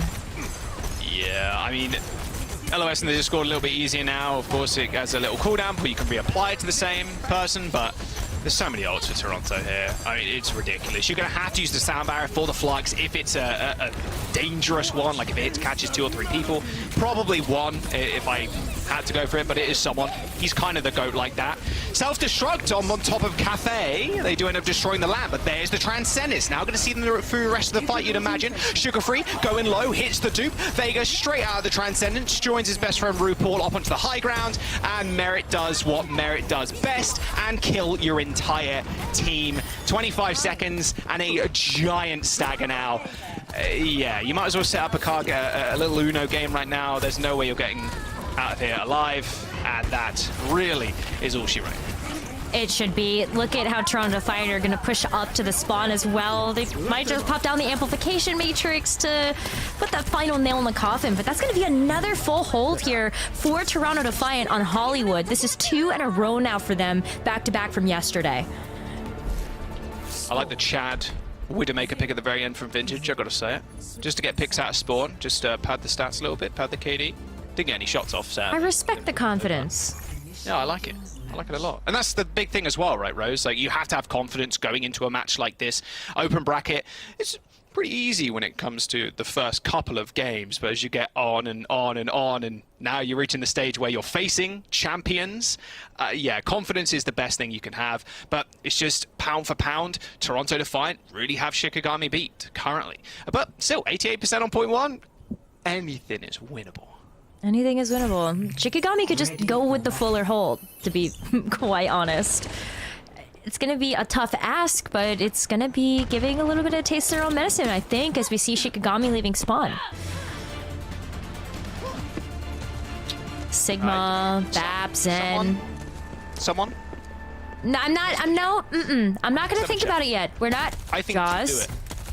We're not going to acknowledge it until they come out of spawn. Sugar Free's on May and Merit's on Sim. Well, they might just be TP now, but still, I think. I don't know. Style point. Don't do it Ryan to right him. now is probably the worst tank in the game currently, although rough. one of the most fun. I think Ryan is definitely in a worse state, especially as Ram exists. Nah, poor man just gets CC'd. Like, He's doing it. CC'd. Oh, they're doing it. Okay. That's my MVP. T-pose on him. Look, TP straight to cafe or TP across. Okay, go a little wrap around. Wait for the like what I'm cooldown to come seeing. back. Yeah, or you can just walk at him. Yep, clear off high ground.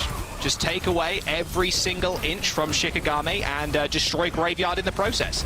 Uh-oh. Big trouble. Sugar Free is dead, but a parting shot onto Vintage will make sure he meets a frosty end as Dan also falls. And the Rhine, yes. If you're someone, you can play absolutely anything. Touch the spawn challenge, maybe a little bit successful. We'll see if Shikigami or Vintage can try and... No, Vintage. No. Vintage has also had enough. No. Kind of game Among Us there, trying to be sneaky. Ain't happening. And there it is. Trying to Defiant, having a little bit of fun towards the end there. And yeah, quick and clean 2-0. We've still got one more map to go, of course, it being a first to 3. But who'd have thought, huh? Touch the spawn doors. Yeah, successful. It is group stages. Anything is possible. The Fuller hold could have happened, but also someone decided to just go kill the team. He went the Rhine. He's got the stats. 100% win rate on Rhine. Never need to touch it again. So we're all good. We're chilling now. Now we can just play normally, and yeah, you can live happy knowing that you got 100% win rate. Yeah, it's pretty tough. Obviously, Shikigami, pound for pound, like I mentioned, doesn't really match up to Toronto Defiant, but it's also kind of valuable experience as well, going up against some of the best, even though you are kind of getting beaten into the dirt outside of a car park at Wendy's, you know, like it's tough. It is a tough one. And Toronto, it might be an everyday stroll in the park right now, but there are some incredibly tough competitors in the NA region. M80 is looking exceptionally scary. There's a lot of competition that's going to happen later down the line, and yeah, they will definitely meet their match later on. But Shikigami right now, still hold your heads high, making it this far too. They're not out of the woods just yet. Yeah, they still have a couple of other stages that they can play. They also have another match in the group, so they're not totally down for the count. And we'll see what else they have in store for us as we look forward to the next map that we're going to have, but it's going to be on the other side of this break. So don't go anywhere, guys. You're still watching the Overwatch Champions Series.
All right, welcome back.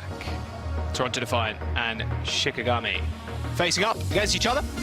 It's been a bit of a quick one, at least for the time being, Rose, but it could change here. A couple of substitutions coming in, but Abstract coming in on DPS and a solo in on the tank.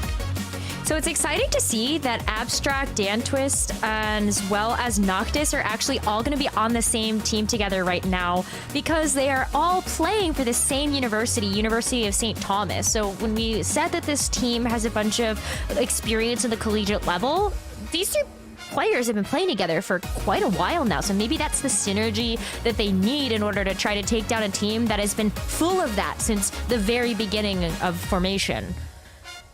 Yeah, maybe you just need that extra oomph, that extra bit of spice on top. We'll have to wait and see. Of course, Toronto aren't making any roster substitutions. Like, who's really surprised about that? Absolutely nobody. We'll see what happens. Map number 3 could go their way, but just stacking up, it's going to look pretty rough. And especially in this kind of meta 2, Rose, where it is so quick. Lucio is a must pick. And I like what you mentioned before in the pre-show too. Like, it's very easy to get good damage on Lucio right now. And a lot of Lucios, I was speaking to Astra about it. He's saying, like, and just looking by his stats too, and a lot of Lucio's stats right now, they're doing so much damage because the projectiles are very easy to hit now with the increased projectile hitbox. So Lucio's are farming beat quicker, and they're just dissing out that extra portion of damage that makes the game a little bit quicker. And if you're a team that isn't as experienced or isn't as championship level winning, right, as Toronto Defiant is, that kind of speed, that kind of tempo can just really just topple you.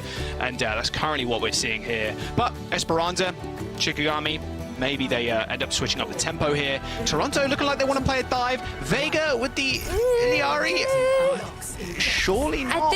Honestly, I am very down for this. Yeah, like, I can't really... It's not good. It's not a good pick. Say anything about it because Toronto Defiant has been absolutely crushing. So, like, go play whatever you want at this point.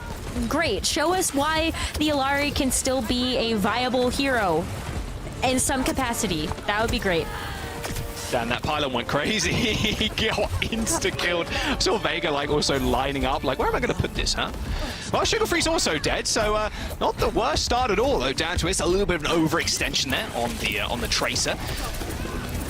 Toronto don't have as much damage, of course, as Shikigami with the Sombra, and even less damage as Sombra's dead.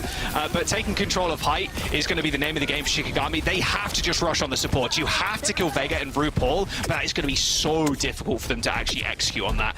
Because as soon as the Queen ends up jumping in, a manual hack's going to come through, extra damage, and you're going to get absolutely farmed by the DPS. Yeah, I mean, someone is just creating so much space as well, and he also has the ability to just go back and peel for the supports. So how do you actually find that opening if you're Shikigami to find those picks? Solo gets there, so Vega is now down for the count, but it's going to be so scrappy for all of these fights. Good sleep. Okay. Okay, Toronto, there we go. We're switching. Trolling now. We're switching. RuPaul, they're going to stay for Nano. I mean, you might as well. I'd expect them to switch over to like a Bap or a Kiri or something. I think Ana's so hard to run right now, too. Just jump in there, hit a nade, force Suzu, send someone in with Nano, and then win the fight, right? I think that's the general thought process of running the Ana right now. The Nano can still be very powerful, but I'm just thinking that it's just a very difficult hero to keep up and running if you have something like Dan Twist on the other side playing the Tracer. Well, Nano Primal Rage, and yeah, I'll trust someone with that one any day of the week. A nice little double duplication into the Winston too. How's your tank mechanics? I don't think you're going to get a chance to even show them off. Abstract picked off in that copy, and they're going to have to back up real fast. And Shikigami, they used 2 ults in that fight. I mean, Toronto did invest a lot more there, but now this big winning fight in this EMP, that's coming up next on the menu, and Shikigami are going to need to perfectly time this sound barrier, otherwise it is history and lights out for them. Yeah, I mean, Noctis is going to have to stay out of the way. There's a really big opening pick here by Dan Twist with that pulse bomb onto RuPaul. So Huge Source of Healing is now eliminated from Toronto. But does RuPaul stick on this choice to be able to get back into things as we see Sugar Free getting ready with this EMP? Yeah, they're pinging the Lucio. They're pinging the Lucio. There it is. They're the EMP. Noxus does manage to get away, but no, not quite. That EMP, the hack ran out just in time, but they were so low, they definitely would have Ajaxed after that. And Vega comes in with a cleanup kill, beautifully timed. Solo does end up using that Rampage, and it does force Toronto away. They lost 2 in that dive, and Shikigami saved the sound barrier. So it was just really a neutral fight with an EMP used from Toronto that didn't really net them a whole bunch of space. They didn't get a clean team wipe, so they still don't have control of that bot. No, but that gave Sugar Free an opportunity to switch over to the Echo of his own, and this is another hero that Sugar Free is very, very good at. And you don't have a specific hit scan on Shikigami that can necessarily naturally hit the Echo, so can Sugar Free utilize that as an advantage? Kitsune rush first, though. There's the rush. Vega's got the sound barrier in a couple of percent. If they feel like Shikigami are overextending, they can just jump straight back in. Doesn't look like they want to really mess with them in a small corridor, although that's normally where Queen wants to be, but you are still pretty scared of RuPaul, Sleep, Nade, etc. Even if you bait out the Suzu early, like the Queen's pretty much dead. Speaking of which, there's the Suzu after the anti and sound barrier comes out. A late one from Vega, almost got C9'd. A nice boop there from Noctis, but it doesn't end up working out for them. The latest sound barrier there from Vega. They've got ults to back them up, but they don't need them. Someone cleans up the backline, and the bot is in control for Toronto. Oh my god, I thought Vega was going to get killed there. Almost an Ajax. Almost an Ajax. Well, like, that's the power, though, of the Lucio boop right now. You get booped and then you get stunned for 4.5 seconds. That's actually, like, or 0.45, sorry, but that's a, like, huge difference now. And Vega did almost get bodied, but now Toronto finally get some progress down onto this bot. And they have a lot of different things to work with now, too. The Nano back online. Someone could go for Nano Primal again. A lot that they can work with. As soon as you see that Queen step up, as soon as you see that Suzu coming out, yeah, you just rip that Nano. But it looks like someone's going to start this off getting a little bit angry as Noctis gets booped straight back into Merit's line of fire. And checkpoint, that's Toronto's now. Only one ult expended, and Shikigami still a lot of room to work with in terms of spawn positioning. At least they're going to group together as 5 quicker, but I mean, Toronto's pressure, not even just their ultimates, just their neutral play is just so good. And pushing it past the checkpoint, always quite nice. Abstract going for something rather scary in the back lines. A nice nade onto the high ground. RuPaul in a little bit of trouble, sends out the nano boost onto Sugar Free to try and trade. RuPaul does end up going down. They trade support for support, and with Sugar Free still holding onto this duplication, we might not even need a support in this fight. Vegas is enough falling down, so no heals coming in for Toronto right now, so they do end up deciding to back off. And they can give it up here too, because Shikigami still needs to try to find the checkpoint, and with the bot still being in Toronto Defiant's territory, their respawns are very quick here. Nice pulse bomb onto Abstract. I mean, this is the problem with Esperanza too. You can just get hard stunned, like hard locked at this choke point, especially as Toronto has checkpoint 2. I mean, if they take that bot and take it away from Shikigami, it's going to take them 2 or 3 fights to actually get to a checkpoint of their own. Duplication onto the Tracer for Sugar Free. How many pulse bombs are we looking at? Here's one being thrown out. Nice little blink, gonna dash forward, doesn't manage to get the connection, and only 1 free pulse bomb for the Echo, but it might not matter. I think the damage has really already been done, and the bot is back to where that little robotic wall. I'm not sure what material they're using on that, but they're pushing it so far forward. Shikigami just are constantly on the back pedal. Shikigami have a really difficult terrain to work with here with the Junker Queen comp as well. There isn't too much natural just terrain for them to hide behind, and Sugar Free is using all of that to his advantage. Rampage hits 2. Vega used the sound barrier though. Sound barrier on 5. Shikigami are also going to unleash their own, but now it's about the focusing of targets. But someone's going to make that an absolute nightmare for them as that Primal Rage just batting Solo away, unable to really engage in the team fight whatsoever. And Toronto Defiant just standing tall, taking the bot. I'm not sure But Rose, this might be a full cap. 85 meters and counting now with 2.5 to go. Well, Toronto Defiant did they yesterday versus Phylon Gambit. It was a full cap on Colosseo. So add Esperanza to the list, and that might actually be what happens here. Merit is looking for a quick little pick there with the pulse bomb. Gets found out. But look how close they are to that final destination. Good movement. Almost a pick here, Suzu. Yeah, Solo in trouble. Sugar Free did have Gracie lodged in him, but survived at least for the time being. Bot still moving, and Merit is still killing. Yep, Toronto are going to make their way towards the final checkpoint.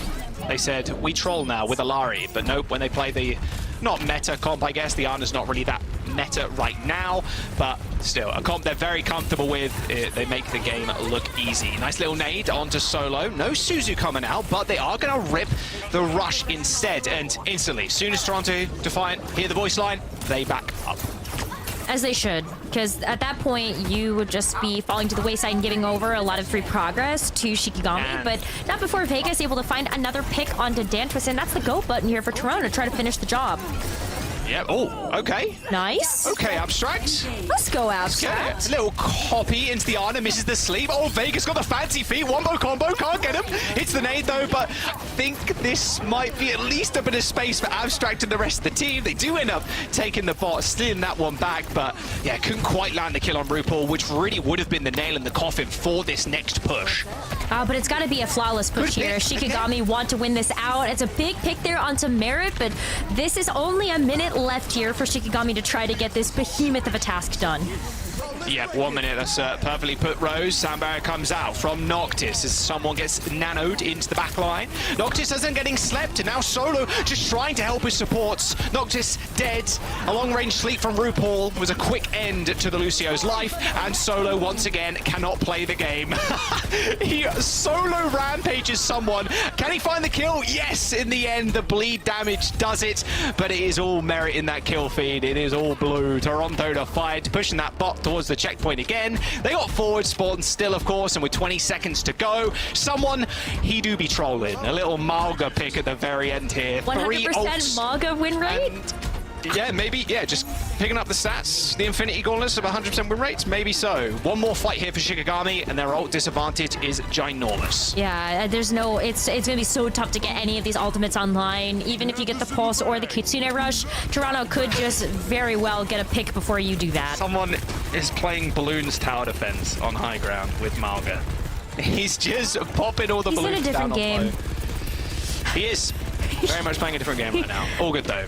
Sugar Free's got dupe, Merit with a pulse, Vega, did have beat, still got it, but he's in spawn. So that's one pick. Duplication coming in. What's scarier than one Tracer in this meta? Two of them. But RuPaul does end up going down. Actually, this is going in the way of Shikigami right now. Merit forced to hit the recall, even with a pulse bomb in hand. We'll see if someone can farm their ultimate quick, sharp. Doesn't look like it. Still holding height, but still just a mammoth, a mountain to climb, Rose. 131 meters versus 42, but we've seen crazier things in Overwatch.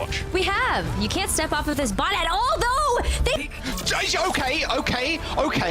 Okay. We'll ignore that one. Cameras, production, please cut to a different screen. Thank you. Oh dear. There was a little bit of pressure from Toronto there, but stepping off the bot is a little bit of a Charlie Niner. Yeah. So his face says it. Yeah, I was just trying to figure out. I have like 100 tabs open. So yeah, that just happened. I mean, honestly, I'm not mad about what we just saw. This is the dominance you want to see from a team like that. And you know what? I like that they weren't sweaty about it either. They had some fun with it. We saw some out there picks just to throw all the stats out of the windows, you know. Reinhardt 100% win rate now, so he can rest on that laurel. Overall, I'm just excited to see more from Toronto Defiant. I'm excited to see which team can push them to the limit. Yeah, and there are a few teams in the NA region right now that can do that. I'm thinking of teams especially like M80. Shikigami, of course, not stepping up to them They're getting 3-0'd. It's rough, but collegiate players, I think, have they've not had it hard, but I think this is a good chance for them to play against some of the best. A lot of them didn't end up making it to Overwatch League, but I think collegiate has been just such a good proving grounds for a lot of very, very highly skilled and highly ranked players in NA. So it's exciting to see teams like Shikigami come up big. And even if they do go down 3-0, there are still some bright spots. I think you could still say a lot about the tanks coming in. It's hard to step up against an MVP like that, but any kind of small highlight reel is going to be a good thing, especially when you're playing against some of the best. So it's even though it was 3-0, I think it was still a decent showing from Shikigami considering the circumstances.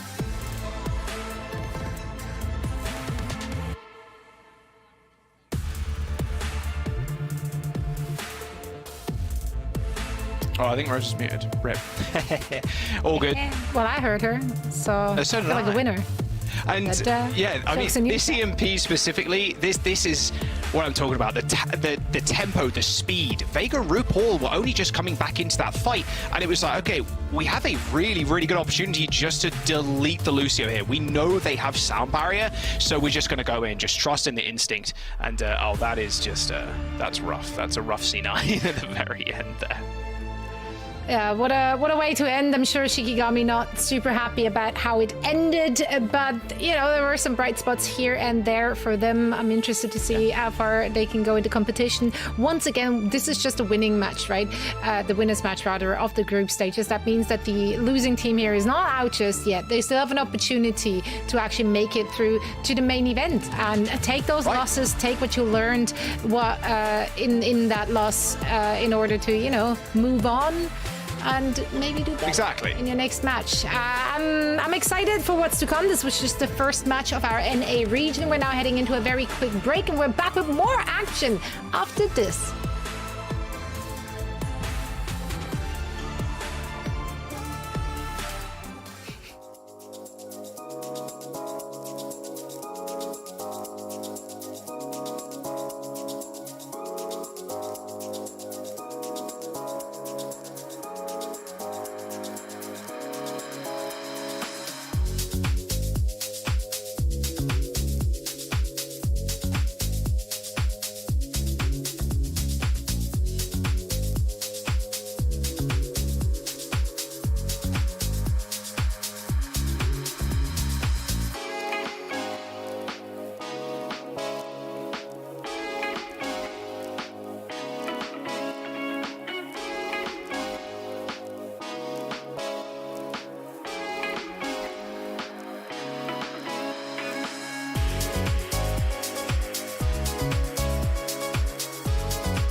Welcome back, one and all. We are going to have some more NA action happening in just a little bit. But first things first, we want to bring in one of the winning players. We have RuPaul ready for an interview to chat a little bit about what just went down on the server. RuPaul, thank you so much for joining. Congratulations. Hey guys.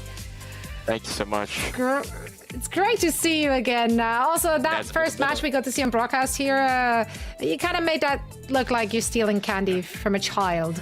Walk me through, what do you think the level of competition is currently in the NA region? Where do you see your own team stacking up?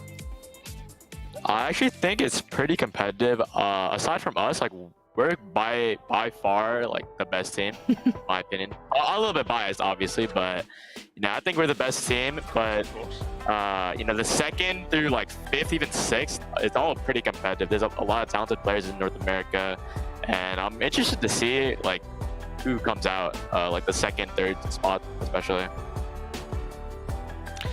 In terms of like superstars in the region, of course, there's so many, like, dude, you're a champ. Like, there's so many champions. There's just so many people that have so many accolades already. Is there anybody that you think that is a little bit more unknown that should be paid more attention to? I think a lot of the timeless players are pretty underrated. Like Rocket, for example, I think he's one of the best tracers in NA. Maybe like only behind Sugar Free. I think CJ is also really good. He's like a really talented flex support. Riker as well. Like, they have some really solid players. I don't think they get enough appreciation. Okay, that's good.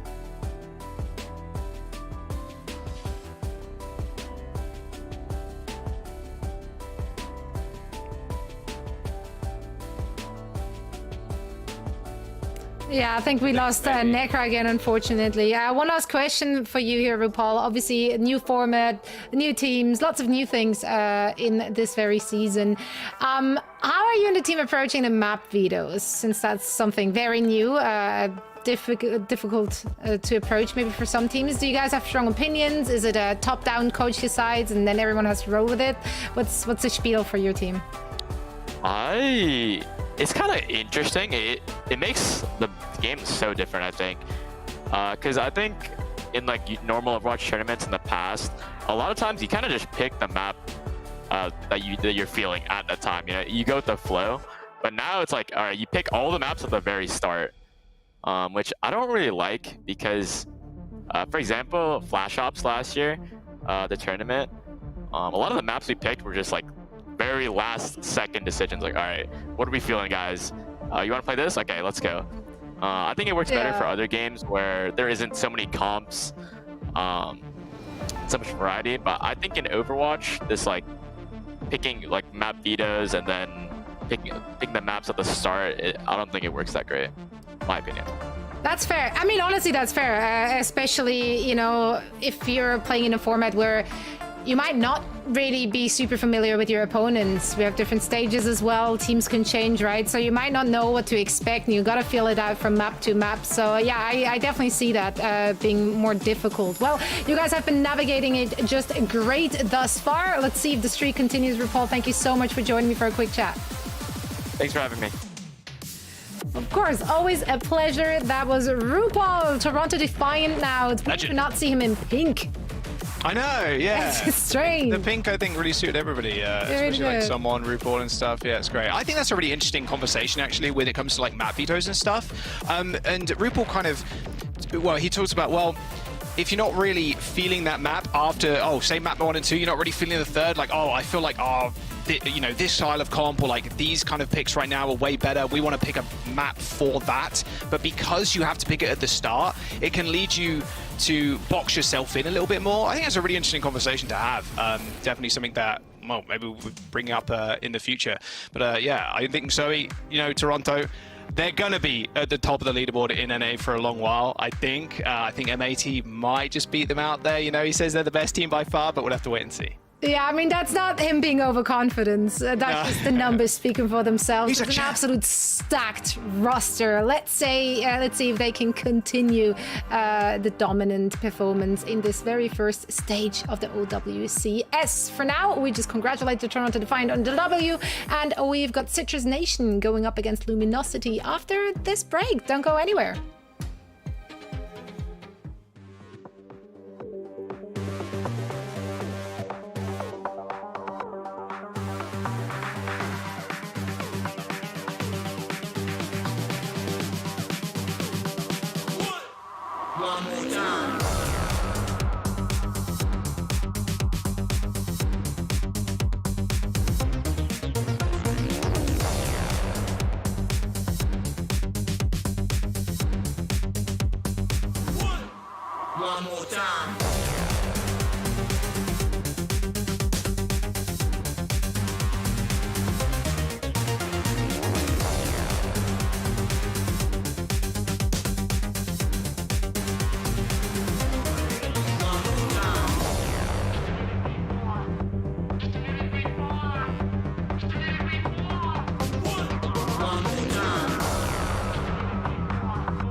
back, fellow Overwatch enthusiasts. We're here at the OWCS Stage 1, Day 2. That's where we're at. And we're about to dive into Group B with Citrus Nation versus Luminosity. But before that, we have to once more quickly just run it down. Because if you guys are on social media, I now encourage all of you to head on over to Solo's Twitter. Because, you know, my guy brought receipts. He actually just tweeted out some screenshots about how this was not his fault. Came with receipts, and I'm living for it. He, you know. Honestly, W from Solo. Yeah, crazy W from Solo. Like you said, came with receipts. They got the screenshots in the replies too. Yeah. And yeah, if you ever see 9, the best thing to do is blame the Lucio player, because the Lucio fastest character. Blame anyone. Right? Also, if you have the receipts, then you know, throw them out there. So yeah, Solo, big W for you. Your team failed you, is all I'm saying. Like, this is not on you. We got your back. Now let's dive into our second match here in the NA region. Let's talk about the teams, starting with Citrus Nation. For the name alone and the logo, I'm obviously a big fan. It's great. Yeah, no, it's sick. I think Citrus Nation, what was crazy about Citrus Nation was the fact that they went to a game number 5, and we've had a lot of 3 Overwatch, I know, both in like the APAC region and also here, but they went to a game 5 yesterday with former M80, former WD40 team called LFO, back and forth. Like, they took a map, LFO took a map, they took a map, LFO took a map. It was an insane match, like worth looking back in the VODs. And they were they were going up against a stacked team too. Seeker, Top Dragon, Mirror, Lion, MCD, like in an insane roster. So Citrus Nation, I got a lot of hope for, honestly. It's going to be an exceptional game, although again, you are going up against some of the best North America does have to offer. Dante, King, Vision, Juby, Squid, False, Lucamino as well. And Hunter on the coaching bench as well. So this is a stacked roster. It's ridiculous. Yeah, it was amazing to watch their performance yesterday as well, because this is another team that was able to get like a very dominant 3-0 over their opponent, bang bang pow.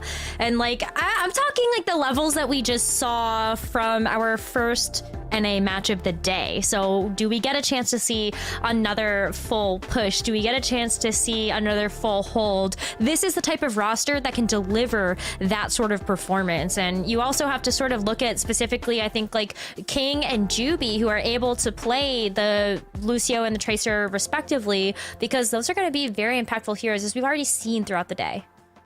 Right, yeah. I mean, I think it speaks for itself too when they have Dante in the roster. Of course, an exceptional DPS player when he played DPS in the Overwatch League and then switched to the tank role. And the tank very much fits his playstyle right now. And I'm excited to see how Luminosity do. Coming later in the competition. I think King has been an exceptional player in the past. He played on the Vancouver Titans. Dante's a historied name, and a lot of players that have had this top-level experience, they're not going to be too phased, especially this early on in the competition, but maybe Citrus Nation can throw them a little bit of a curveball. I mean, you're going to be so high on your team right now if you just come off of a win against LFO. A bloodthirsty win, but a win nonetheless. Yeah, I mean, there's a lot to be said about being an underdog heading into a game like that. But they are going up against what you already said, very experienced players. They know how to handle a W. They can recover from a map loss. They do not scramble that easily. And not only do they, of course, have those players, they also do have like an Hunter on the coaching bench. Like, this is going to be a real difficult uphill battle for the Citrus Nation. Yeah. Yeah, it is. Yeah, and map vetoes is something obviously we're just going to get into now, but something that RuPaul was speaking to earlier. So I'm curious if we're going to see any crazy changes. I'm disappointed a little bit that we're not seeing more King's Row already. I know we're on game number 2, but please a little bit more. What do you mean? King's Row Midtown is like King's Row Light. If you squint really hard and you think that you're halfway around the world, so you know. Yeah, I mean, sure. I think it's definitely one of my favorite hybrid maps, so I'll take it over Kings. But we are going to Samoa as the first map. Samoa's been fairly interesting too in terms of what kind of comps you can play, but they're just going to be playing fast here. Luminosity, especially with Dante in the roster, I would imagine a little bit of Doomfist here, but Dante can play literally anything under the sun. One of the more flexible players in Overwatch history, really. And then Colosseo is going to be the map after Midtown. That'll be LG's choice. So, will we go to a map number 4? I think, honestly, possibly we can. I think this might be the first map 4, at least on NA today. I think it's really important to point out, though, that Luminosity is Maryville Esports. Like, it is Maryville University's collegiate team.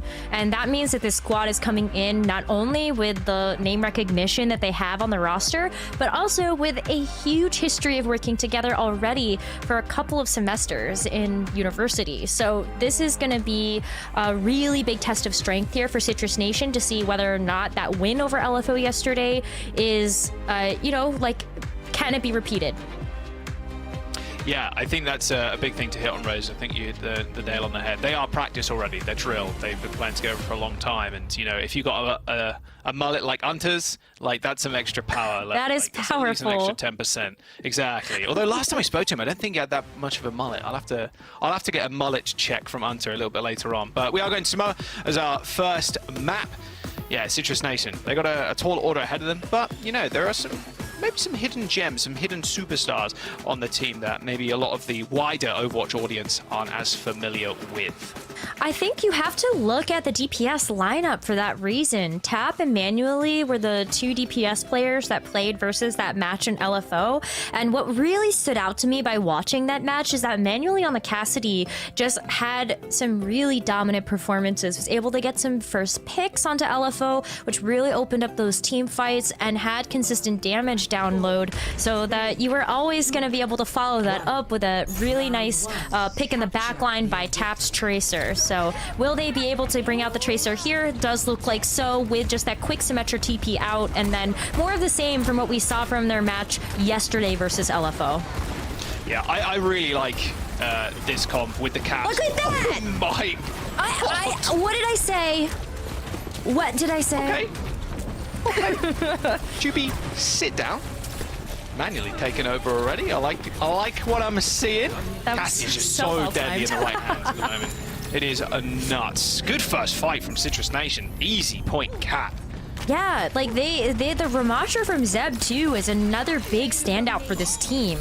Not only is Zeb really good at leading a charge, but look at how easily Manually opened up that fight, and Zeb's like, yeah, okay, let's go. Like, I've got the shield, I've got the fancy footwork, we're going in. And so now we're gonna see Luminosity come back into this one, but with a couple of changes as well. It's like, hold your horses, don't go too quick. Oh, okay. Tap got tapped. Nice little body shot straight into a headshot there. Insta-kill on the Tracer from the Ash. I would much prefer the Casty here, but if you put in this much work with the Dynamite too, definitely thought Ash was going to be a better DPS pick, especially with the new DPS passive, since the Dynamite can hit so many people at once and apply that healing reduction. Seems like Ash was going to be a monster. Feels like Casty maybe just beating her a little bit in terms of DPS, but if you're doing what Vision's doing right now, taking care of that Tracer, you're more than free to just kind of vibe in the background and just send shot after shot. It will be Luminosity taking the point back, 45% now, and Luminosity playing super far up. I also really like this too, playing with those bubbles. King knows they can overextend a little bit with that a little small bit of invulnerability with those bubbles up. Yeah, you got the recall too if you want, and just the pulse pistol to be able to lay down some fire. Ooh. But take a look at the high noon. Is it noon? That was cheeky. Is very cheeky from Ping, trying to get the highest of high pulse bombs there, dropping on the Manually. Didn't end up working out, but here comes the rushes. And now Vision's going to be in a little bit of trouble. Nice little Suzu there, but Zeb just trying to find an entrance into the fight, but you don't need to. When you're Ram, just folding your arms, sitting there, waiting for the rest of your team to kill people. You just need that annihilation just continuously ticking. That's an easy fight from Citrus Nation. They regain control of that point, and Vision going down pretty late into that fight. It's going to cost Luminosity just a little bit here. I'm wondering if Vision's going to switch off the Sash. Doesn't look like they're going to. Staying on it, not a bad choice, I think. Dynamite into the grab. It's pretty a deadly combo. Yeah, and sadly you did use the Bob there, but Bob did get a little bit of a buff, which makes Ash just a little bit more impactful when it comes down to the ultimate. But with that Graviton Surge ready to go, Dante's just looking for an opening to lay that down, especially when you would want to maybe catch Zeb off guard or that backline. Well, they're definitely going to wait for the Ram form to disappear before they try anything. Dante trying to get a little bit of energy there. Throws out the grab, and Yeah, that's rough. Didn't hit absolutely anybody. Citrus Nation, 90%, and they don't have to worry about a grab now, so they just beat straight in. Jacob responds with a beat of their own, and now it's up to King with a pulse bomb. Nice little stick, but that Suzu is insane. Z-Man comes up massive, saving the tank and the Lucio from the detonation from the pulse bomb, and now King is in trouble. No blinks left, retreats back to the rest of their team, and manually rips the head off of Vision. A early rush here from Z-Man, and Squid is trying to catch up with a rush of their own, but they're 3% away, and his teammates are just falling apart around them. And a high noon, a little bit of zone in there, but an extra kill for Manually. Just absolutely lights out on the Cassidy. 4 kills to finish off the round as Citrus Nation coming out with a big win. Thank you, Manually, for giving us a great showcase for what I was saying before we got into this match. Thank you so much. It was nice when they pay it off for you. Yeah, he's so good though, right? Like you can't help but look at a player like this and have to think about how are you going to counterpick that? Is it going to be the long range Ashe? Is it going to be King trying to get a little bit closer with something like the Tracer? It's a really tough call because Manually is very good at circulating through those cooldowns, whether it's going to be the mag grenade to help create some space or just using it to land a huge stick. It's very, very cool to watch this player perform on this level. Yeah, it looks like Luminosity are going to be sticking with the same thing, just Dante on the Zarya. Of course, when we're seeing Toronto Defiant a little bit earlier on, executing on the Cassidy can be quite difficult, but if you will just go for this kind of dive comp, you can do that pretty easily. You just can't let Manually just get away with murder, and that's currently what they're letting him get away with. We'll see if Luminosity Gaming can make use of this space now. Vision's got a lot more kind of room to work with long-range Ashe, but Cassidy is still going to put a decent amount of fire down range. He's not really going to suffer from too much fall-off, especially, to be fair, if he's this close. Vision does end up falling. Zeb picks up a big kill, and once again, Citrus Nation coming out on top in this first fight. I mean, look at that. That's just such a big opening pick. Jacob does get taken down, so there's a little bit less mobility on the table here for Citrus Nation, but if you're just going to be able to clean up the rest of the fight, doesn't really matter, does it? A huge control now being taken over here on this point, and that percentage is going to start to rack up. Manually is already close to that high noon as well, and on this map, it feels even more impactful because of how many open sightlines you have. Yeah, it's tough to really escape from the high noon, especially if you're trying to get around the point as well. Yeah. You kind of separate yourself from the rest of the team, and yeah, you might be in cover, but then Citrus Nation kind of cascade upon you and dish out some mean damage. Dante holding onto those bubbles just for the time being, and well, there's Zeb going a little bit low at least. You just need a bit of extra follow-up. Vision putting some shots down range, but you are still shooting into armor with a Ram crossing their arms. Tap gets the better of King in the 1v1, and Citrus Nation still coming out on top, and with this rush, yeah, Dante had to run for the hills, but there's no running from Tap. Triple blink onto the Zarya, insta-kill, and another fight win for Citrus Nation, and they only ripped one off. Yeah, just the Kitsune rush, and you still have so much else to work with. That sound barrier is going to be really impactful as well because Jacob's going to have that online before Juby if they can continue to keep up with this damage output. But look at where Tap is sitting, waiting in the wings right now, trying to land this pulse bomb on the back line. Nice little emerald weapons as well. Don't mind that whatsoever. Definitely been grinding. He's already super low. All right. Manually does it again. Nice little chase here from Tap, and yeah, double blink melee. Juby is dead, and a team full of veterans right now kind of getting toppled by Citrus Nation. 85% last fight. You go down here, you're not going to be participating. Dante's close to his first grab. It is 90%. Does he even get it online, though, before somebody gets taken down on Luminosity? You got to get back to this point as well. His positioning is super nice as well from Manually. He can activate this high noon down on this low ground. Okay, decides to join the rest of his team. I was thinking, do something rather cheeky, but there's the high noon. Dante's going to have to bubble that one, but no, double bubble and Suzu just to save Dante's life. Bob, Grav, everything has to be thrown in right now for Luminosity to keep themselves up. Sound barrier onto the high ground. Manually stays alive. Bob ends up getting taken down by the man, and now Luminosity Gaming tumbling onto the point. There you go. There is the flip.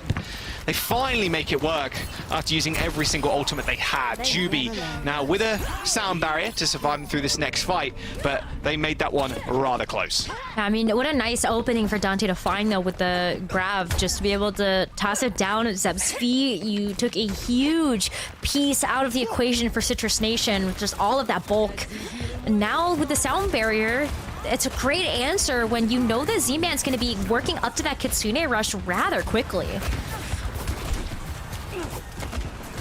Yeah, this rush, I think that's what they're just waiting for right now. Take a little bit of poke damage there to charge that a little bit quicker, and there it is, completely online. Reset the cooldowns, run it down. They know Squid hasn't got his, so there you go. Press the go button at this point. Uh-oh, someone's in a little bit of trouble. There's Vision. There's the Suzu. Heard it go out. The sound barrier just in time. Vision was 1 HP. Thought he was going to go down to the blink melee there, but a late sound barrier from Juby, kind of baiting Citrus Nation in, knowing that they'd advance pretty rapidly on their backline using that Kitsune rush. But it's LG just standing tall right now. Dante 100 charge on that Zarya beam. And they're going to continue to hold the point. 60%. Couple more fights, and the round will be LG's. Well, 2 fights ago was a very expensive fight for Luminosity. They have already worked up to other tools, so the sound barrier perfectly timed by Juby there to keep the team alive. And now you've got this Kitsune rush as well as the Bob. An extra member in this fight can be pivotal just to be able to force Citrus Nation into fighting on your own terms.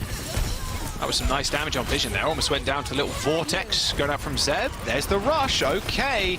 Shouldn't need too many ults. No, especially with Jacob going down. You want to make this last fight for Luminosity. Do they end up pushing? They've got ult. There's the grab. Hits 3. And there is no point running now. The Bob 2. If anybody wants to touch the point, you're going to get through. You're going to have to get through the world's most pleasant butler. OT, maybe tap touches, not going to happen. And there you go, sheer tenacity from Luminosity Gaming. A complete turnaround, a 99 to 100% flip from Luminosity. And they tie Samoa up, 1 apiece. That was a really close round. I thought Citrus Nation was going to be able to run away with that one until we saw a huge turnaround by Luminosity. Just great timing of those ultimates. Finally got some value out of, even though you have to kind of throw everything in the kitchen sink at that one, it still paid off, and they were able to work up to some other neat pieces of that kit. It's looking really good so far, though. Jaws, this is turning out to be a really great first map. Yeah, I mean, you can't ask for much more than that after we saw a clean sweep on game number 1 from Toronto Defiant. Yeah, it was a really nice comeback there from Luminosity. I think Citrus Nation ended up just getting caught off guard and off kilter too in terms of their ultimates and their pacing. It was a really nice turnaround. The fight that they needed to win was the fight where they used their Kitsune rush, and then Juby answered with his sound barrier much later. Managed to hit 5 when they were all super low, and by the time Citrus Nation managed to get onto the back line, the beat had already landed. Over health galore, and then you can just run over a team that had basically used all of their abilities. They used all their they used their vortex, they used their ram shift, they used pretty much everything in their kit to try and execute on the back line, and Juby just completely countered them. Just very nice pacing from Luminosity Gaming. And yeah, we are just in a brief pause. Of course, we'll get back into the game in just a moment, but yeah, a fantastic start to the series so far, and a lot of superstars that need to get built up a little bit here too. And it's an exciting time, I think, in the Overwatch esports space where we have players that might not be as well known. And I think Manually is kind of making a name for themselves already. Okay, on the Cassidy, I'm liking what I'm seeing so far. Yeah, I think that that's something that Luminosity has absolutely identified as a pain point for their game plan, is Manually in that backline. One of the ways that Luminosity can get the leg up on a player like Manually is just by collapsing on him, which is really difficult to do when you got Zeb creating so much space. You've got Jacob and Z-Man that are able to help to support that backline and peel when Manually needs that attention. And then Tap has just been super self-sustainable. So it's been amazing to sort of watch this team flourish, and this is what we love about that open environment that we have here for the new Overwatch esports ecosystem. We get to see breakout performances like this. Exactly that. Yeah, it's good. Seeing a stacked roster in terms of Luminosity Gaming, and like you mentioned, a team that's been well practiced and well drilled already for Maryville. I like how Dante's pictures also Tracer still a DPS player at heart, of course. I would. I think like you'll always have that, right? But I think one of the things that made that really cool about the way that Dante utilized that knowledge in Overwatch League and just in the collegiate scene now as well is the fact that it gives you so much respect and so much just extra attention to detail when it comes down to how you can utilize your tank to help support those roles. Like as a DPS player, what would you want to see out of the tank that you're playing with, or how can you help to sort of facilitate that, you know? Yeah, I'm also curious if they're going to end up swapping their comms too. I like Zarya for Dante, for sure. And it's been interesting to see the different meta developments over the different regions. If anybody's watching OWCS Korea right now, a lot of Cassidy. And will Vision stick on the Cass? Not entirely sure. We're just going to get back into the game. Looks like Citrus Nation, yeah. So it looks like Jacob potentially a little DC, but all good. They are back in it. They're back in it to win it as we go to our third stage on Samoa. Okay, so this is where I would expect to see some more heavy brawl action. With how close quarters this point can be and how much space there is on that point, you can run head first as a Zarya or a Ramatra into the enemy team and probably get some really good results out of that. But can they figure out how to actually lock down this Cassidy in the back line? Luminosity figured that out on that second round, but can they repeat the success here? Yeah, a bit more of an interesting point in terms of like architecture here. I like the way Sushay's are playing just up on high ground, but just reminds me of City Center on Oasis. It's going to take a little while before the point gets capped, I'd imagine. Unless Sushay's have anything to do with it seems, as Zeb just dashing on forward, using that Ramatra form to push Dante back. Forcing the bubbles is super important against the Zarya comp. You know, sometimes you just got to burst the bubbles to get rid of them as quick as you can to leave Zarya vulnerable. That's kind of what they've been doing here. Zarya might be high charge at that point, but it's a sitting duck, especially with that health bar and no armor too. Worth keeping in mind, but yeah, here we go. Big stall fest. Ooh, but look, just an Juby. Yeah, Tap is just sort of marking that Lucio in the back, even though Vision's going to be able to get a little bit of a respite there. He's still going to mark these Lucios. Uh-oh, Zeb in a little bit of trouble to Z. They end up taking down Squid. Trades just backwards and forwards, but King should be able to clean up here, yeah. Especially with Dante being alive, just applying the bubbles to King over and over again.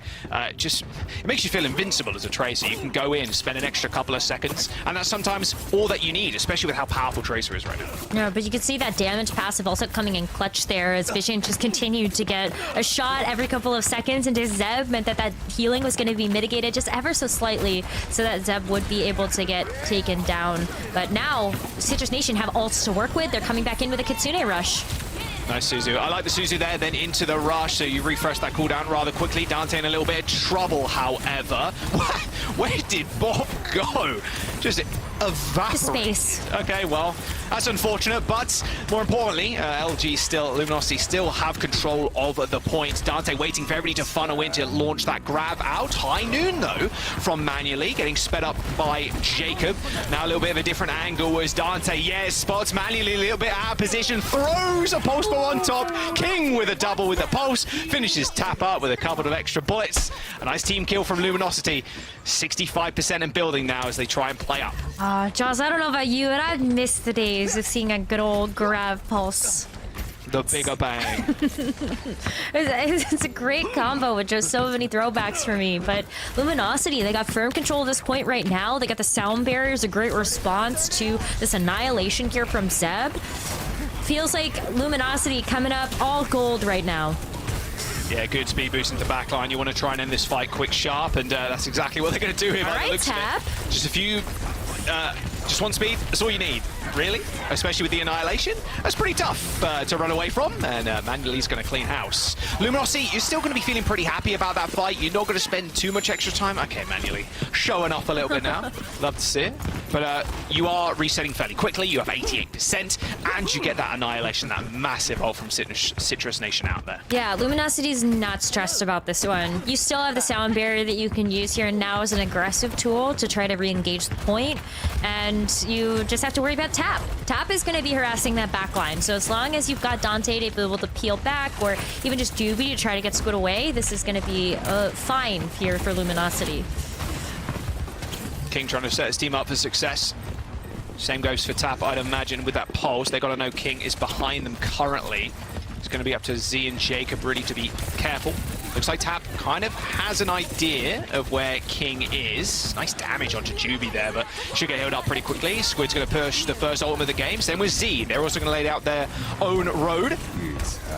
Nice damage onto Zeb, and there comes the high noon, but he's going to have to receive a high noon of his own. Oh, somehow, some way, threaded the needle through the middle of the point. Okay, we take those. Quick resets here for Luminosity. Pulse Bomb grab. The combo is up and available. It's going to be up to Zed. They have to land a good Suzu here to stop that damage coming in. Yeah, wombo combo, no sound barrier here. So as you said, it's all down to the Kiriko to be able to cleanse away all of that damage. Peps still has his Pulse Bomb as well, so maybe another way to weave an opening in, but Dante wants to hit this all and fast. I mean, look at that. Just manually, that's all you really need. Pulse Bomb, wait for the Suzu. There's the stick. There's the damage. King comes up with 2. Squid with an extra one there as well. Still a fairly even fight, though. There's no healers on the time of Citrus Nation, but Zeb just needs to hold on. Annihilation's coming up in just a moment. If they can get the reset of the Nemesis form, they might be able to stay alive before the supports come back. Z and Jacob making their way just in time. No, Zeb ends up falling over. The supports have made it, but there was little to no heals for the tank, and Citrus Nation now just trying to hold on. A decent point to do that, but against a Bob, the auto aim might be a little bit too much for them. Manually caught out of position, and with 99%, Citrus Nation have one more attempt now as Luminosity find the flip. Tab's going to be waiting to try to get a touch as the rest of Luminosity move forward. Want to keep Citrus from getting there, but Manuel is actually going to go to the Sojourn, so just a little bit more mobility to try to power slide in to the point, but that's overtime here. Luminosity want to clutch this one out. Tsune Rush. Got Rush. She lets it go. Here's OT. Jumping straight into the back line manually. All right. Quick switch on to the Sojourn. I like it. You just need one headshot. You need one pick to get the ball rolling in your favor. Luminosity, they cannot let this point go. But a later rush. Dante, 1 HP. There was too much damage flung in his way. He was trying to body block for the rest of his team, but there were no bubbles to help him survive the oncoming onslaught. And Citrus Nation, now they're one person up. Luminosity need to find a big stick. They need King to come up clutch. Dante dropping over to the Doomfist, but there's no Pulse Bomb kill in sight. And now it's up to Tap to try and turn this one around. Citrus Nation holding on to this one, and there's Tap with the kill. Vision and Squid end up falling over, and Luminosity Gaming only have 3 people on the point. And it's Citrus Nation's game to lose here as they just finish off King. Dante, 1 HP. The sound barrier comes in just in time, but where's the backup? Where's the damage? Where's the support for Dante? They managed to keep themselves up in time, but no. It is manually with a kill onto Dante to finally finish them off. Juby, is he going to be able to stay alive? It doesn't look like it, but a nice Susu from Squid keeps them in this. They are somehow continuing this fight. Scrappy! The sound barrier as well to sustain alive here from Citrus Nation. I just mean they're able to close out the fight here, but reinforcements from Luminosity are still trickling back. Okay, Dante has made his way back to the fight for the 4th time. Ramantra, Ultimate, Annihilation. Surely they don't live through this one. Surely. Vision finds 2 in the mugs of it, and Dante is stuck! Someone kill Dante, please! A team kill and a wipe. LG find the flip and the map. What was that ending from Luminosity? That was amazing. That was just absolutely amazing. Dante stayed alive for so long in those final moments, and you gotta give so much credit to how much work he's put into that. Doomfist, that was a hero that he was able to show up with in such a big way when we saw him at the highest levels of competitive Overwatch, and all of that practice paid off. Dividends, power block, amazing. So much shield, so much overhealth. Wow. Someone please kill Cool Matt. Someone please kill Dante. He survived for too long. And then Vision getting those 2 kills too, getting the Bob at the very end. Bob helped out immensely. Okay, someone replay that fight. How long was that? That was at least 2 minutes, that had to fight. have been. That was ridiculous. I mean, Citrus Nation proving that they're a real competitor as well. I mean, Luminosity Gaming, they are nothing to scoff at. They have unbelievable amounts of experience, both in the Overwatch League and as a team together. And Citrus Nation proving that, you know what, sometimes we can mess with the best. Yeah, I mean, LFO, also not a team that is a slouch team. Like, they're full of also star-studded potential. Right. And so Citrus Nation is just continuing to prove to everybody that they are a force to be reckoned with. This is a team that everybody has to keep their eyes on. And especially with that backline, you can't let them go uncontested. Yeah, making it scrappy like this, I'm here for it. So they went to a excited. map number 5 against LFO the other day, and that was a back and forth, literally. They take a map, LFO takes a map, back and forth, back and forth. And maybe that happens here too. I mean, that final fight could have gone anybody's way. But as we go into map number 2, we'll see if everybody can kind of rest, kind of calm down, cool out just a little bit, maybe go get a drink of water or something. We are going to jump to a quick break. Map number 2 coming up soon. You're not going to want to miss it.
We are back.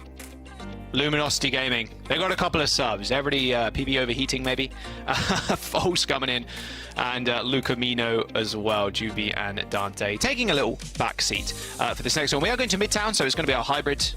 And yeah, Rose, that was the most insane thing I've ever seen. That's good. Honestly, great. I love a good dogfight. I love a good scrap fest. I love just people just swinging, throwing haymakers, just going at it. At the very end, I mean, gonna need to watch that a couple more times to really truly understand what exactly went down, to be very honest with you. But if we keep having that in the next couple of maps, I am here for it. I'm Midtown looking forward. selected by Citrus Nation, and of course Colosseo after that. But yeah, hybrid up next, Rose. Yeah, I'm looking forward to all of the 5-head content we're going to get from people breaking down the final fight, because I think we all need a little bit of a slow-mo replay of those final moments. But as we look forward to our next map in the series, Midtown, looking specifically at the substitutions that Luminosity Gaming has made, we actually saw them make these swaps yesterday as well when they headed to Midtown versus Bang Bang Pow.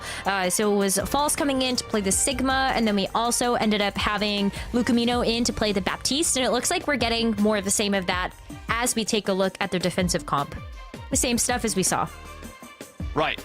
Yeah, I really like the Sigma on this map. I think it's fantastic. And I think with Zen too, I think Zen's really interesting. I think Lucio's still better than Zen currently, but if you can slow the game down enough, Zen just becomes an absolute powerhouse in terms of damage, especially with the changes to the projectile sizes, of course. But we're going to roll out the gates. They're going to open up and manually, actually on the Sojourn this time around.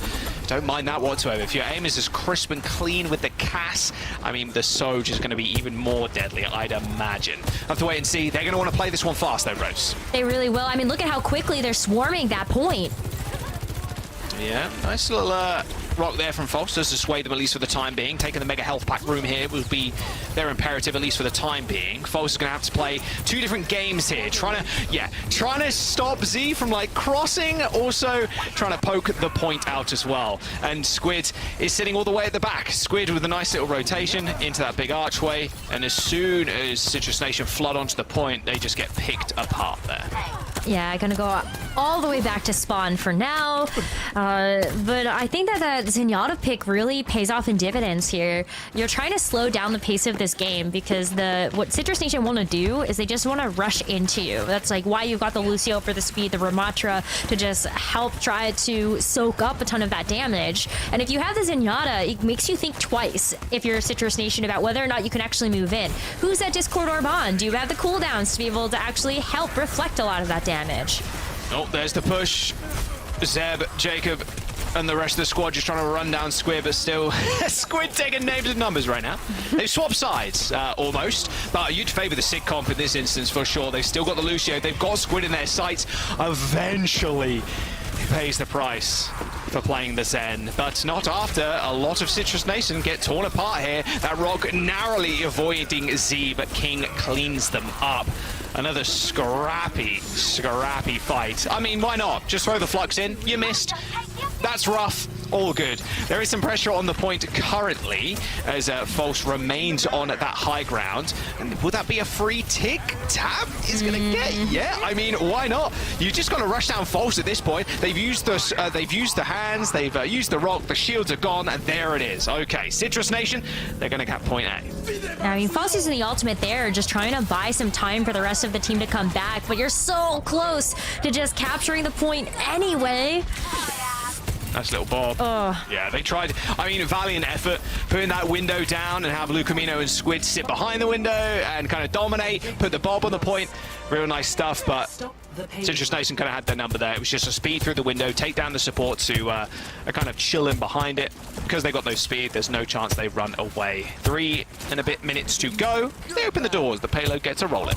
Yeah, it's a good isolation of picks. Like Citrus Nation, something that they really excelled at is just being able to call out a target and then target focus. So you see Fall sitting by himself, that seems like a very easy pickings. And with this Sigma, this is a hero that is relatively mobile. You have the opportunity without the Lucio in tow to just walk into an enemy on Luminosity and take them out.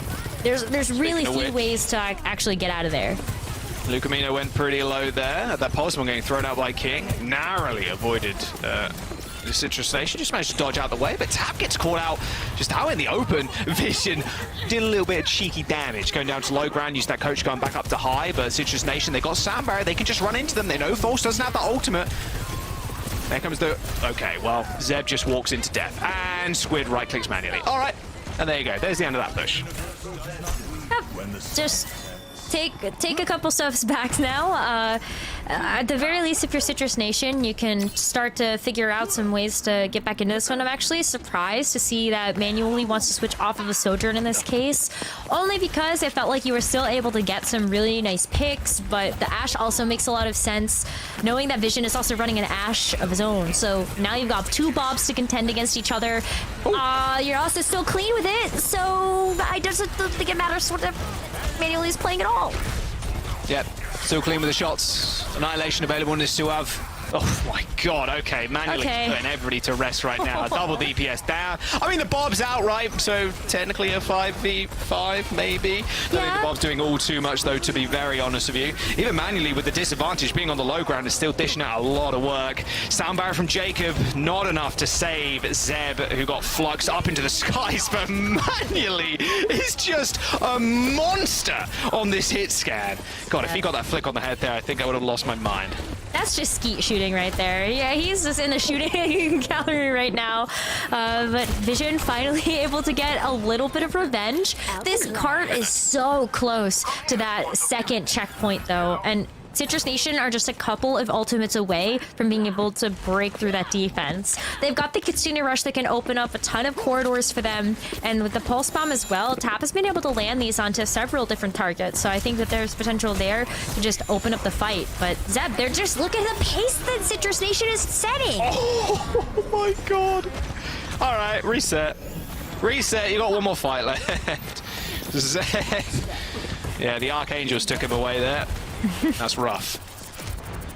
It's all right. They've got time. See, this is the benefit that comes with trying to take these fights super fast. Tap, I don't know why you were there. I think just...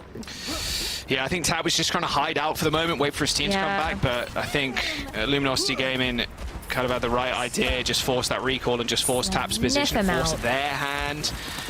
Well, we're in the last fight. This has been so scrappy. I love it. 35 seconds to go, Rose. It's a rough one. Well, Manually could open up a pick here. This has been a dime a dozen for Manually just to get another headshot.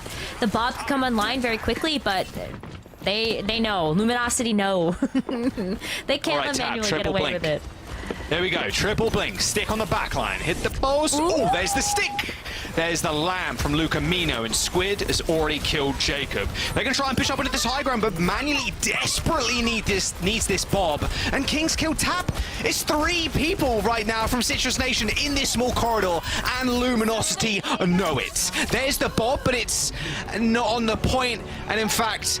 well, no one from Citrus Nation is actually near the point, as Luminosity Gaming halt the payload in the car wash. Still a valiant effort, but major credit to Luminosity there for holding the high ground and holding that defense. Yeah, that's... hey, that's what happens. If you go fast, sometimes you go a little too fast, you overheat, the engines go a little sputtery, and then, you know, it catches on fire. Maybe that's what was happening there. They were trying to play the game really quickly, and that's what you should do against a Zen and BAP comp. You want to run at them. You want to force that, you want to force the lamp, and then just jump on the Zen. Look, he's got his kick now. He can kick people away, but when you've got 5 people descending on top of you, it's pretty hard to do much about it. But Lucamino and Squid just showing up massive in the back line, just being able to stay alive. Yeah, they did nerf Zen's kick a little bit, like just a touch. They had to tune him down just a little, but still super impactful. Orb of Discord gives you so much explosive potential. You can just burst down an opponent, especially with these HP changes. That feels I don't know why they nerfed more him. Influential. What do you mean? Well, you don't know why they nerfed him? That's crazy. They should give him 2 kicks because he has 2 legs. Oh, and he also like doesn't walk, so technically you could kick at the same time. You could kick at the same. Kick forward with both legs. Wait a second, we're geniuses. Yes. All right, Vision. Sneaking a headshot through. Yeah, no one has peeked that angle since the beta. But could you imagine? Yeah, But what if then I would have it's eaten time? my words and a hat. Exactly. There's always a chance that someone does peek that cheeky angle. Bit of a change, I will say, bit of a change out from Luminosity here. Just playing Squid on the Curie, so a lot of healing output coming through from Luminosity. They forced that lamp super early too, which is really nice. So he's going to have to play a little bit more careful. Same with the rest of their team, as Citrus Nation do end up backing straight up to the point. So much free space allotted to Luminosity Gaming right now, as Falch just charging up his ultimate. Just going to waylay Zeb for the time being. But all right, Squid just doing their own thing. Sure, why not? Well, you know, if you're able to get those shots in with the Zenyatta, why not on the Kiriko either? But that is going to be a very quick objective claim here for Luminosity, opening up the payload and adding a ton of time. Jaws, they have a lot to work with now to be able to make to the little box of victory that they've got there. That's like, yeah, that's 5 minutes. That was a quick cap. That was an extremely quick cap. And now she caps the high ground. That's all you need to do. Yeah, Squid right now is just playing on an off angle with King, exactly where you want to be as Kiri.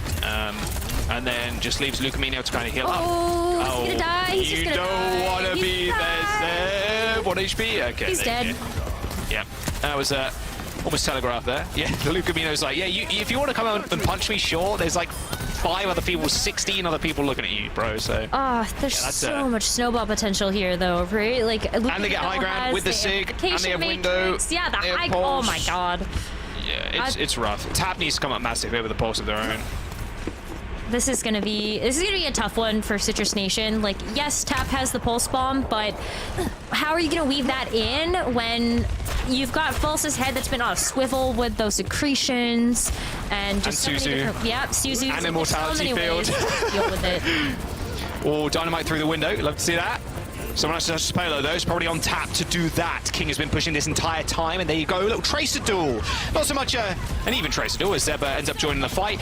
And Vision has found the flank. Nice coach gun kill. No health pack for you, and no map for you either. Luminosity Gaming, they take the map and take match point as well. 2-0 currently for Luminosity. Citrus Nation, they're trying to play a little bit more scrappy. That one a little bit more formulaic from Luminosity. Quick cap on point A. Easy as you like, pushing it forward. What, 5 minutes and 15 seconds? You got all the time in the world to get it there.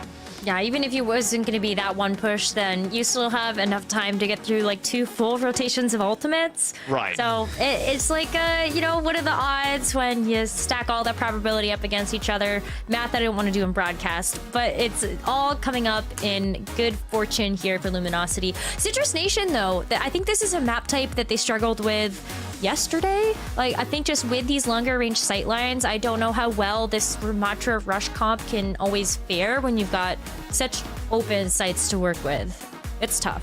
Yeah, it was really tough. Yeah, I really like the Sigma on these kind of maps because you can just kind of play back, and when you've got such an ironclad backline with Lucamino and Squid on just really high damage supports too with the BAP and the Zen, it's really tough. You really have to just get in there and get on top of the Zen. They were just never really able to do that. We are going to Colosseo, so we're probably not going to see the Sig here, although we could do. I mean, you can still hold high ground with Colosseo, notorious for the high grounds, but we'll have to wait and see, of course. I mean, honestly, with how scrappy it's been, it's really nice to see people like Manually coming up rather large on the Ashe, Soj, on the Cassidy, of course, too. It's really nice to see some of these more unknown players, especially compared to players like Dante on the side of Luminosity Gaming. It's really nice to see those players come up big. And yeah, I mean, we'll see what they can do on Colosseo. It was Luminosity's map pick too, so you can imagine they're going to feel rather confident coming into this one. I think so, and I think that Luminosity, especially on Midtown, is able to show off why their roster is as versatile as it is. Being able to make those player swaps so flawlessly and be able to execute the game plan that they are confident and comfortable with on a map like Midtown. And I actually wouldn't be too surprised to see swaps happen again as we take a look at the next map coming up for us. Yep, it is going to be Colosseo. If we can go to a fourth map, it will be Suravasa, and that was, of course, Citrus pick, as you can see by the little graphic there. And oh yeah, so they did bang New Queen Street as well, and yeah, Colosseo is definitely the map of all time. We'll see if Luminosity end up switching out any of the rosters too. Of course, we'll have that information in just a moment. We're going to go to a quick break. Do not go anywhere. We'll be right back. Oh, no break. Just kidding. I lied. Baited. That was my fault. That wasn't prods. That was just me. Yeah, so it does look like we are having a few substitutions here from Luminosity. Yep. Sounds like just getting confirmation now. And yeah, it's Dante and Juby back in. So not going to see the Sigma, I'd imagine. It's going to be Lucio. Juby pretty famous for that one. Yeah, Lucio, Zarya. This is what we saw from Luminosity in their match yesterday. I know we didn't get a chance to broadcast it, but shout out to all the amazing co-streamers that we have had in order to broadcast all of that action. And so when taking a look at that match, I did see Dante Juby actually get subbed back in for push, and it's just to be able to have like the Lucio, like so important when you take a look at a map type like that.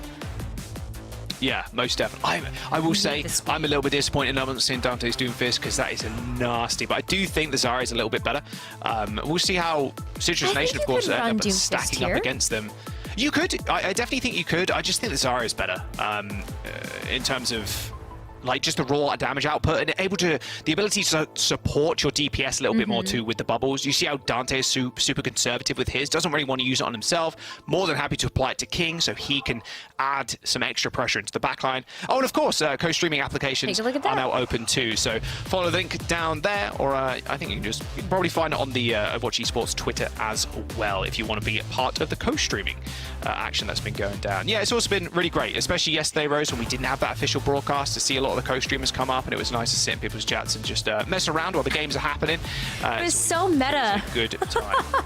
It was so meta yesterday. Meta it was. Like, yes. I saw Costa watching like Ewong stream, vice versa, or like I have never seen so many streams layered on top of each other in my life. There were like so 5 funny. streams layered on top of each other, and the gameplay was just getting smaller and smaller and smaller to the point where I'm like, who am I watching? What's going on? It was ridiculous. It was great. It was a lot of good fun, to be fair.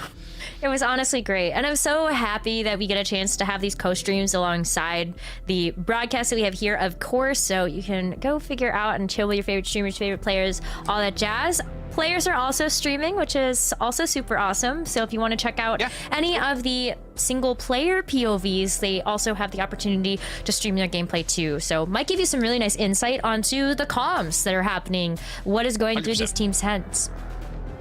We're just waiting on one player to connect to the lobby, and then we'll be into this next map in just a moment. Of course, a little bit later on, Rose, we do have MAT versus Timeless, which is going to be an absolute giga banger. So if you want to take a little break now, or as we just wait for this player, you can quickly go get some water and rehydrate yourself. But as we go into Colosseo, yeah, I want to see Dante on Doom. Is it going to happen? Probably not, but it is nice to also cast Dante again, that is for sure. It does look like we're going to a quick break though. I'm just getting word. We're just waiting for that one player to connect to the lobby, and then we'll be in the game in just a moment. So we'll see you in a sec.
Welcome back. Last player connected to the lobby. We're all good. We're ready to rock and roll. Map number 3, Colosseo. Luminosity Gaming's pick. Of course, they're against Citrus Nation. It's been a bit of a scrap fest so far, but I love to see it. Colosseo, of course, not much of a sig map. It can be. It's not going to be, at least on the side of Luminosity Gaming, as Dante and Juby are back in. Yeah, so I expect to see the Zarya here coming out from Dante, as well as something like the Kiriko Lucio combo from Squid and Juby. For Citrus Nation, though, I'm interested to see whether or not they'll continue to try to run with the Ramatra. It's looked really good. Zeb has shown a little bit of a propensity to play something like the Zarya, but for this entire series, it's been the Ramatra flavor, and it feels like it's just been so scrappy, as you said. It is really fun to watch to see which pick is going to come through first. Yeah, I do like the Ram. I do like seeing a lot of Ramatra, honestly. It's been working out fairly well. I mean, just I cannot. Oh my stop god, do thinking we about get to see the Doomfist? I'm so sorry. I'm hope so excited. Maybe. Because Dante's Doomfist came in Dante clutch is kind of, at the end of Samoa. Yeah, Dante, especially when it comes to tank, like definitely known for the Doomfist. King for his Genji too. Honestly, I wouldn't be surprised, but Zarya, yeah. I didn't think. Come on. I didn't want to get too faded. Kind of knew it was going to be the Zarya. I know. Yeah, we're all good. Same kind of comps here for Citrus Nation. Manually on the Ashe, pretty good in the neutral and getting the high ground. The Cassidy is just so strong. Curious if they do end up switching a little bit later on, but pretty standard comps across the board here. Vision also sticking on that Ashe. Well, you're also playing poke at this phase of the game at Colosseo. You're trying to contest for this middle point, and it's going to come down to who can get the first pick. Is it going to be Vision? It's going to be King. Vision's already really low, so maybe it's a pick coming quickly here for Citrus Nation.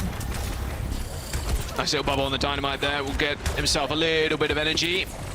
It's nice that he's bubbling Vision there every single time that Citrus Nations are just poking their heads out.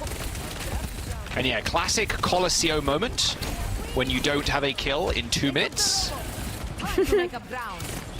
All right, now we're halfway there, so yeah. At this point, I wonder if you're just waiting for a Kitsune Rush to come online. Yeah, I mean, honestly, yes. If you don't get a random pick with the Ashe, probably. Oh, nice headshot from Manually there on to Vision. Wait, Tap almost has Pulse Bomb. Me and Matt had the record for the longest no kills in an Overwatch League game, at least, and it was on Colosseo. Wasn't it like we'll 4 see if we can minutes? match that. It was like almost 3, I think. Okay. So we are. I remember being a long time. We are nearing that point. There it is, first kill. Round of applause, everybody. It took 1 minute and 30 seconds. There you go. Quick maths. Manually does end up going down. That Dynamite doing a lot of work with Vision. Definitely in a priority position in terms of the hit scan there. Having a nice little angle on the corner to throw that Dynamite. Throws it straight over the shield too. Really, really aggressive positioning from Vision. Just super close up and personal against Citrus Nation. Pulse Bomb gets thrown out. A little dodge out of the way from Vision there. The Dynamites keep on ringing in the ears of Zeb, who's just getting burnt to a crisp. Finally cooked and served.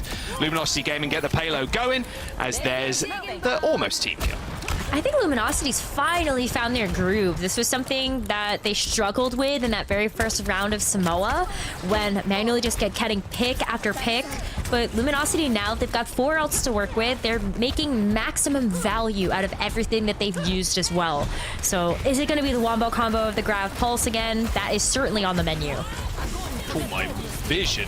Nice grab. Oh, huge grab. Pulse Bomb available from King. However, there's the sound barrier. Patient is King right now, waiting for a target, but you're very happy with that trade. Jacob using the sound barrier, plus Manually using Bob. LG, this is the perfect time to strike. They can play aggressive with a sound barrier of their own. Nemesis form comes out from Zeb and straight into an ultimate, but no. A Pulse Bomb quickly ending the annihilation, and Luminosity take back control of the game. That's going to be just more quick progress there and point capture on Colosseo as they just continue to race down these picks into the spawn.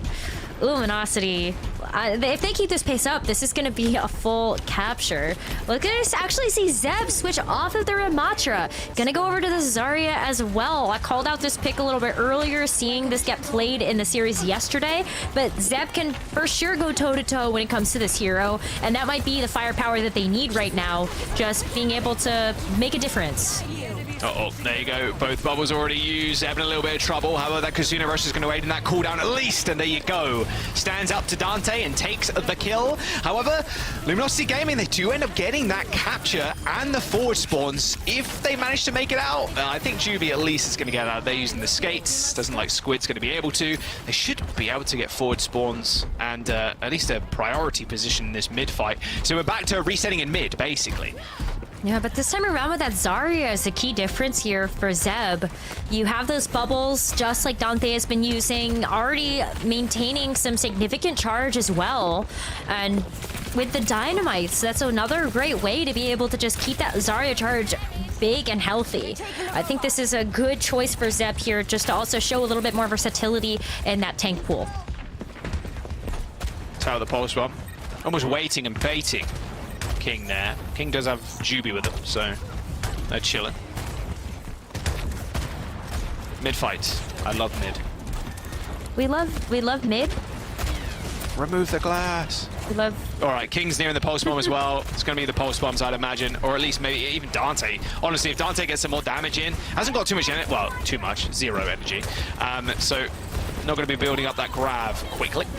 Okay, the Bob. All right. Someone else has joined the battle. Tab trying to go for a pulse bomb. Couldn't quite find the target. Hits the recall instead. Bob enough to clear the way for Citrus Nation as Luminosity Gaming do back up somewhat. Small duel on the side, but there's the grab. And waiting for the Suzu. There's the beat. The pulse on top as well. A lot of damage. All that overhealth completely disappearing from Zeb's HP pool as he ends up going down to the Bob of all things. Dante playing a little bit passively, knowing that there's still a rush out on the field, but a good 3-person grab will result in a team fight win for Luminosity as they get that bot moving again. That was a lot of resource investment there by Citrus Nation to have to try to withstand that grab. So 2 very powerful support ultimates off of the table. Tap still has a pulse bomb, but with the way that both of these Zaryas have been playing, it's going to be very difficult, I think, for Tap to try to weave in a pulse bomb pick. You've got the bubble, you've got the Suzu, just so many tools here. Grab and corner, beat, and the pulse. I don't think it's much surviving that, especially well, grab is nice. Yeah, dynamite on top. Tap does end up going pretty low, getting chased down. Yeah, King ends up cleaning him up, and this is going one way that Citrus Nation, I don't think, anticipated. This is much more of a trade fight, more than a Citrus Nation just complete clean sweep. With a grab, pulse ball, everything basically thrown in. You'd expect it to be a lot quicker and cleaner. Juby goes down to the stray right click, but once again, they're just resetting to mid. They're winning these fights, Rose, but the problem is the way Luminosity are playing and how far they're pushing the bot, it is just a reset for them. They're more than happy with this. A fight win for them next is just going to be resulting in the same things. It's just they're going to have to win 2 to 3 fights to get this bot moving close to that 90-meter mark. I mean, look at that, though. Manuel can keep hitting those headshots, though. That's another Bob online. That's another person that can enter into the fray here, and that is going to be just another nice bit of damage there. That damage buff to Bob has been palpable, I think. It's been paying dividends. All right, okay, Bob, what you got this time? Surely you got better aim than manually, but I don't think so, to be very honest with you. Nice bit of space created once again, but this is deja vu. This is exactly what happened before. Pulse bomb on the Tracer. King gets the better of him. An ego pulse is sometimes so sweet to witness, and that's exactly what that was. King with another kill too. Later, Bob ends up winning it out, and Luminosity Gaming once again marching on forward. It's tough because Luminosity is playing from a defensive position while Citrus Nation is struggling to try to actually get some sort of meaningful amount of control. Goes back to the conversation you had started before about the battle over the mid. If you can't get past the mid or the neutral, then you're gonna be in a little bit of a world of hurt here. Citrus Nation at least can come back with something like the Kitsune Rush, the Grav. They have a little bit more tools to work with immediately, but Luminosity is about to have those same things online. So once again, battle for mid, but can Citrus Nation get out on top of it this time, being able to lay that Kitsune Rush down through this middle point? That phrase too is it's like a different connotation, the battle of the mid. The battle of the mid? Not quite. Luminosity is definitely not mid, I'll tell you that right now. Graviton Surge, oh, quite well timed there. Does manage to catch vision, but a Graviton Surge defensively used by Dante. Catching Zeb, stopping the approach. Pulse one flung out by Tab. Can play with the overhealth here. Does end up fading away, but Dante just taking names, taking numbers, taking checks away from Citrus Nation right now. Another clean sweep, and are they going to push it that far? Probably not. They're just going to teeter on the edge of pushing the bot in, just waiting for Citrus Nation to use ults, burn them, reset to the mid fight once again. You can see, does Zeb get the stop? Yes, okay, Zeb just sits on the edge of the point, or sits on the edge of the bridge, sorry, and stops that payload from moving. Tap is in no man's land though, so hopefully they can join the rest of their team. Luminosity can play reactively. They don't have to set the pace. They don't have to push the envelope because Citrus Nation has to do that to them. So you can use all of your cooldowns reactively here. Just go away from this Kitsune rush. Perfect. Yep, don't get picked off. Away. Just don't get picked. Juby saves the sound barrier. Jacob is the one that goes down. And Citrus Nation now in a little bit of a sorry state. Although, I say that as Zeb ends up even in the fight. Juby does end up falling, and a nice little high ground double jump. You can take that one to your ranked games. As Zeb takes control of the high ground, and a nice kill onto Vision too, who ends up letting loose of the Bob. A Graviton Surge is in the sights of Dante if he can charge it up in time, but I don't think he's going to need to. And I don't think LG are really going to need any more ults to end this game. A Bob, a beat should be enough for at least Luminosity to stay alive, although Dante's kind of getting rolled here, but a nice little teleport, a swift step from Squid keeps him up. A Suzu's going to be good enough to help Dante stay alive in this fight. A quick switch onto Doom for Zeb to get back to the bots, but it is an upwards hill battle here for Citrus Nation as they get that bot moving under the bridge. And it's overtime. Please don't step off the bot. Please don't step off the bot. We've seen too many C9s. It's already happened today. Citrus Nation, though, has a chance here. They've got this pulse bomb. They just have to try to keep the Zarya from getting too high charge. It's too late. Dante's got grab, he's got the energy, and Luminosity have got the win. A 3-0, a clinical execution on Colosseo there at the very end, and that will end the series. It started off as a scrap, as a brawl fest, but I mean, you can see the power of Luminosity right there in that map number 3. A W and another 3-0 as our second game of NA OWCS ends just like that. There you go. There you have it. Luminosity, it's just so impressive how they took the loss early on in Samoa in that very first round and then turn it around. So it was really cool to just see them find their groove and get into the thick of it. Yeah, I honestly really enjoyed this series. I'm with you on this one, Jaws. I love a dogfight. I love the scrappy ones. Exactly. And also, I feel like this was, even though, of course, Citrus Nation did take an L, I feel like some individuals on that team really stood out, manually especially. I think with the performance we got to see on each and every single map here, this player put themselves on everyone's radar, and I think very quickly Luminosity Gaming identified him as a threat, and we're really starting to, trying to zone him out, not allow him to get into those backlines, which really made those games so close early on. Yeah, his cast on map 1 insane. Was insane. He was hitting even just the first shot out of the gate, just onto Juby. See you later. Straight back to spawn. It was a really nice showing, I think, from Citrus Nation, who had a very close game against some legendary players in LFO yesterday. And yeah, they did end up going down 0-3, but like you said, Zoe, I think there's a lot of promise in this team going forward. But this is kind of what we expect on the flip side for Luminosity Gaming. There's a team full of veterans. They've been playing together for a fairly long time, and with Unter in the backlines as well, he's putting in the work, that is for sure. Although he will say the opposite, but I know he's really doing a lot of work. I feel like Hunter's coaching style is always one that baffles me, right? I'm like, are you actually Hunter baffles me. That is. Yeah, I was just about to say. I think just like a stop there. Hunter person specifically. No, but I think like what's really exciting about the way that Hunter coaches is I've always gotten this feeling that Hunter trusts so much in what the players are doing and is there to just help foster like the good ideas. And so I think it's really nice to know that like Luminosity has a lot of just already great ideas, great game sense, great synergy together, and they're there to just continue to foster that growth.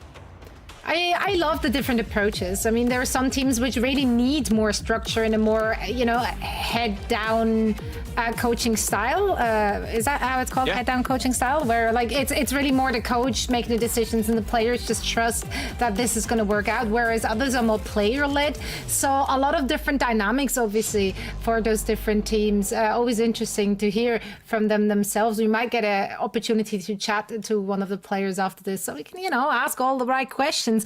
But yeah, this is Luminosity Gaming. Even though the beginning was a bit scrappy, I think once they started to find their groove and their footing in this series, they started to look really, really dominant towards the end there. So they will be a team to watch out for heading into the main event, which they now officially qualified for. Yeah, I mean, it was just clinical at the on map number 3. Like, knowing the pacing of push is really important, and they just have it down to a T. They know they don't need to overextend. You got 90 meters, you got the checkpoint, and Zeb has to like stand on the bridge to stop the payload, and then they have to kind of bundle on top of them, use ults to try and clear them off. Because if they don't, then Luminosity get more push. Like, they know how to play that map super well, and extremely well disciplined, and just in line with how you're supposed to play the Zarya comps too. Like, Dante's just such a phenomenal player and has been for such a long time. I'm excited for Luminosity. I really am. I mean, the next game, though, is going to be just, oh my God, a Timeless versus M80. I know. I'm more champions, so excited. Some of the best players on their individual roles, too. Yep. Yeah, there's just stacked across the board. I love the storylines heading into that one as well. Just one last few words here about Citrus Nation from you guys. Do you feel like if they may or may not have... That's a weird way to approach this question. Let's start again. You're good. Do you feel that if they wouldn't have tried to shoehorn those Ramatra comms on, let's say, Midtown, that they might have had a better chance to come out on top? Or do you think it's just that's their comfort pick, even though it didn't work on that map? I think the meta is just kind of not solved right now, and I don't think there's like, okay, this comp is just better, like this comp is better. It's much more, what you kind of feel comfortable with. And I think just at the end of the day, it was just hard for them to really deal with the Zen, with the Batiste, and the caliber of players too. In Citrus Nation, I think they're pretty damn good at the Ram comp, especially with someone like a Manually on Cassidy, but they just pound for pound didn't stack up to them today. But they've got a lot of fight in them, which is the most exciting thing, I think. They really do. Let's actually head into an interview. We have good old Dante standing by, joining us for a quick chat. Dante, my man. Oh, Dante! How are you? Hi, I'm good. How are you guys? You're doing fantastic. Thank you so much for asking. Look at Dante being polite. No one ever asks it back, you know. The politest guest, yeah, I know. Dante, let's talk about the series we just saw. Early on, it was a bit of a dogfight, a bit scrappy here and there. We love that, though. It was explosive to watch. I mean, Samoa at the end of it itself was just, everyone was holding their breath. Did you maybe not expect that much resistance from Citrus Nation? Are you surprised at it at all? I wasn't too surprised because we watched them beat Beaner's team yesterday, and that's a pretty good roster. So we knew it would be a harder match. I was not expecting that overtime fight. That was actually an incredible fight. It was like probably one of the craziest overtime fights I've had in my career. I'm gonna blame it on not having a warm-up scrim. I'll be honest, we didn't have a warm-up scrim. We turned things up the later the series went on. So yeah, that's it.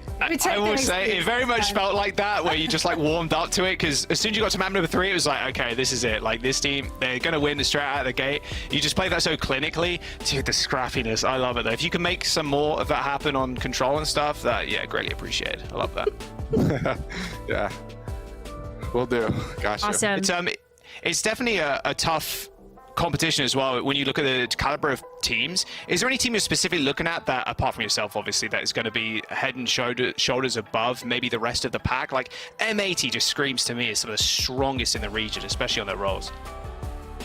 I actually feel like Toronto will be stronger just because of the flexibility from Toronto. Like, someone can play every single tank, and there's so many different tanks being played this meta.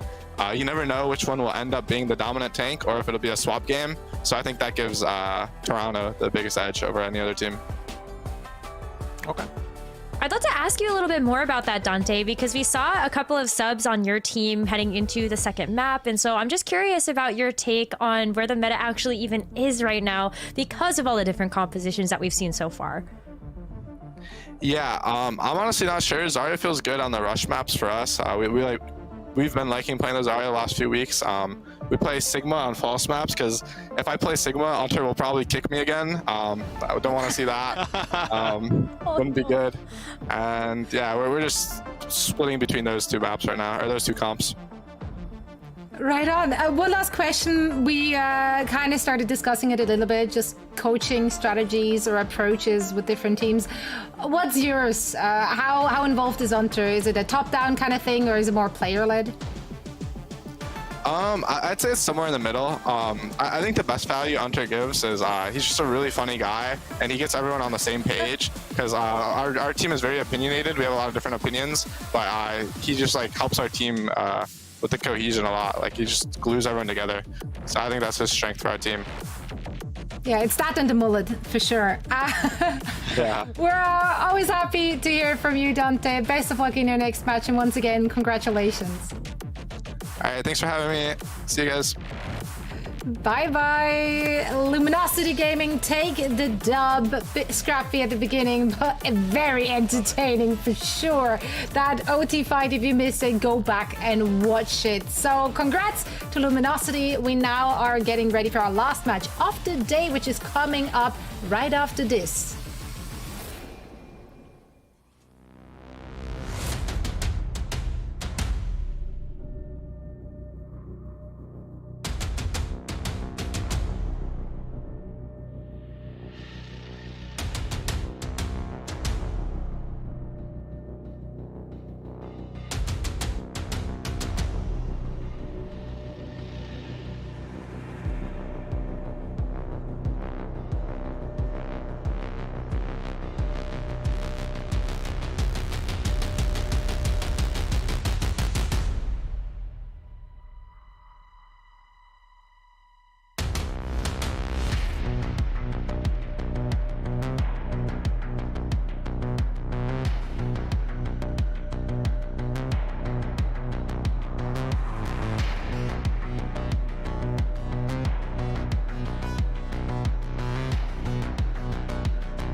Welcome back. We made it. It's the last match of the day. This one is going to be seeing the Timeless Contenders team we all know and love going up against M80, who have been making headlines. Not great ones, but you know, headlines are headlines. But they came back with a vengeance. The team they signed up in the end is mwah, and I can't wait to see them in action. Let's talk about the rosters we have, starting with Timeless, of course. You know, RuPaul, in his post-game interview a little earlier today, already gave them a shout-out, talking about, you know, Rocket's phenomenal Tracer, which we got to witness as well, I think, in the Flash Ops tournament late last year.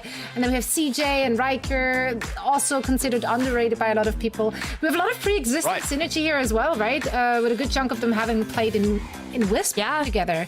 Exactly. That roster was also one that we saw in the Pro-Am as well. I remember, Jaws, we were both very blown away by the performance that we saw from Chopper and Rocket specifically.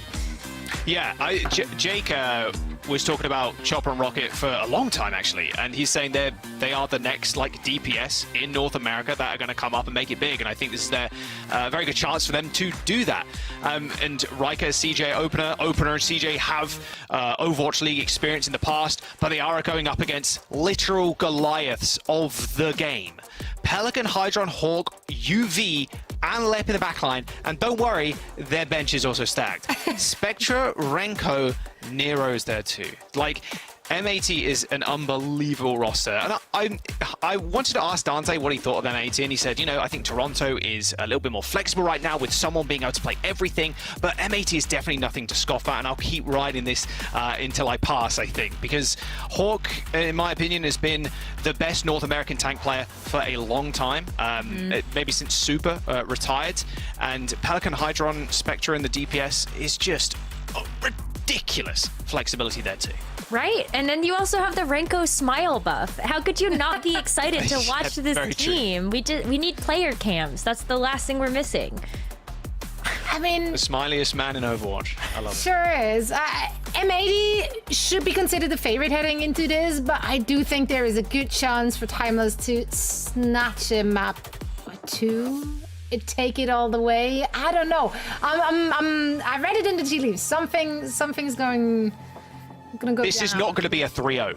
I do not think. I do not think it could be a 3-0. It's not. Or a 3-0 with a draw, like earlier. What do you actually think it is going to be, like pred-wise? Because in my head right now, I'm thinking it's probably a 3-1 to M80, but a close one, or maybe just a 3-2, like straight up. It's going to be a close. It's going to be a nail-biter. That is what I have in my head. Anything less than that, anything less than that would be a 3-0, which I don't want to see, especially in this kind of game. It would be a little bit disappointing, but I just don't see that happen. I think there's a high chance of a 3-2, honestly, because of the WrestleMania M80 had, like maybe they got a little less chance to actually practice together. Maybe they didn't get enough screen time. Whereas on the other side, not only are those young, promising players, very explosive players, they also have a lot of pre-existing synergy. They know each other. They've been playing with each other in tournament situations. That could really work in their favor. I agree. I think this would be where I would split the difference, and I would say this is a 3-1 for M80, and see if there are more surprises that we can see out of this Timeless roster. I still think that the experience that we've seen these players have, whether it's been on LAN, online, has triumphed over the rest of the field. So M80 has my vote right now as the team that would win, but 3-1. But I know I think that's pretty fair. It is. I mean, all of us could be right or wrong. See how it is. See how it is. I think you'll find everybody on broadcast is always right. Yeah, about that. You know who is always right? Who? Chat. So true. Wait, so true. Valid. So true. Did they get their preds right today? Although some people were pretty. Yeah, I think they did. They can poll at least, so make sure to make your voice matter. We want to see where you stand in this one. Are you looking for the up-and-coming players, or are you going with the old trusted? Sometimes it's just a lot of support for the new blood. I do like that. I like it. It's the true underdog story, right? I mean, especially Rocket in the DPS slot, like they played on Wisp in the Pro-Am. And the Pro-Am was like, okay, are some of these teams going to be able to show up? We had a crazy upset with Trick Room against San Francisco Shock, and we saw a lot of them pulling their weight against some of the best in the world. And I do believe we've got the map veto as well coming up in just a moment. And we spoke about it before, Rose and Zoe too. Like, the maps and the meta is not really solved right now. Even Dante was saying Zarya feels comfortable here, especially in the rush maps for us. So you're thinking a lot of these map choices, they're just down to personal preference right now. And we're finally seeing Kings Row. Yes, let's go. I saw that and I was EU, like, Jaws is going to be happy about this. Look, in EU, it's all Kings Row, and I'm happy about it. I love watching Kings, and I get to cast it now as well, which is great. Samoa is a really interesting one too. That was a Timeless pick, as Ilios was banned by M80, and Li Jiang Tower was banned by Timeless. It feels so bad, though, that Kings Row isn't dominated by Reinhardt right now, though. We're so close to getting perfection back in Overwatch, but not on Kings Row. I'm so sad. Reinhardt mains, unfortunately, they're not cannot eating stay great winning. this patch. You are not eating. I know Cloudy's been very sad about it on the timeline. What about Hardy? Sucks to see. I know, and Hardy too, of course. Yeah. I think Hardy's pretty comfortable, especially with the dive tanks. His Winston's looking great so far. But yeah, anyway, back to this game. M80 versus Timeless. Samoa is going to be the first map. Then we're seeing a little bit Colosseo for map number 3, and we're definitely going a little bit further. And I think that's Junkertown City, and then Shambali Monastery for our final map. If we go there, and I really do think we're going to go the full distance. Yeah, we absolutely could. That's not out of the question. I would really like to see how these two teams are going toe-to-toe with each other on a more scrappy map like Samoa. Like, we already got treated to such good dogfights when it came to the very first match, or just our previous match, and now we get a chance to see whether or not we can run it back, and this is going to be a great test of strength for both of these teams.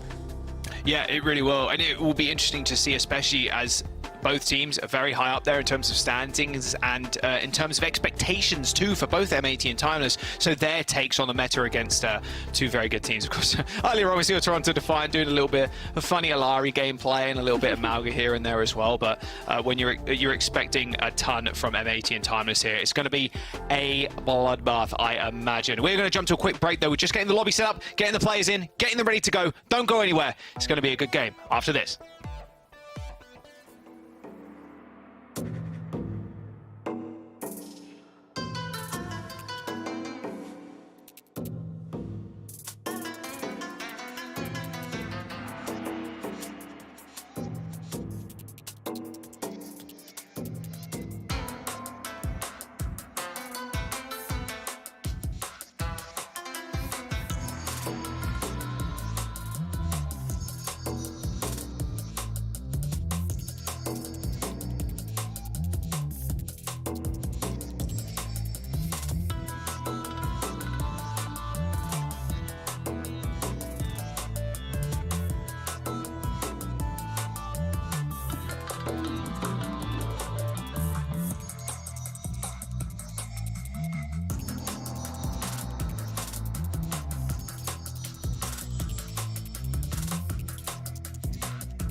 On the Open Qualifiers, just some little view time there. You can get a little icon, a little spray, a couple of icons, a couple of little sprays in February leading into March, and then later portion of March there's a cool little Diva Winter name card as well as some Kiriko skins, some home and away ones as well, so you get 2 different color variations and an additional spray and an additional icon. And yes, by the way, yes, I called it Junkertown City, New Junk City. Yes, I know. Okay, there's been a lot of Overwatch today. Okay. And we still have more. And we still have more. That's the best part, is that if you've watched from beginning to end today, you would already have your 8 hours of watch time for the drops to get all of your fantastic in-game goodies. And we still haven't even started this last match yet, so woohoo! Yeah. Jumping into Samoa. Is it going to be a scrappy? Probably not, but it will be fun if it is. I want to see the take on the meta, especially on maps like this from Timeless and M80. Chopper's a mean Cass player. And I'll reference Korean OWCS again. I think it's been cool to see that evolve over the last couple of weeks with how they've been playing. They were playing a lot of Doom, and then it was like, oh, Orisa and Zarya, then Sigma on some maps, as you always would, like Circuit Royale, and yeah, even what we saw earlier on Midtown. So I wouldn't be too surprised if I do see Hawk rolling out with Orisa. Orisa's really important in this meta.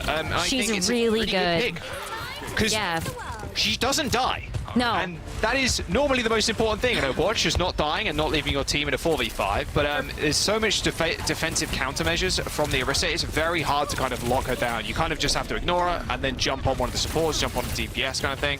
It's a very hard time focusing. And it makes it for very easy rotations as well, Rose. You can already see M80 forcing Timeless's hand, rotating them around the point, playing them like putty in their hands. I mean, the Fortify is just really strong. You can withstand like those big rocket punches, any of those boops from the Lucio. Just feels really good to have that alongside that sustainability.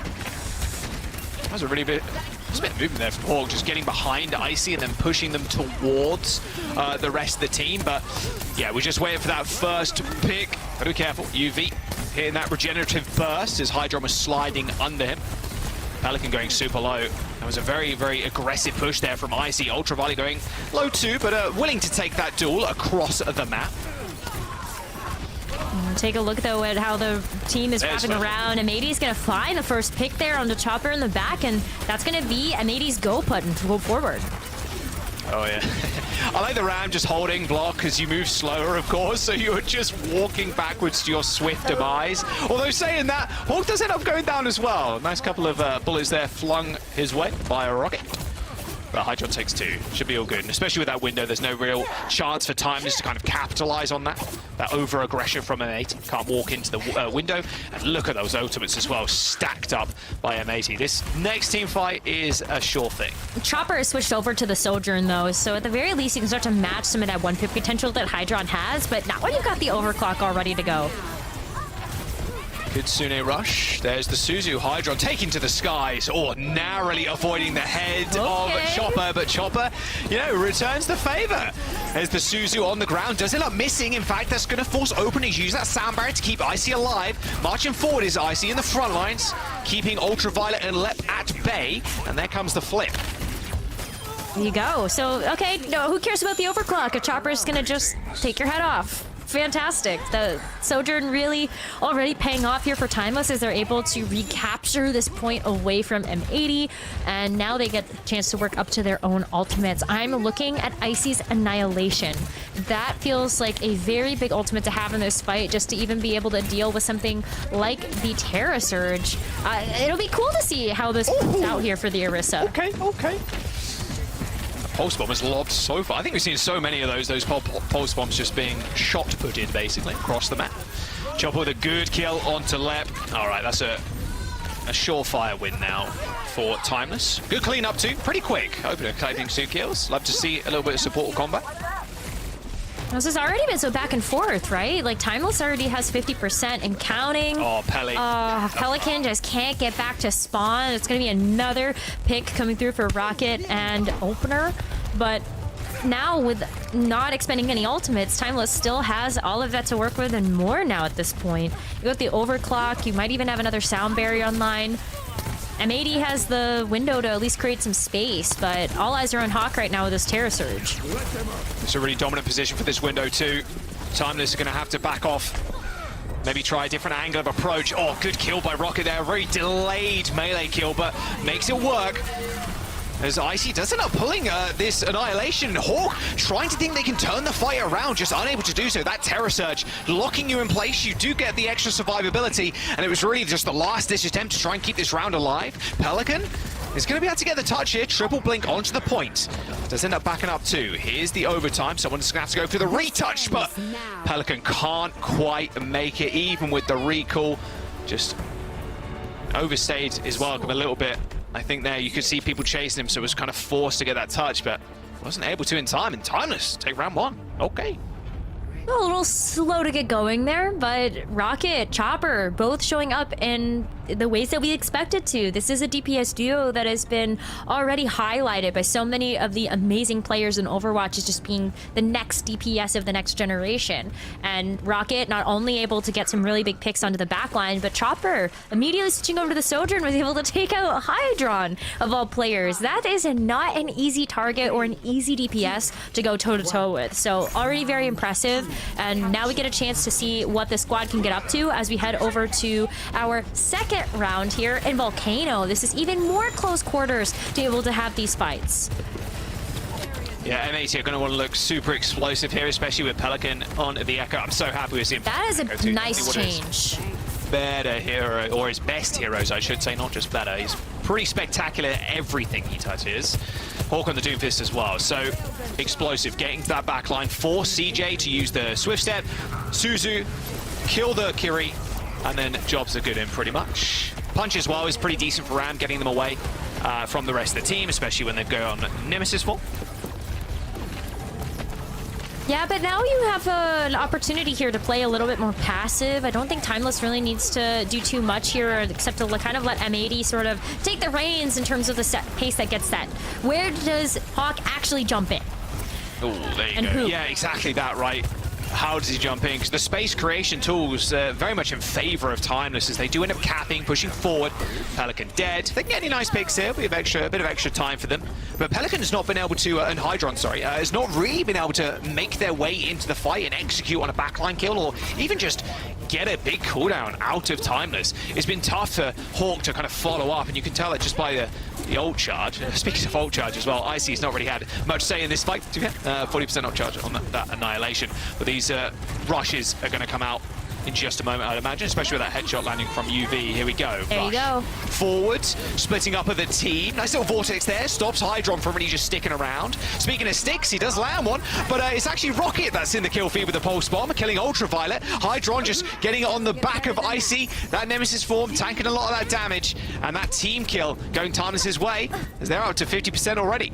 I think Pelican has a really hard go of things on this map in particular, because with the Echo, where are you flying? You're so vulnerable when you're over the point or even just over the lava, and you're playing a lot of ground Echo for the most part, unless you're able to find an opening here. But this comp from M80 requires setup, and there's so much natural cover here for Timeless to play around as well. Well, here's the perfect setup for Pelican Rose. That duplication available. Oh, very scared of Chopper's railgun. Meteor Strike into the back line. Hawk manages to get out of there, receives that overhealth, but it instantly evaporates as everybody was looking at him as he plummeted from the sky. CJ ripping that rush too, making sure that no one from N80 can jump onto them, and making it last fight as well. Sound barrier forward from M80 as Hydron finds one kill, and there's the beam kill from Pelican, taken to the skies, annihilating CJ. But Timeless are happy losing this fight. All they need to do is save ults. They know M80 have used their beat to secure this fight. So if Open can build one of their own, one fight wonder here. 5% or 6%, sorry, I should say, to go for Timeless to take the map. This is a better position for the Echo to play in. As long as you can play from a more defensive position, or you at least have that setup there from the Doomfist, then you are able to find the impact with something like the Focusing Beam to take down those low health targets. But as you mentioned, Timeless, they have like the Sojourn, they've got all these other ults to work with. As soon as I say that, never mind, Hawk. Definitely really good punch from Hawk. Really nice. He actually caught Chopper there, I believe, mid-slide too, so Chopper was unable to kind of launch himself into the skies, get away from the Doomfist. I've always loved the Echo dupe voice lines. I think they're sick. Really nice stuff. And the duplication too, forcing the Ram. Like, a duped Ram, you can hit Nemesis form. You're pretty unkillable, even though you have that reduced health pool from the copy, and you get the Annihilation form so quickly as well. Timeless trying to make their way back into this with 3 ults. Yeah, it's about time. I think we see something get popped here, but if Hydron has anything to say about it, then you stop the fight before you even get in there. Rocket lets that pulse bomb fly. Ooh, almost a one clip there onto CJ. Pelican finding the first kill of the fight onto Chopper. Hydron still doing dirty work in the backline right now, distracting the rest of Timeless. You saw Opener a lot of the time. Actually gets the kill onto Hydron, but Opener a lot of the time there was just playing goalkeeper, trying to keep the Tracer away from CJ and from Chopper. Oh, very nice there too. Timeless had to use 2 ultimates, so M80 got a lot of value out of being able to force both of them out. Chopper, though, is now going to make a change over to the Cassidy as a last-ditch effort to try to get back in. It has a lot of pick potential, and this is one of Chopper's best heroes. Straight in. Oh, headshot straight onto Hydron. Hydron not recalling though, and yeah, maybe you should have done. Opener with a little boop kill onto Hydron. They do end up trading. Meteor Strike for Hawk, staying in the skies, returning some HP, but it is Pelican that is finding the kills from A80. It's a big annihilation. Can they manage to stay alive? They did get the point flip too. CJ and Opener are going to come back, but are they going to be able to save Icy? Opener's got the sound barrier. Are they going to be able to touch? The flip was good for them, but Pelican is just taking names and numbers. Opener lands the 2-man beat, but it is not enough. M80 with basically a full flip. It was a 96 to a 100 flip, and they managed to take the round. Well, technically, yeah, I guess they got 99, but the statement still stands. Almost a complete flip there from M80. Perfectly timed.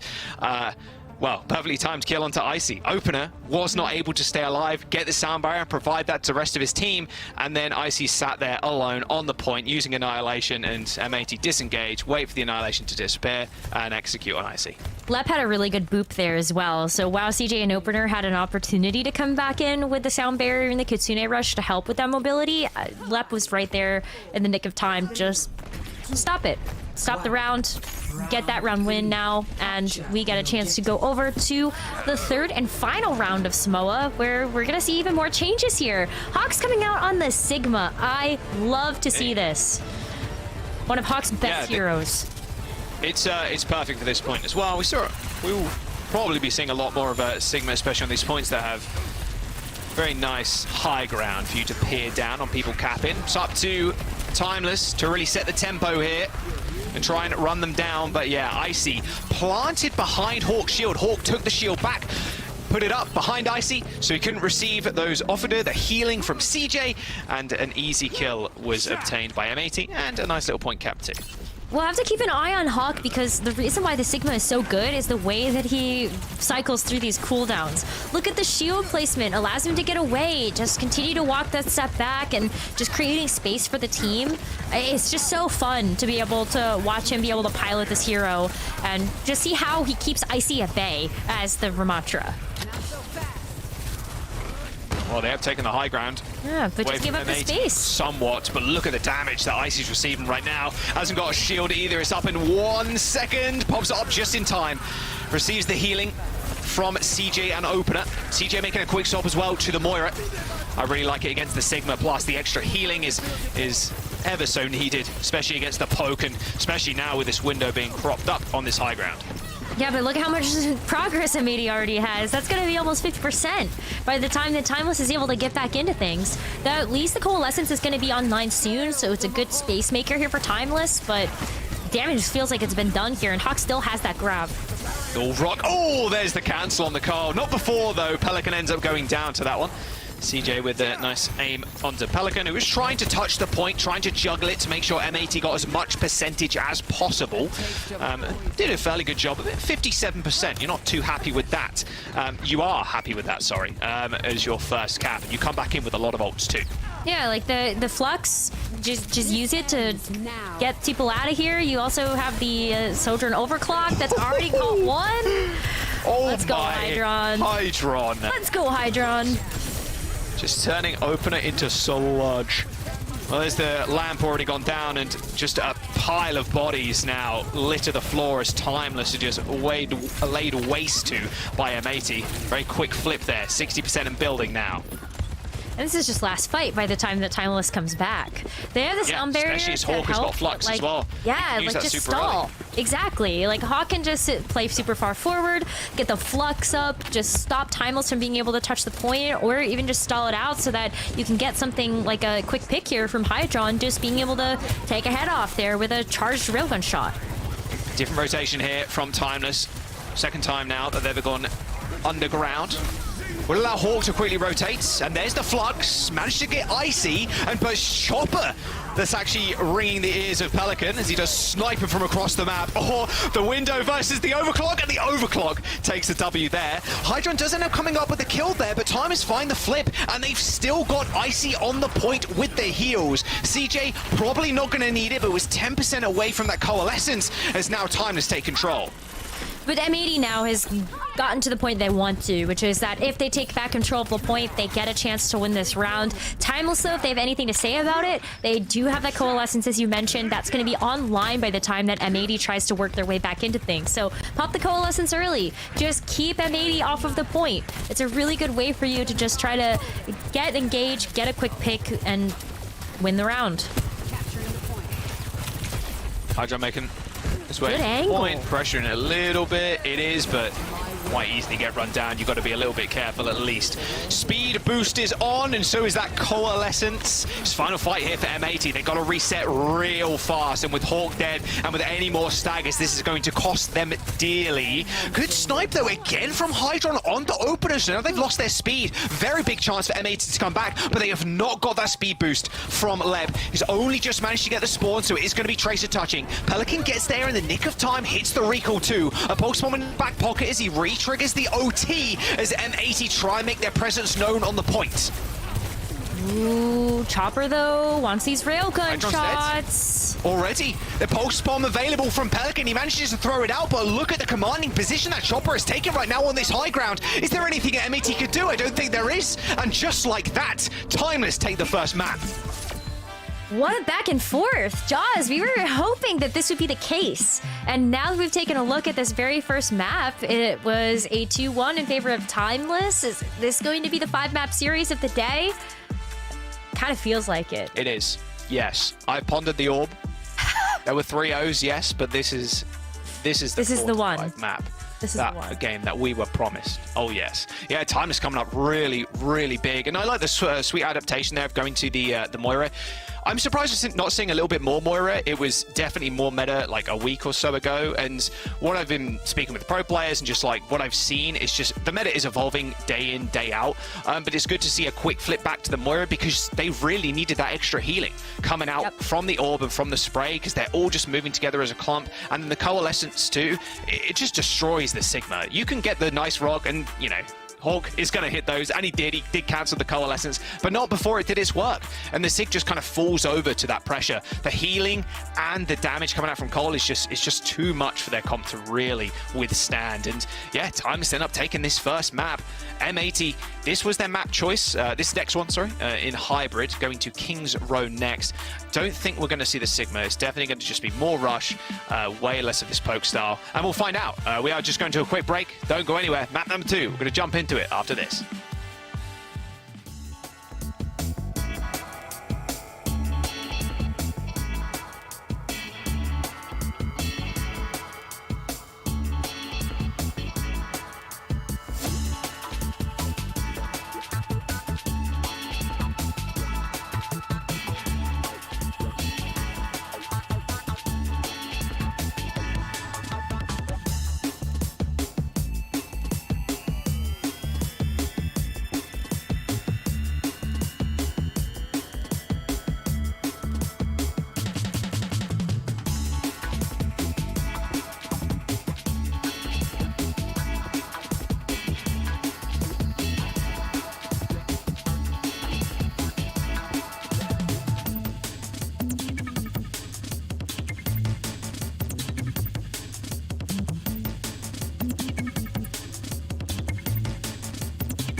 All right, map number 2 coming up, King's Row.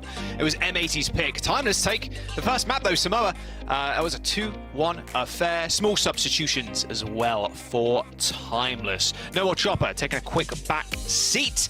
Sonjit coming in on DPS rows. Yeah, we've got Riker coming in on the tank as well, so 2 swaps that Timeless is going to be making here.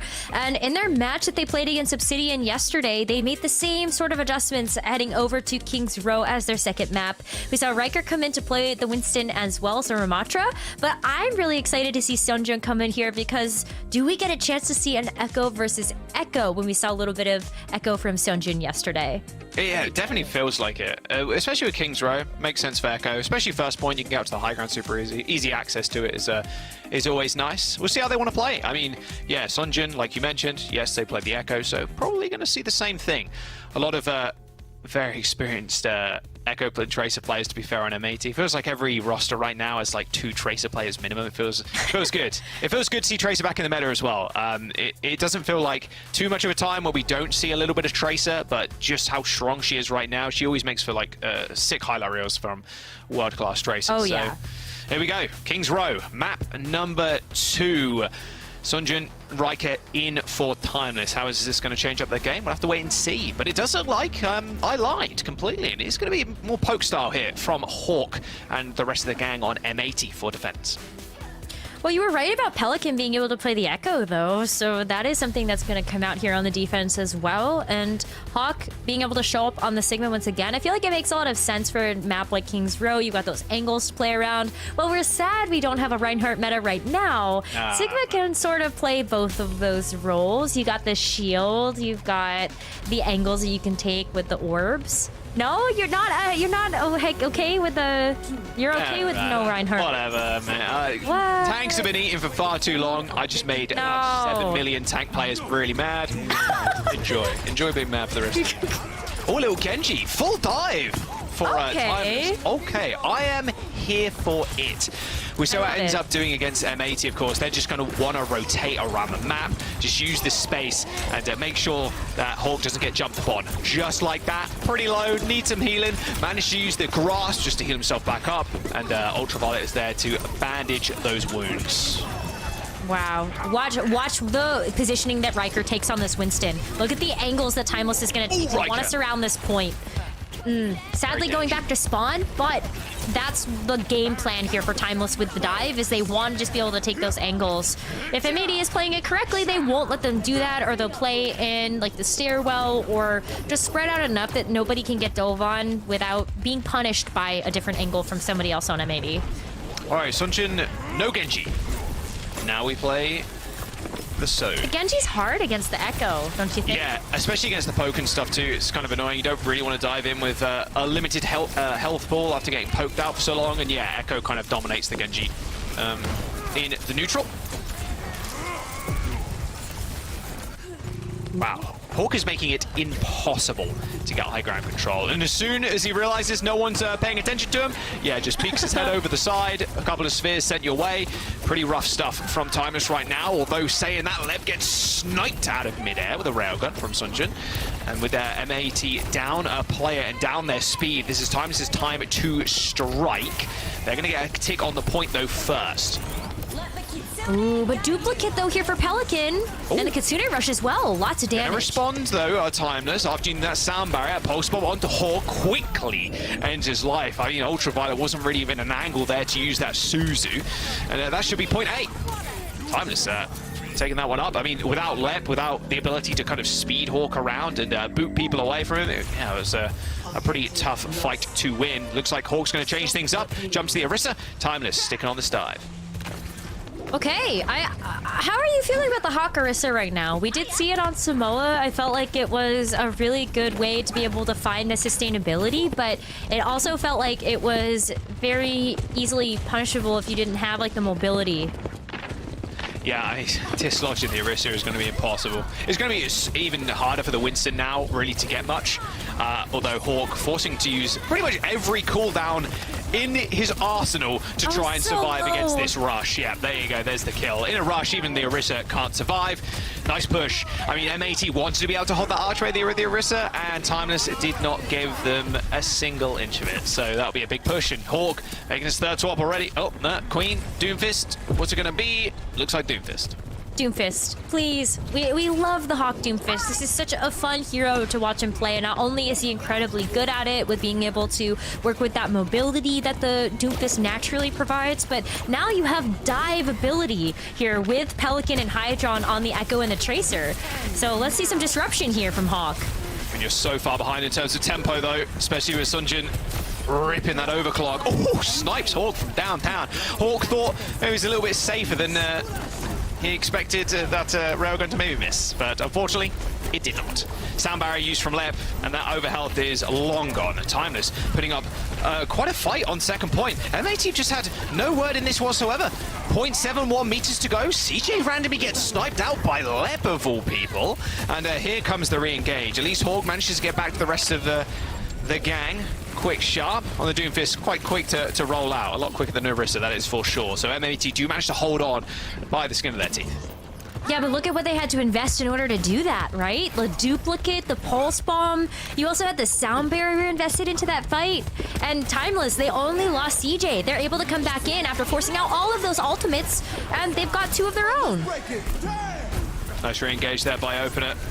Using that beat after hearing Hawk dash away, using that punch. Although Opener was just getting popped around like a pinball in a pinball machine.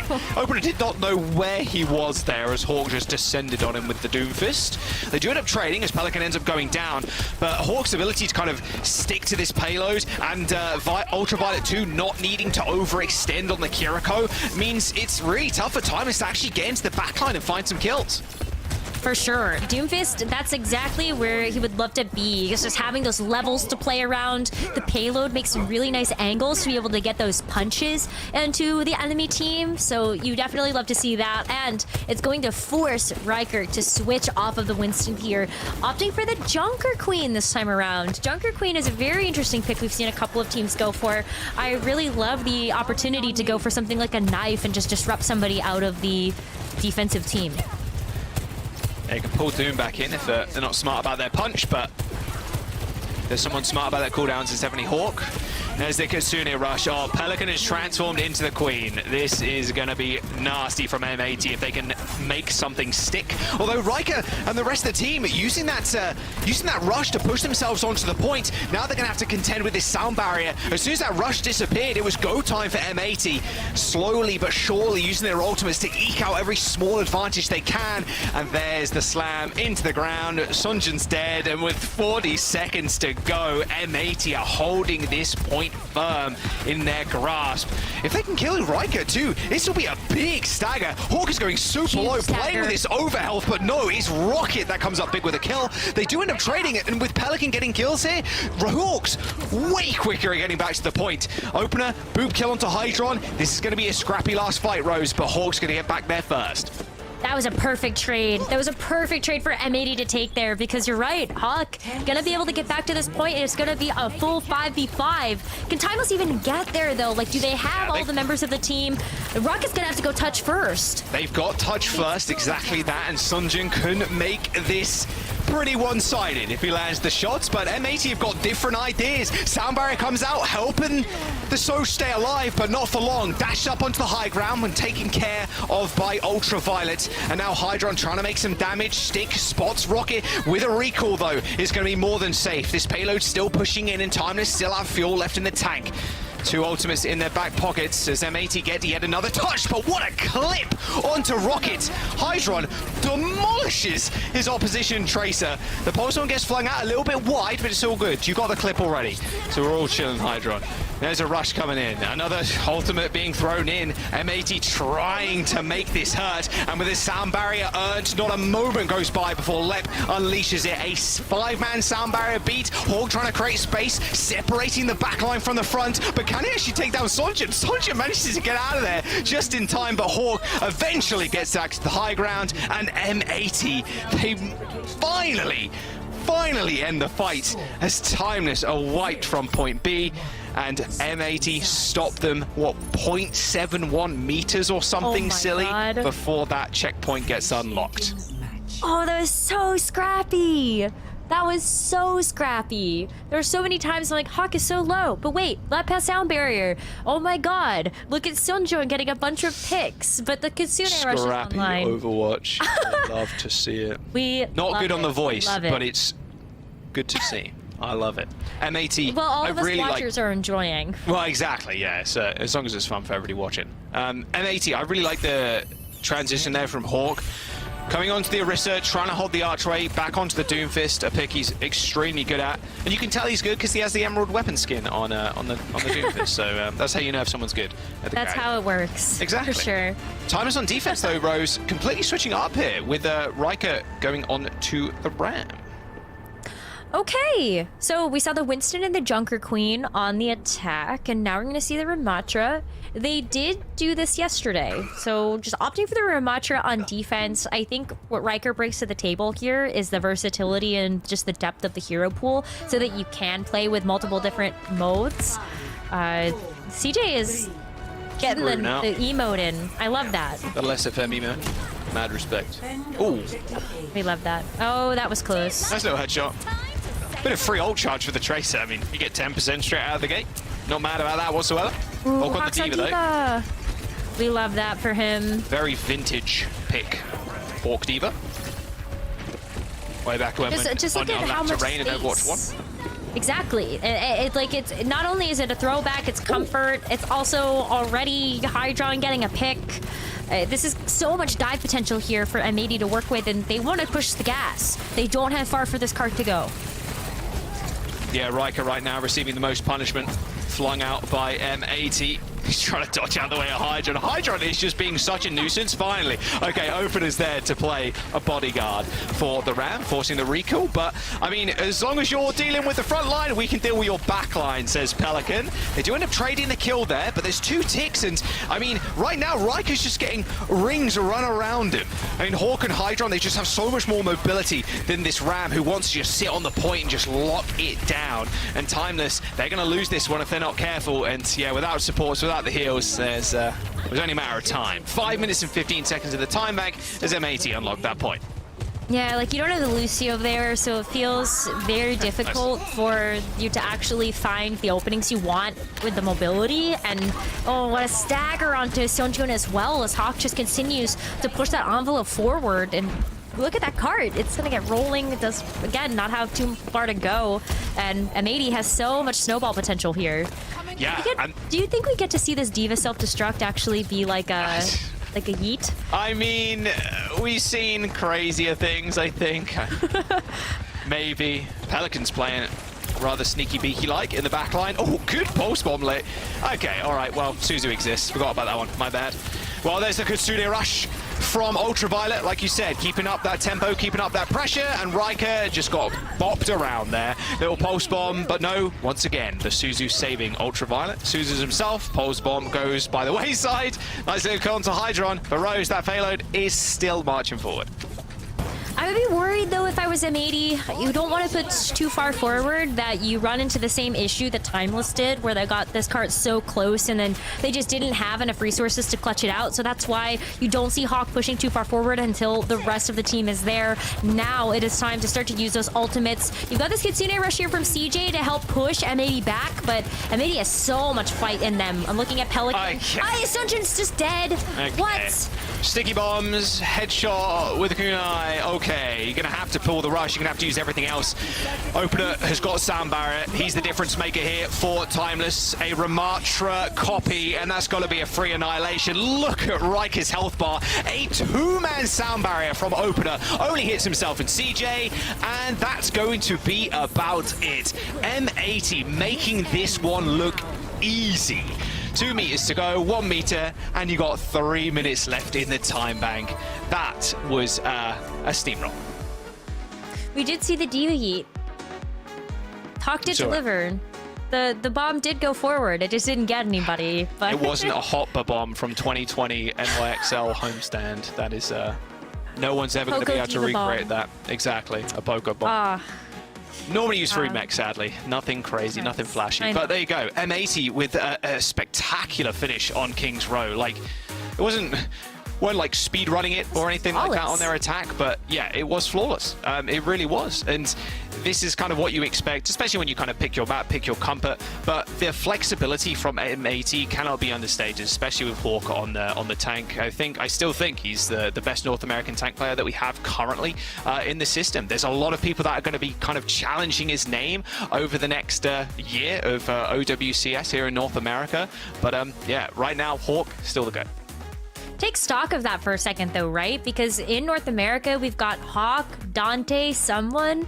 All three of them, I think, make really strong arguments for themselves to be the best tank in North America for so many different reasons. And so we are blessed to be able to have all of that talent in one region, and I think it's going to make it just show-stopping for group stages. We'll see who is able to advance further to show what they've got when we get to the eliminations. Well, and we're guaranteed a 3-1, at least the minimum right now. We're going to Colosseo as our next map. It was Timeless who did end up picking this one. I can imagine it's a little bit more rush. I don't think we're going to go back to the Sigma, but then I've been wrong before. We'll see what Hawk wants to kind of throw Timeless's way. And we'll see if there's any substitutions going into this next one too, because we saw Sunjin come in, we saw Riker come in for the tank, but we'll find that out after this break. So don't go anywhere. We've got Colosseo up next.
Welcome back.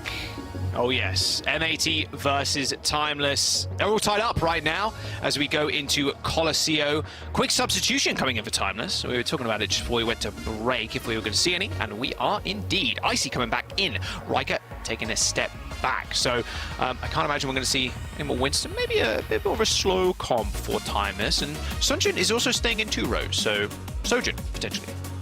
Maybe Sojourn. We did see a little bit of trolling come through from Timeless yesterday when they were up 2-0 over Obsidian. We saw Sunjin pick up the Torbjorn. Oh, I love it. I don't think we're going to see that this time around, but if we do, then maybe Lightning does strike twice. I don't know.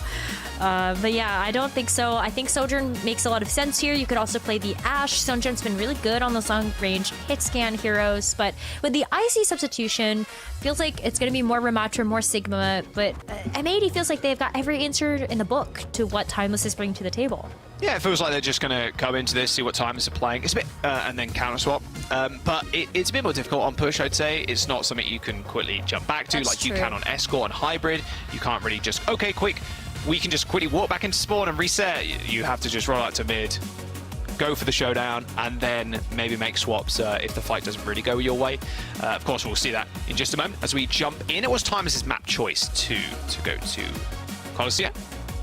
So it's a good serve. And yeah, I mean, opener CJ, they have a lot of experience in the Overwatch League. Of course, CJ played for the Valiant with Lyre as his co-pilot support. Seeker, of course, as well. Another superstar hit scan player, which a lot of people should know by now. But if you don't, Seeker's games are just exceptional to watch, especially when he gets to play the Sojourn. And opener too, Washington Justice, has also been around such a long time.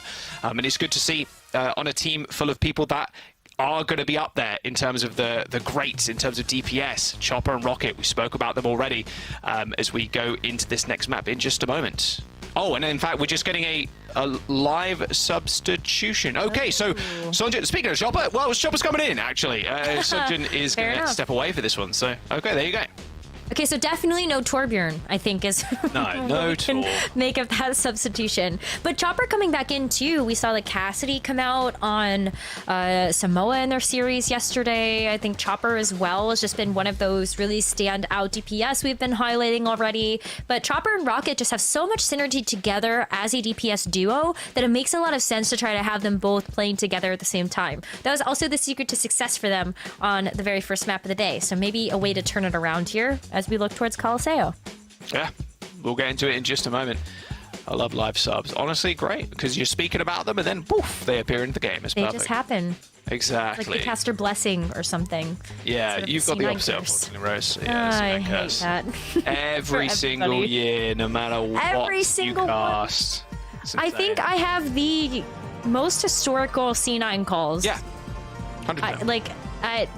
Someone run the numbers on that, but it's 100%. like abysmal. It's an abysmal rate of C9s, and if I'm on the call. But you know what? Maybe not this time around. Please, it's already happened once today. No more. We'll see.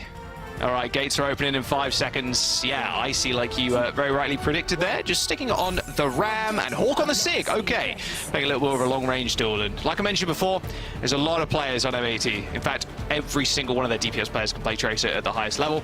So it's actually Pelican this time around with Hydron jumping over to the Sojourn. So he made his name on the Sojourn on Toronto Defiant in the Overwatch League. Sojourn was just lights out. Yeah, absolutely. And it takes a very, very strong DPS to be able to contend with someone like that. And Chopper's been able to live up to that hype. Either going toe-to-toe with the Sojourn versus Sojourn mirror, as we saw on Samoa, or just being able to get those picks before Hydron can. It's all going to come down to this neutral fight here. And we're getting a little bit of a tussle here for M80 to try to take the lead. Yeah, we'll see how long it takes to get the first kill. It's going to be a little bit more explosive at least, especially being I think it's coming up very comps. shortly. You say that. 10 seconds. Mad respect from Hydron's skin as well, rocking the Hunter's skin. Mad respect. Icy in trouble. Already used the Nemesis form. Oh dear. There's the rock. There's the kill. There you go. It's all good. We don't have to wait another 3 minutes. That was close. It was like 15, but yeah. There you go. All right, and this is going to be the big problem here for Timeless. Oh, they're actually using the window on the high ground. Extra kills here is going to be super nice if they can actually find them. Chopper's in a really rough spot right now, trapped between a window and Hawk, who's made himself known on that staircase over there. However, maybe overexposing himself a little bit too much to a pulse bomb, in fact, over rockets. Managed to insert himself into that seam fight quick sharp, and yeah, M80 spreading themselves a little bit too thin.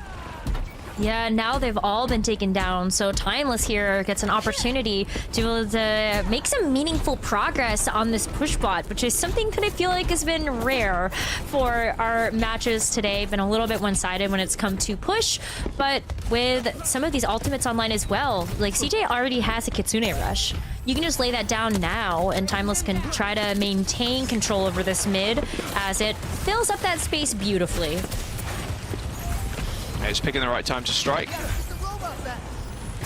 Finding a point where Hawk is maybe stepping a little bit too far forward, but they're giving him a lot of time here, and because they won that first fight, Hawk has got Flux pretty much 5% away. That's a couple more spheres, but that's a good opening pick. Okay, Rocket takes down Pelican.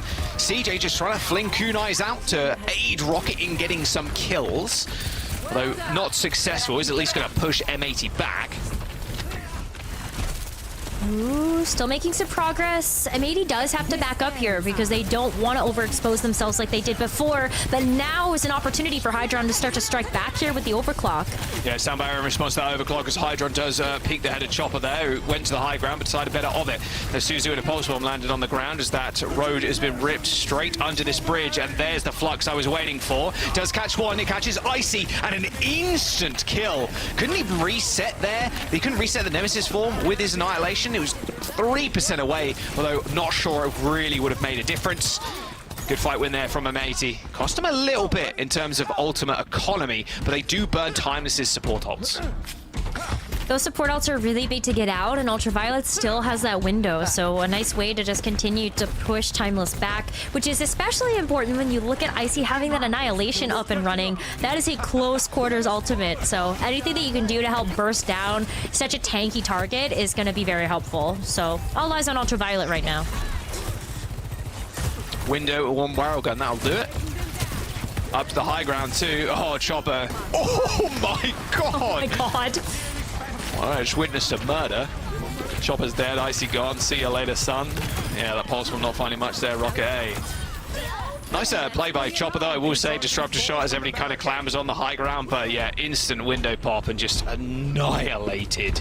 And here's where M80's comp really does shine. Just this poke war, waiting for Timeless to close the gap. These long, extended sightlines just working out so well for them. Yeah, like Hawk has that shield to play around. That's one of the things that makes this Sigma versus Ramatra matchup so interesting, is that Hawk can put that barrier down for one of those backlines DPS. Oh, and look at that. Oh, across the map. Chopper, it doesn't matter. All good. Icy cleaned up. Jumps in to the front line. Snipes Hawk in the face with that railgun. And Icy are pretty happy with that, though. They did manage to take the lead. Force Timeless to use ults, Overclock, and Annihilation used to win that bot back. You're super happy with that if you're M80, because that's a lot of very valuable ultimates now off the table. The sound barrier is also not online quite yet, so you can still utilize like the pulse bomb, force out that immortality field, just anything. And I think you'll be in a good spot. Hydron also almost has that overclock too. I don't know what Chopper's not playing Tracer. I was gonna ignore it for a second because I'm like, what is he doing over there? Trying to find a cheeky angle on the backline, but yeah, you're kind of negative. Now he's out of the fight.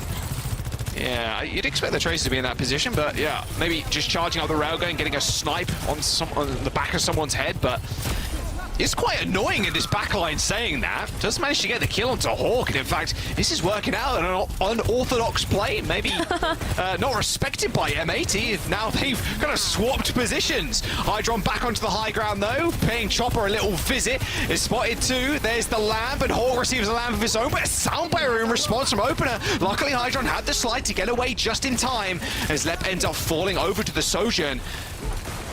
That'll be M80 just recoiling. Wow.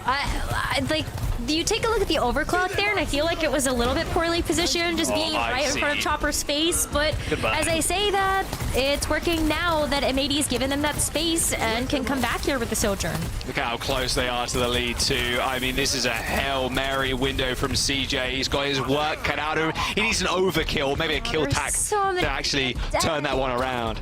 I was unlucky from CJ. Didn't quite find the damage in the team and the help that he really required. Just like Timeless switching up their comps too. Icy just wanting to match the Sig at this point. I think the Sigma has been more impactful from M80 in that Sigma versus Ramatra matchup, just specifically because of the shield. And so if Icy has one as well, now you also have CC with the accretion. Could just help out with some of those pesky flankers like Pelican or Hydron. Pelican with a BAP in his sights. No lamp, no problem. Goodbye, rest of the team. This ends now for Chopper, but it's actually his team that ended. M80 taking the control of the bot once again. Look how close Timeless were as well. Only a couple of meters stood in their way of actually gaining the lead, but it's now M80 that are going to stretch their one further. Oh, it's so close. It's so close here between these two teams. This bot, it's going to be able to make some progress, but not before Timeless is able to come back here and push them away. So no first point capture for either team just yet, but going toe-to-toe in terms of that meterage. Hawk has this Gravitic Flux, though, so a really nice way to be able to try to bully Timeless off of this bot and take back that meaningful progress. Oh, overclock too. Just line him up here for Hydron to shoot down. Everybody's so scared of peeking. Using it as a warning, pretty much. Does let it loose around the corner. Clearly missed it. No kills in the kill feed, at least. Because, yeah, we've reset. It's just all on the poke wall. here right now, Rose. M80 do have the lead, and they got 2 minutes to play with too. I see a shield there from Hawk, but it looks like he's in a little bit of trouble. Receiving a lot of healing coming from the sides, but there's the Flux. It hits too, and the Rock completely missed. Lamb comes out just in time to save Icy in the front line, who's built up a fair amount of his own Flux. A sound barrier to march on forward. Timeless need to win this fight and the next one to surely gain the lead, although saying that, it's only 6 meters that stands in their way. Pelican takes down Icy, so it's anybody's game right now, as Hawk is just playing bodyguard for the rest of his team. Rocket's trying to chase him down, but what a rock from Hawk! A 180 spin onto Rocket to take care of the pesky Tracer. Wow, a huge pick there, but not before Timeless is actually able to sneak away with just a fraction of a meter to gain the lead. That's huge here when we look at just a minute left. That's quite big. Now M80 though, they do have a lot of ults to work with, but this is back to a neutral fight. Even maybe a little bit more in favor of Timeless being able to play around this bridge. Yeah, insane clutch there, Rose. Insane clutch. What a steal. 59.97 versus 59.39. Yeah, you're feeling pretty bad about that if you're M80 right now with 40 seconds to go. Flux, really early sound barrier, and Hydron trying to be the difference maker up on the high ground. He manages to snipe CJ. This is the chance for M80 to come back. 35 seconds to go as Hawk controls the bot. Using the shield to just block all the damage. There's nothing much they can do. The bot is stolen away completely. Icy, though, yeah, is going to do what you do best on this map. Just stand on that bridge, contest the bot from the high ground, but Pelican spots the sink, lands the pulse. A lamp just in time. CJ from downtown. They managed to take care of it, but they need to get this follow-up damage. Pelican just can't come up with the kill, but the bot has finally been stolen away, and Chopper tried to pull a Hydron, but it wasn't to be. That bot halted right there and then, right in front of Timeless's checkpoint, and they might have won the fight here, but M80 stole the lead right from under their noses. Oh my goodness. Now it's going back into Timeless's territory in the overtime as well. Now they gotta win one more fight. This is gonna be really tough though, because you're looking to try to just pepper the resistance onto this bot before you're able to get your teammates back in form. But M80 is the one that has the grab flux. They can actually just CC everybody off right now with the lead. Yeah, nice. He's back on the Doom too, and someone has to perma-touch that bot like you said, Rose. Rocket wants to make some space here with this Pulse Swarm, find a kill, but he's going to be pretty unable to do so. Oh, and there's the lamp. Surely it's over now. Hawk sees the freest flux of his life, and actually Opener uses a sound barrier to just rush them down. A big tempo swing here for Timeless as they just run over the front line of M80. Oh my gosh, everybody has to back up now, because if M80 loses to anybody else, this is going to be game over for them in this map. Timeless, they've got the window. They can stall on this high ground. Oh. No, it touches the bot again. Oh, the C9. Oh, M80 take the win on Colosseo. Another C9. What a tempo play from Timeless. Using the sound barrier to just run over Hawk. Rose, come on. Is it in the contract? What's going on here? Another C9. I'm done. I'm done. Pack it up. It's another one. Pack it up. I can't do it anymore. This is ridiculous. They were in the driver's seat there. I mean, Hawk had the flux. He could have just walked on forward, maybe got the flux C9 right, but Timeless let it slip through their fingers. M80 take the win, and Rose has taken her leave. Unfortunate. They call that unfortunate.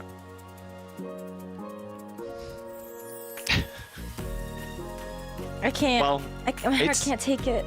It's just the curse, Rose. That's just what happens. The hex has been placed on you. It's just not. Yeah.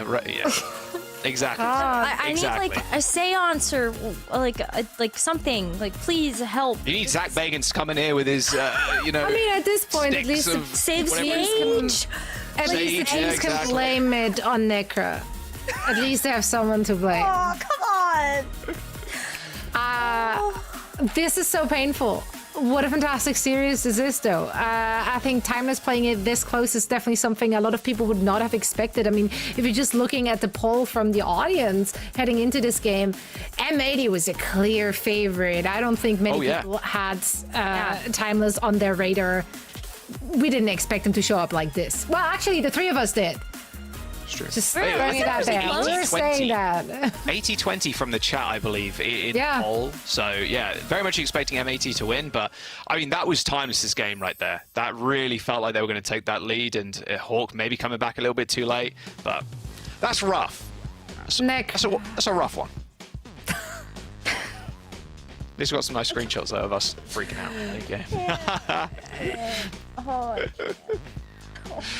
Hey, they can run it Don't back. worry. Well, they can worry. C9 on this next game mode, but yeah, maybe there's more opportunities to do that on New Junk City, so we'll have to wait and see.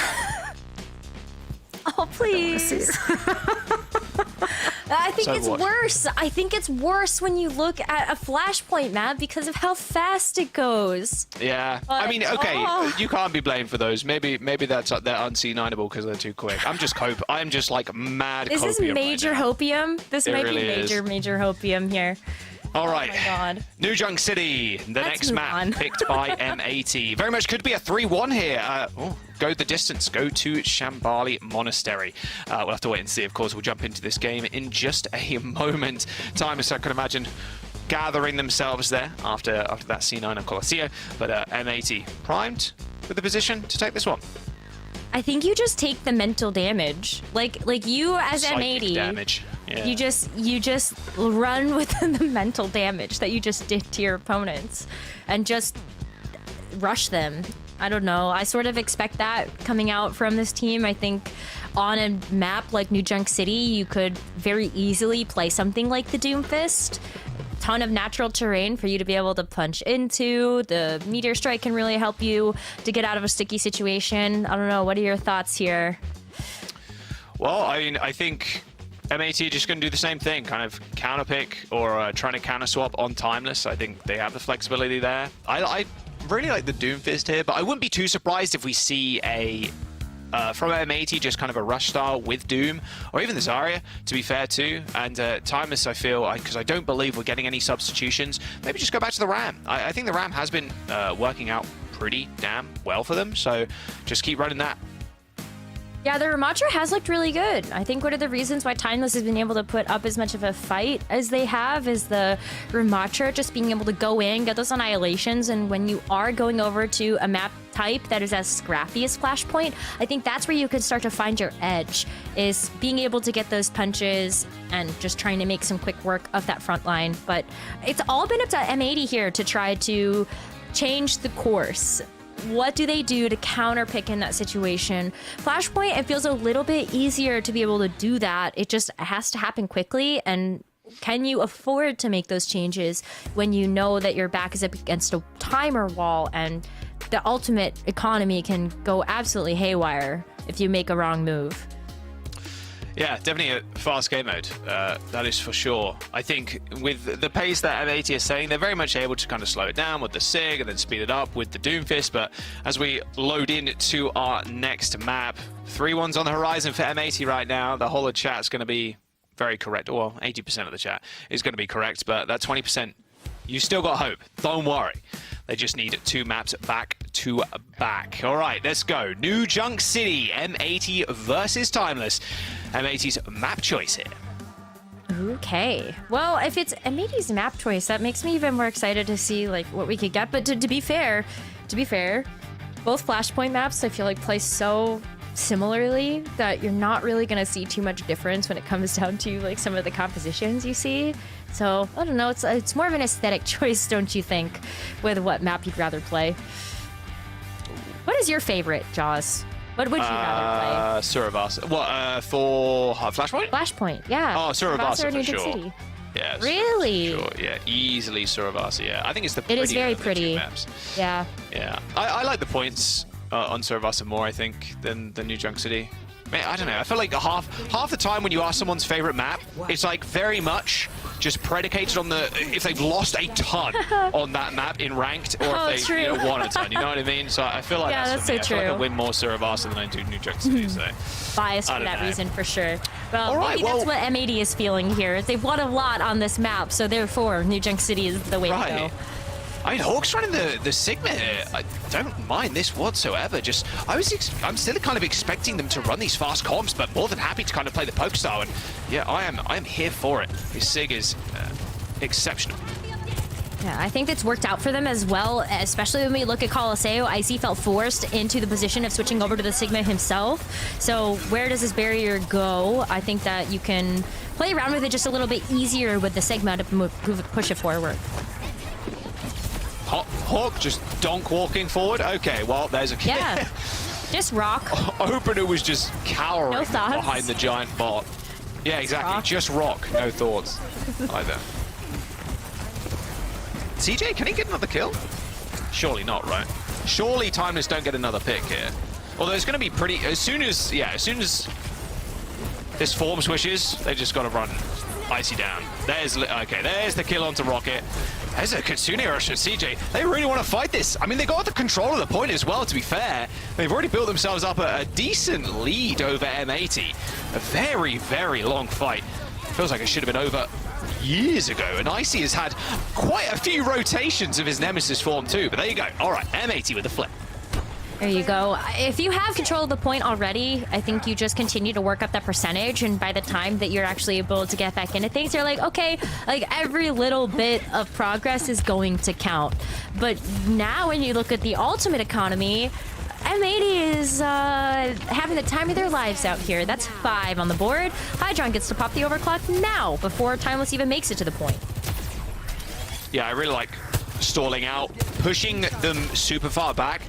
Just obviously with the flashpoint, the checkpoint ticks up so quickly, so they have to regain all this ground. Exactly, not fighting at the doors, not fighting at these small choke points, force them all the way to, not all the way to spawn, but close enough. Annihilation though, opportunity here for Icy to try to make some space. Already used Nemesis form though. Ideally, you just want to combo those together. Although saying that, Hawk stepping up. There's the Annihilation, but oh no, he's bombed down to the ground. No way. Extend it.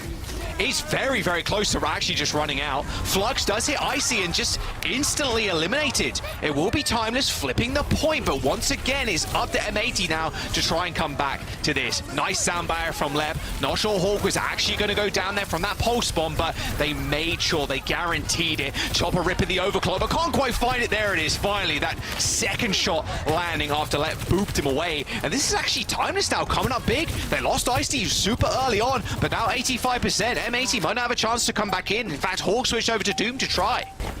They are going to try to get back into this one because you want to get as much progress as possible. Touch. There you go. Touch though, but for how long? And can you actually follow that up with a pick? Yeah, and they got rushed too, so Hawk's going to get out of there rather quickly. No, get chased down by Rocket. That should be it, surely. Nice flip from Timeless again. Really just playing M80 at their own game. And there we go. Point number 1, out to Timeless. There you go. And now we go over to Bomb Flats, it looks like, as the next flashpoint. And Rocket's already there. Timeless get to beat M80 to the punch, and they get to play this a bit more defensively, which means that Chopper on the Sojourn gets to get set up. That's huge. You have all these sightlines to play with now. And what if you just get that opening pick? Yeah, this is what I kind of expected with the Doom. I mean, Hydron's going to have to make some space and get some work done with this overclock. It's only 10% away as they try and just navigate their way around the point. Look for an opening with Hawk to try and get in and cause a little bit of disruption with the help of Pelican.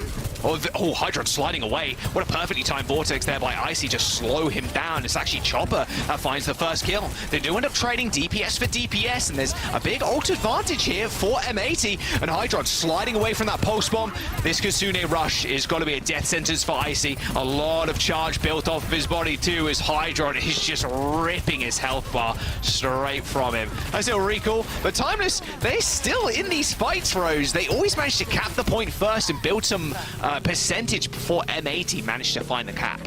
Yeah, look how well that worked out for them on that very first splash point. They were able to take the win there.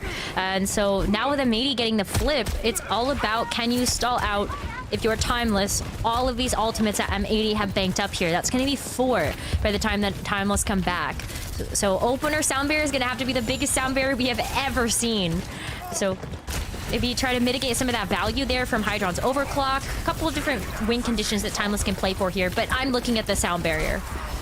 Oh, there's the Annihilation. It's going to be tough to really make this stick. Yeah, there it is. Does end up fading away, and here comes the re-engage. Sound barrier. Hydron hasn't got the slide. Only just came back up in time there, but later beat coming out from M80. Hydron still trying to find an initial kill, but it's actually Pelican that comes up for M80. There will be a kill onto Hydron, of all people. It's just a scrap fest right now. It's, oh my, Hawk tried to make a play onto Chopper, but one of a young superstar in the North American region, putting his namesake to one of the better Sojourns too we have in the region. It's going toe-to-toe. Like, this is like Chopper, Hydron, both fighting for those first picks. And Matey did walk away with 90% though. And so you get back into this one really quickly. Hawk is already there to try to punch somebody out of position. But Timeless still have ults. So recall that. Recalling back to the... It was the exact same spot they were a second ago after flinging out that pulse bomb. It's what Timeless are really good at. This comp is very good at just sticking onto this point. You can see it right there. Timing that Annihilation with the speed up from Opener. Ultraviolet, yeah, I mean, there's just no way. Maybe you get a cheeky kill on the Tracer. Oh my god, yes he will. I don't get the point, but that was nasty from UV. Speak and you shall receive, Josh. That was a great clip. No, UV, chill. We love it. All right, well, that's going to be another flashpoint here for Timeless as we look towards the next one. And if history is going to repeat itself, it's going to be capture for Timeless first and then a flashpoint finish. I don't know. I don't know. Maybe not this time around. Nice little pulse bomb opener there from Pelican. Stuck the Ram, and then the Ram walked into the DPS. And that's where you can blame your tank player once again. If it's not the push bot, it's the accidental pulse into the rest of your team. Exactly. Oh man. Why you not stand still, tank player? Please. Yeah, just sacrifice yourself. Please don't press the W key. Whatever you do. Do not move. Take out off keyboard. 20% in building here for M80. CJ playing super far back. Yeah, doesn't really want to get in the way of Hawk. That is for sure. Icy's Nemesis form kind of running out there pretty swiftly, but Chopper again, always getting the better of Hydron in these fights. Hydron's just not really had a word to say at all. No, there's no way this time, Ultraviolet. Sorry, the support's up. It was a good effort. It was a good effort. Try to go for it, get as many picks as you can, whatever ultimate charge you can, but Timeless now are going to be a bit on the back foot here as M80 have 55%. But it's another same old of who's going to be able to find that ultimate value. It's going to be Kitsune Rush so early here. Asushi just really let that go. Yeah, Timeless kind of playing M80 at their own game. Just the tempo play from them has just been so clean. I spoke about it in the first couple of maps where I felt like M80 very much in control of that, but it's Timeless flipping it on its head. Just going first, going super early, and I think that's important in Flashpoint. Just forcing M80 all the way back. No more extra straggler kills, so that is a little bit unfortunate, but they're still able to reset their positioning. But Chopper can now do it again. Has the overclock, so same type of beat to just pop the overclock as soon as M80 start to walk onto this Flashpoint. Rocket too as the pulse bomb, so looking for a nice target there in the back, even just force out some cooldowns so that Chopper can have a bit of an easier time here with that overclock ult. Yeah, I mean, Hawk is not at the best time at all on this Doomfist. Here comes OT. There's this stick. However, yeah, Suzu, and you still have all the extra armor too. Sound barrier comes in. Oh my, lip just exploding to a million pieces in front of Pelican's face there. And Timeless is just going to run away with this one. Just like that, M80 just get folded like a piece of paper. Hawk finds one kill onto CJ on the back of it, but that'll be Timeless. A quick and clean 3-0 as we go to another map. That's 5 maps. I told you. I pondered the orb. No more 3-0s. The orb has been pondered. They never lie. The orb has spoken. We have received no more 3 Overwatch in this house. We stan this match right now. Timeless and M80, and this is the big flip around in terms of tempo. There was two different kind of comps that M80 were running there, which is the SIG, slow, poke style, and then they ran the Doom. Initially, it was to kind of get back to the point quickly, try and get that last touch to get the point flip, but then Hawk decided, you know what, we're going to stick on this fast comp, but then just didn't have the same impact as Icy did on the Ram. And they were just playing M80 at their own game, setting the pace, and then able to just eke out these high percentage leads. And whether that was capping the point first and then just making sure they were being as annoying as possible, not getting team killed, or just making the fights last as long as possible and then just winning them anyway. This is a fantastic showing from Timeless right now, and M80 feels like they're a little bit on the ropes. That was a 3-0 Rose, and it was very convincing in Timeless's favor. Yeah, Timeless did a great job of just knowing when to disengage, be able to come back in, set the tempo. I was really impressed by their positioning as well on all of these flashpoints. And I think that they've practiced. They know what to do in scenarios like this. I think that's going to make them a very, very formidable force when looking even just already towards something like the main event. I think they could totally do that. Well, Shambali is up next. It's Timeless's pick too, so you're feeling a little bit extra confident going into a map pick of your own. I haven't seen too many map number 5s at all in North America and EMEA, at least on the main broadcast, of course. There have been a few map 5s here and there. Luminosity Gaming versus Citrus Nation, of course, yesterday. Oh yeah, versus Sheer Cold and EMEA yesterday. Exactly. It's going to feel pretty foreign, I think, to M80, a team full of, again, just storied, historied players coming up against some of the young guns, Rocket and Chopper, who have had experience versus Overwatch League teams in the Pro-Am back last year in Season 6. So, yeah, they're really standing tall right now, and the Sojourn matchup, not used to it going someone that's not Hydron's way, is very much in Chopper's favor right now, and it's good to see someone stand up. It's been awesome to be able to see all of this new talent that we've been able to start to highlight here in the Overwatch competitive scene. One of the many blessings that we have here from that open ecosystem. So I think Timeless has a lot of faces on the team that people will be very excited to see continue to compete, and they could close out the series. So what an upset that would be here. Only 20% of chat predicted that Timeless would win. Even on the desk, we said it would be M80. The great wealth redistribution in the chat of 2024. I can't wait to see it. Yeah, and that's, of course, if Timeless end up taking this series, the 80-20 bet.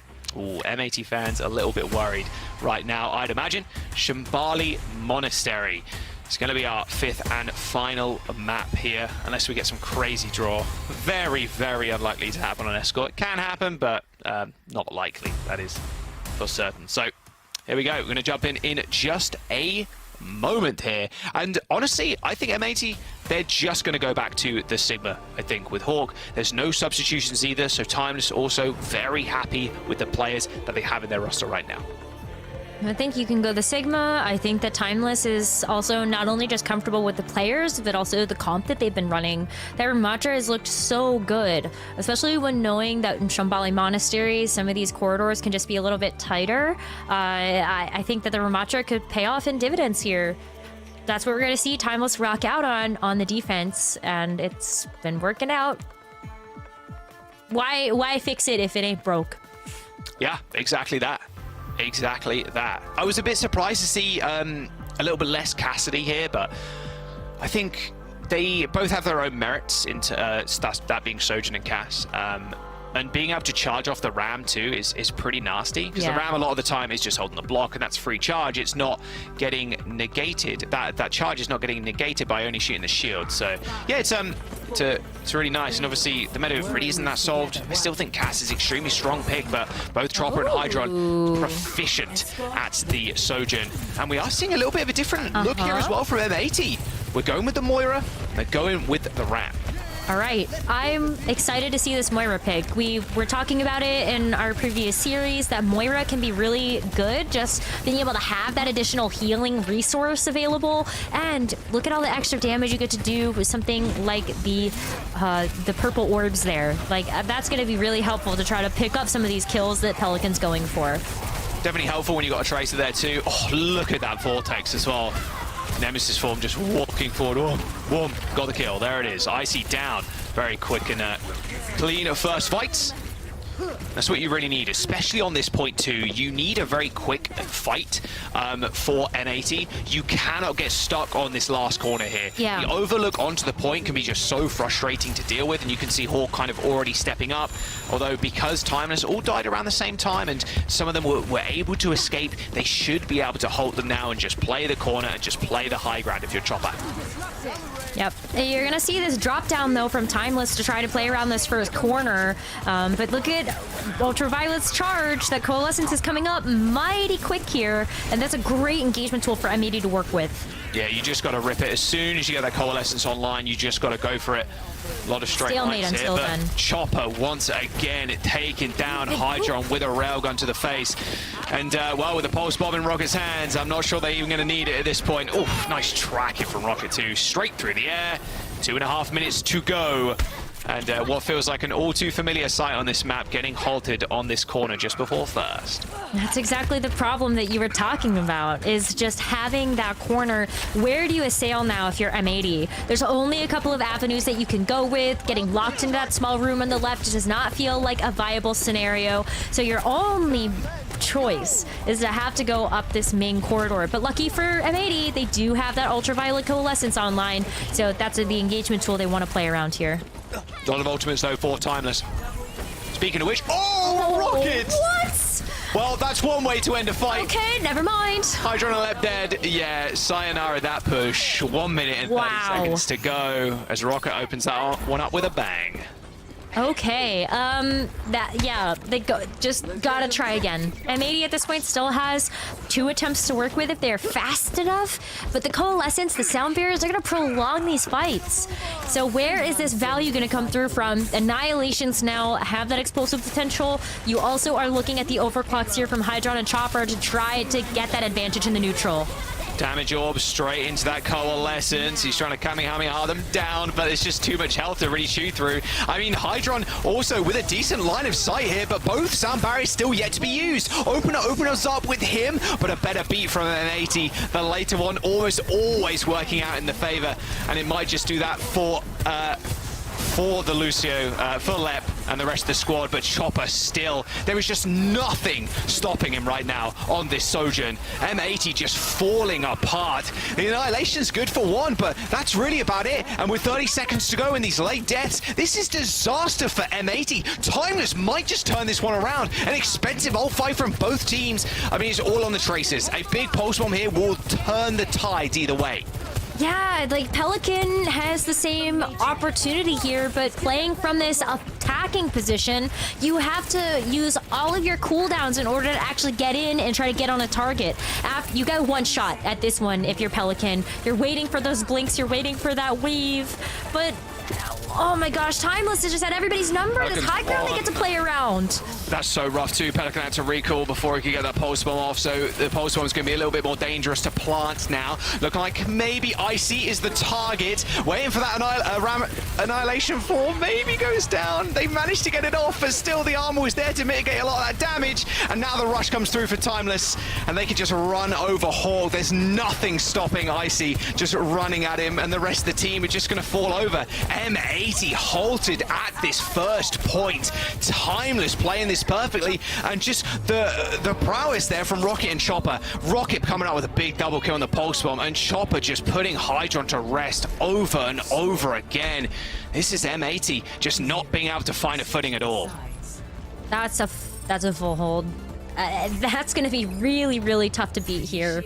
On the flip side of things, Timeless, they've been able to open up so many of those fights with the first pick, and how do you contend with that if you're M80?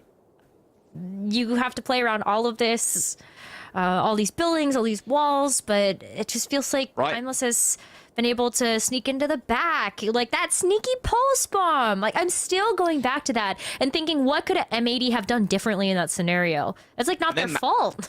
And they're matching them too. They're pretty much going mirror comp for mirror comp, apart from the small change in the support lineup, of course, the Moira instead of the Kiriko. It's just not working out Moira right now. Too. Pound for pound is working out for Timeless. Yeah, I do as well. I think Moira's pretty damn viable at this current moment in time. The Suzu has also had a lot of impact over the course of the series, and just in general, Suzu will always be an ability that is going to be useful regardless of the meta, reducing the incoming damage to 0 from pulse bombs. Just, your pulse bomb, boom, hit the Suzu on the ground, negating one of those large ultimates that massively turn round fights. And so it looks like M80, deciding better of the Moira, switching over to the Kiriko. We saw how well that paid off for Timeless, where Pelican was not nearly able to find as much value there with the Tracer. Even when somebody was low, that Suzy was able to come out as a great get-out-of-jail-free card. But look at Chopper already trying to build up that railgun charge. Oh my goodness. I just expected, like, Chopper's gonna come out of nowhere with a pick, and then this cart reaches the finish line. Hydron taking a fair amount of damage there, but losing Pelican this early is not good. It's not a good look for M80 right now. They're going to have to make a quick rotation through the Mega Health Pack room. They can't lose anybody. They lose anybody, that is disaster. All good, though. Okay. Oh, snipes Chopper away just with the left click. Good stabilization then. That buys them maybe some more time here for Pelican to be able to come back. The Tracer, not going to take too long to do that. But you have so much work cut out for you if you're M80. This is just the first of many team fights you're going to have to win and get that folder hold. Yeah, at least they get 2 chances. That is for certain. Try and take control of that, that tiny little U-bend there on the sidelines. I mean, this is just a slap fight, really, when you have 2 Rams looking at each other. Nemesis fall. Love to see it, honestly. I punch you, then you punch me, and then maybe our DPS can get in on this one. And there we go. All right, there's the kills. There's the kills M80 we're after. Thank you very much. Classic Shambali Monastery getting bogged on first. 2 minutes and 30 seconds to go, of course. Good to see you. And here come the big ultimates as well. CJ and Ultraviolet with a rush each. Yeah, but Pelican with the pulse bomb. I'm Hydron as well. They've been able to get get a ton of damage down onto Timeless. And that overclock can also be very valuable here, but it's all about making sure you don't use too much at once. That is a risk you run here, knowing that Timeless is such a tough opponent. They both rushes you at the same time. Hawk needs desperate attention. Health bar sinking so low. That pulse bomb goes wide, but it doesn't matter. Hawk dead. And here comes the push for Timeless. Just turning the gear up to 11. A sound barrier from Leb instantly matched. You're pound for pound right now. You're losing this. You're for your M80. Hawk has to come back, and he has to come back fast. Jumping onto the high ground is Chopper. Snipes Hydron in the face, so he has to back up. He's popped his own overclock, but he cannot find kills. He's trying to go for the ego peak onto Chopper, but it's not gonna matter. Rocket's gonna clean up, and Timeless take the map and the series. A 5-map banger, and Timeless come out on top. Woo! Okay. We love to see a 5-map series. Timeless gets the upset after the Preds were for M80. Timeless, they did not fall to the mental damage. That's the most impressive part to me, honestly, is that they did not fall to the mental damage. They did not. What a great series this was. All of the predictions in shambles, and I think so are M80 players, because quite frankly, man, I mean, they were the quote-unquote better team on paper, right? Everyone had them picked as the favorite. But as we headed into just this first match, if we're looking at the highlights, Samoa, I mean, it was a back and forth, right? Timeless, they came out on top. M80 stepped it up big times on King's Row, looking extremely dominant. And that's where we all thought, like, now they have this in the back. They can snowball off of that. And it continued on Colosseo. Tough loss there once again for Timeless.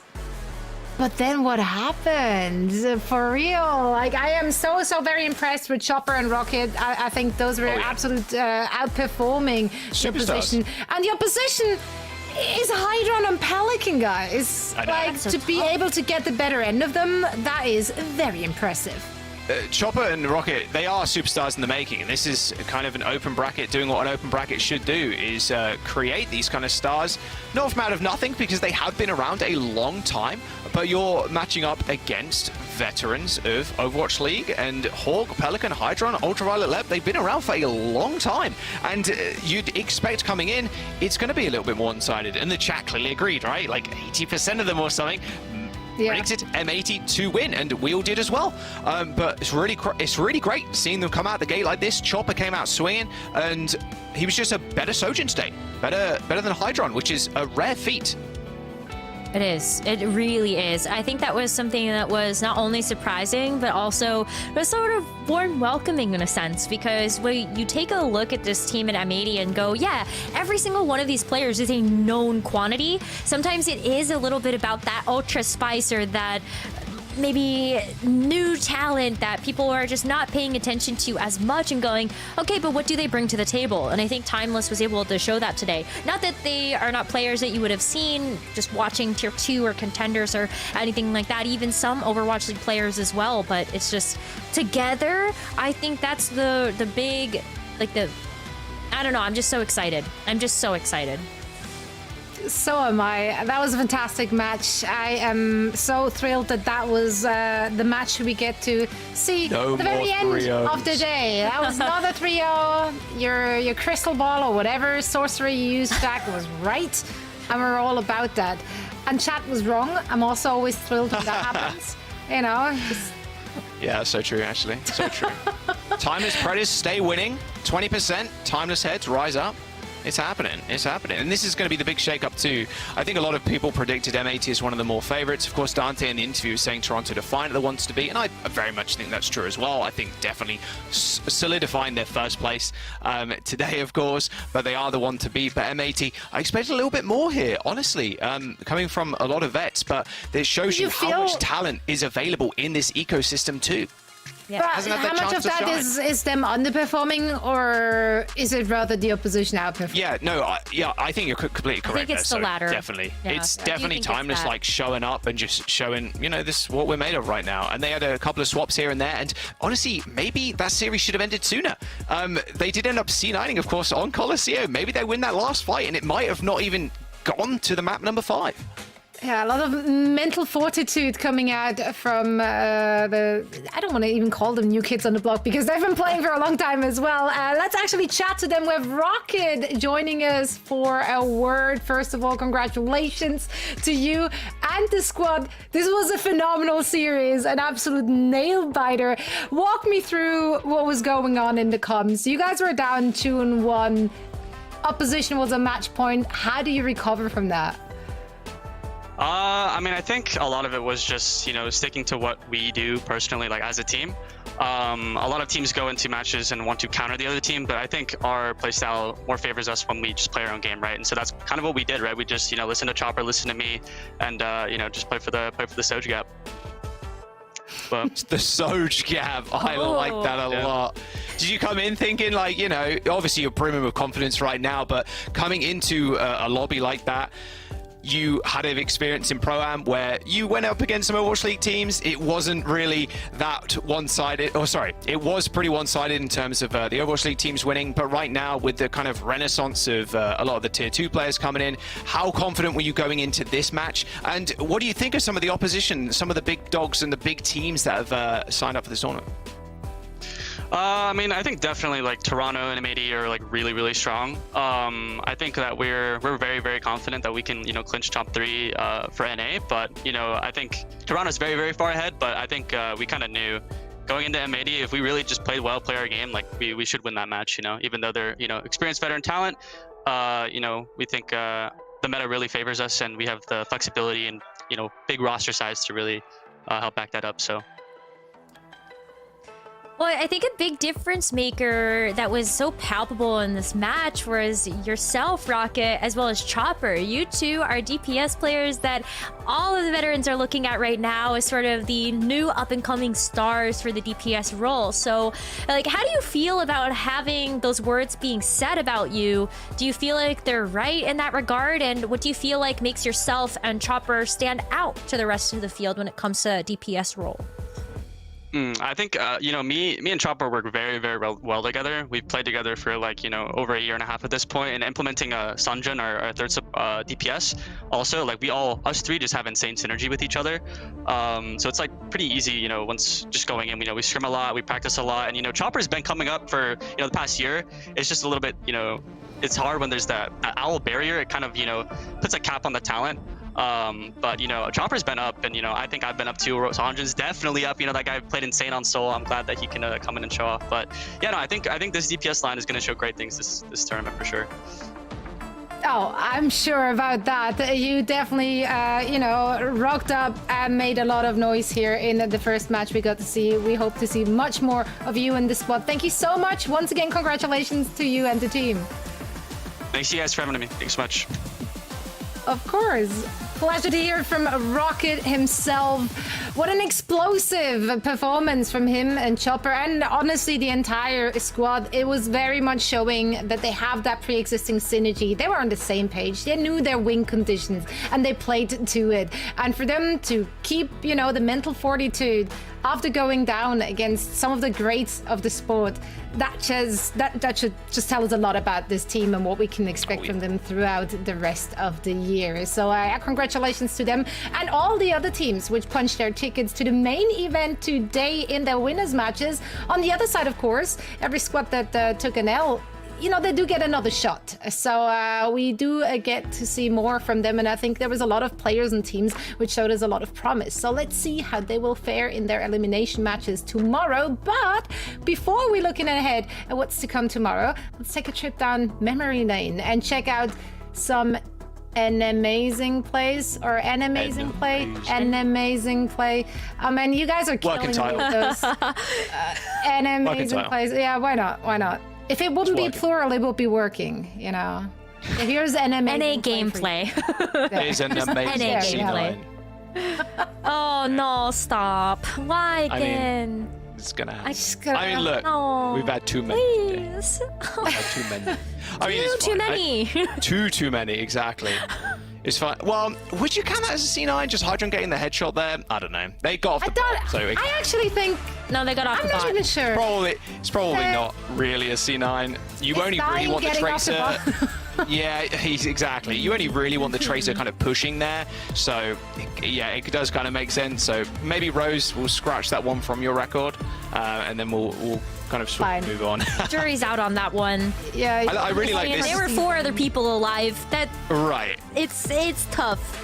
Exactly. This OT fight as well was insane. I'm glad we got Dante on as well for the interview. It was just so ridiculous. Yeah. It's just like, that was probably the most insane overtime fight I've had in my career, and yeah, that one was ridiculous. I'm down for some scrappy Overwatch. I saw a few people as well tweeting out dogfight and stuff, and it is fun. It is really cool to watch. And I think he blamed it on not having the warm-up scrim, which kind of makes sense because in the end they really got better over time. Yeah, they were just flawless from that map out. So yeah, maybe the warm-up scrim was definitely needed, but getting a 3-0.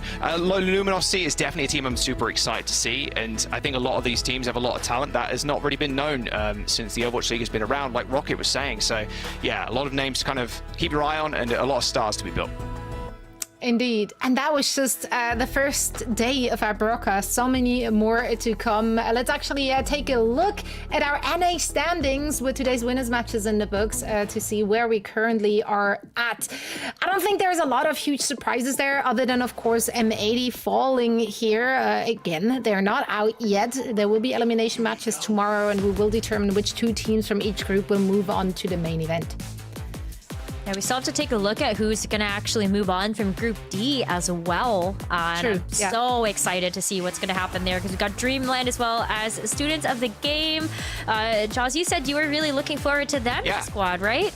Yeah, I mean, students of the game, I think they're going to do wonders this tournament. I really do. I think in terms of grouping as well, it definitely feels like the easier group here too, especially with Timeless and M80 in Group C. Luminosity and Toronto, they're definitely all favorites, top 4 teams. So there's a very good chance here students of the game could do very well. A lot of players that I'm super excited for, Infected being one of them, PG as well. It's a good squad to look out for. And yeah, make sure you check out their streams as well when the broadcast is off too, because yeah, they're fantastic players to watch even in ranked.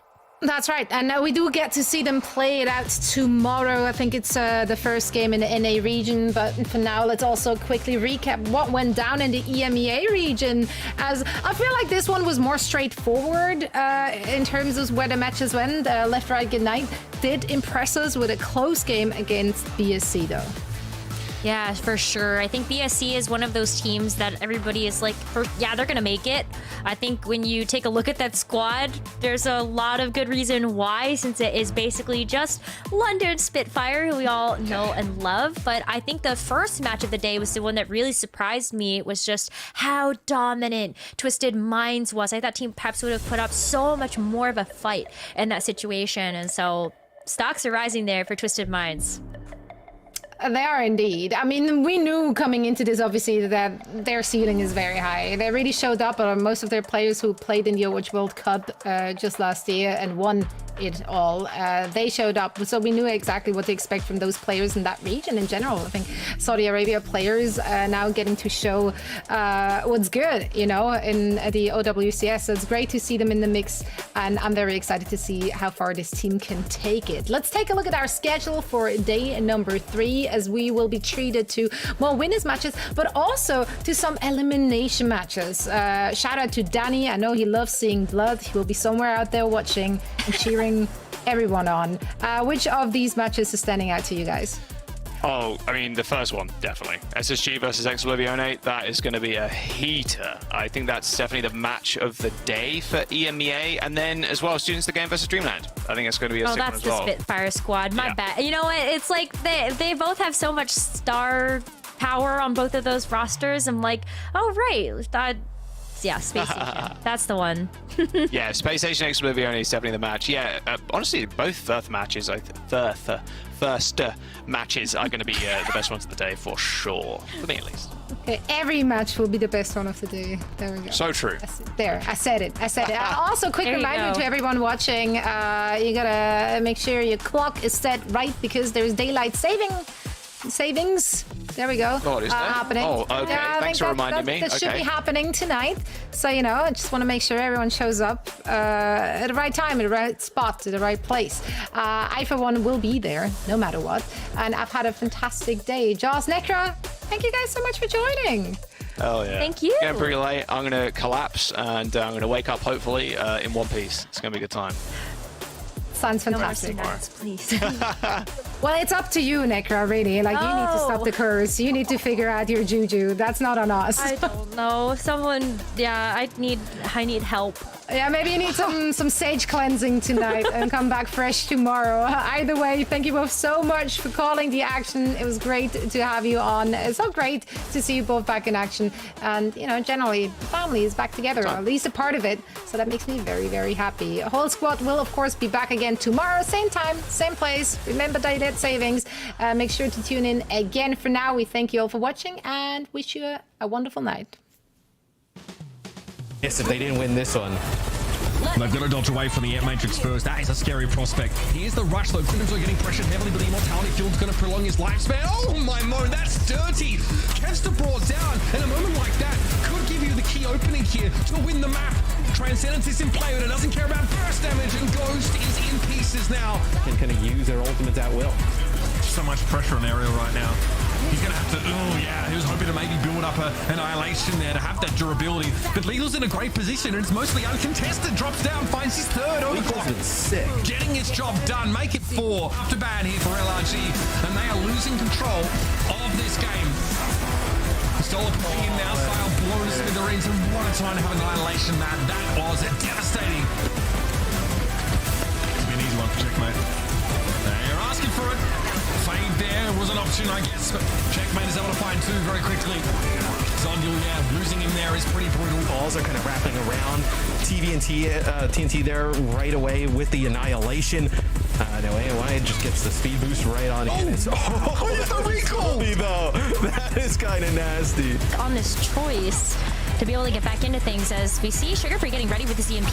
Yeah, they're picking the Lucio. They're picking the Lucio. There it is. They're the EMP. Noxus does manage to get away, but no, not quite. That EMP, the hack ran out just in time, but they were so low, they definitely would have Ajaxed after that. And that's a mountain to climb, Rose. 131 meters versus 42, but we've seen crazier things in Overwatch. We have. You can't step off with this bot at all, though. Okay. We'll ignore that one. Cameras, production, please cut to a different screen. Thank you. Dante wants to hit this all and fast. I mean, look at that. Just manually. That's all you really need. Pulse bomb. Wait for the Suzu. There's the stick. There's the damage. King comes up with 2 violations. Surely they don't live through this one. Surely. Vision finds 2 in the mugs of it. And Dante is stuck. Someone kill Dante, please. Payload still pushing in, and Timeless still have fuel left in the tank. 2 ultimates in their back pockets as M80 gets yet another touch, but what a clip onto Rocket.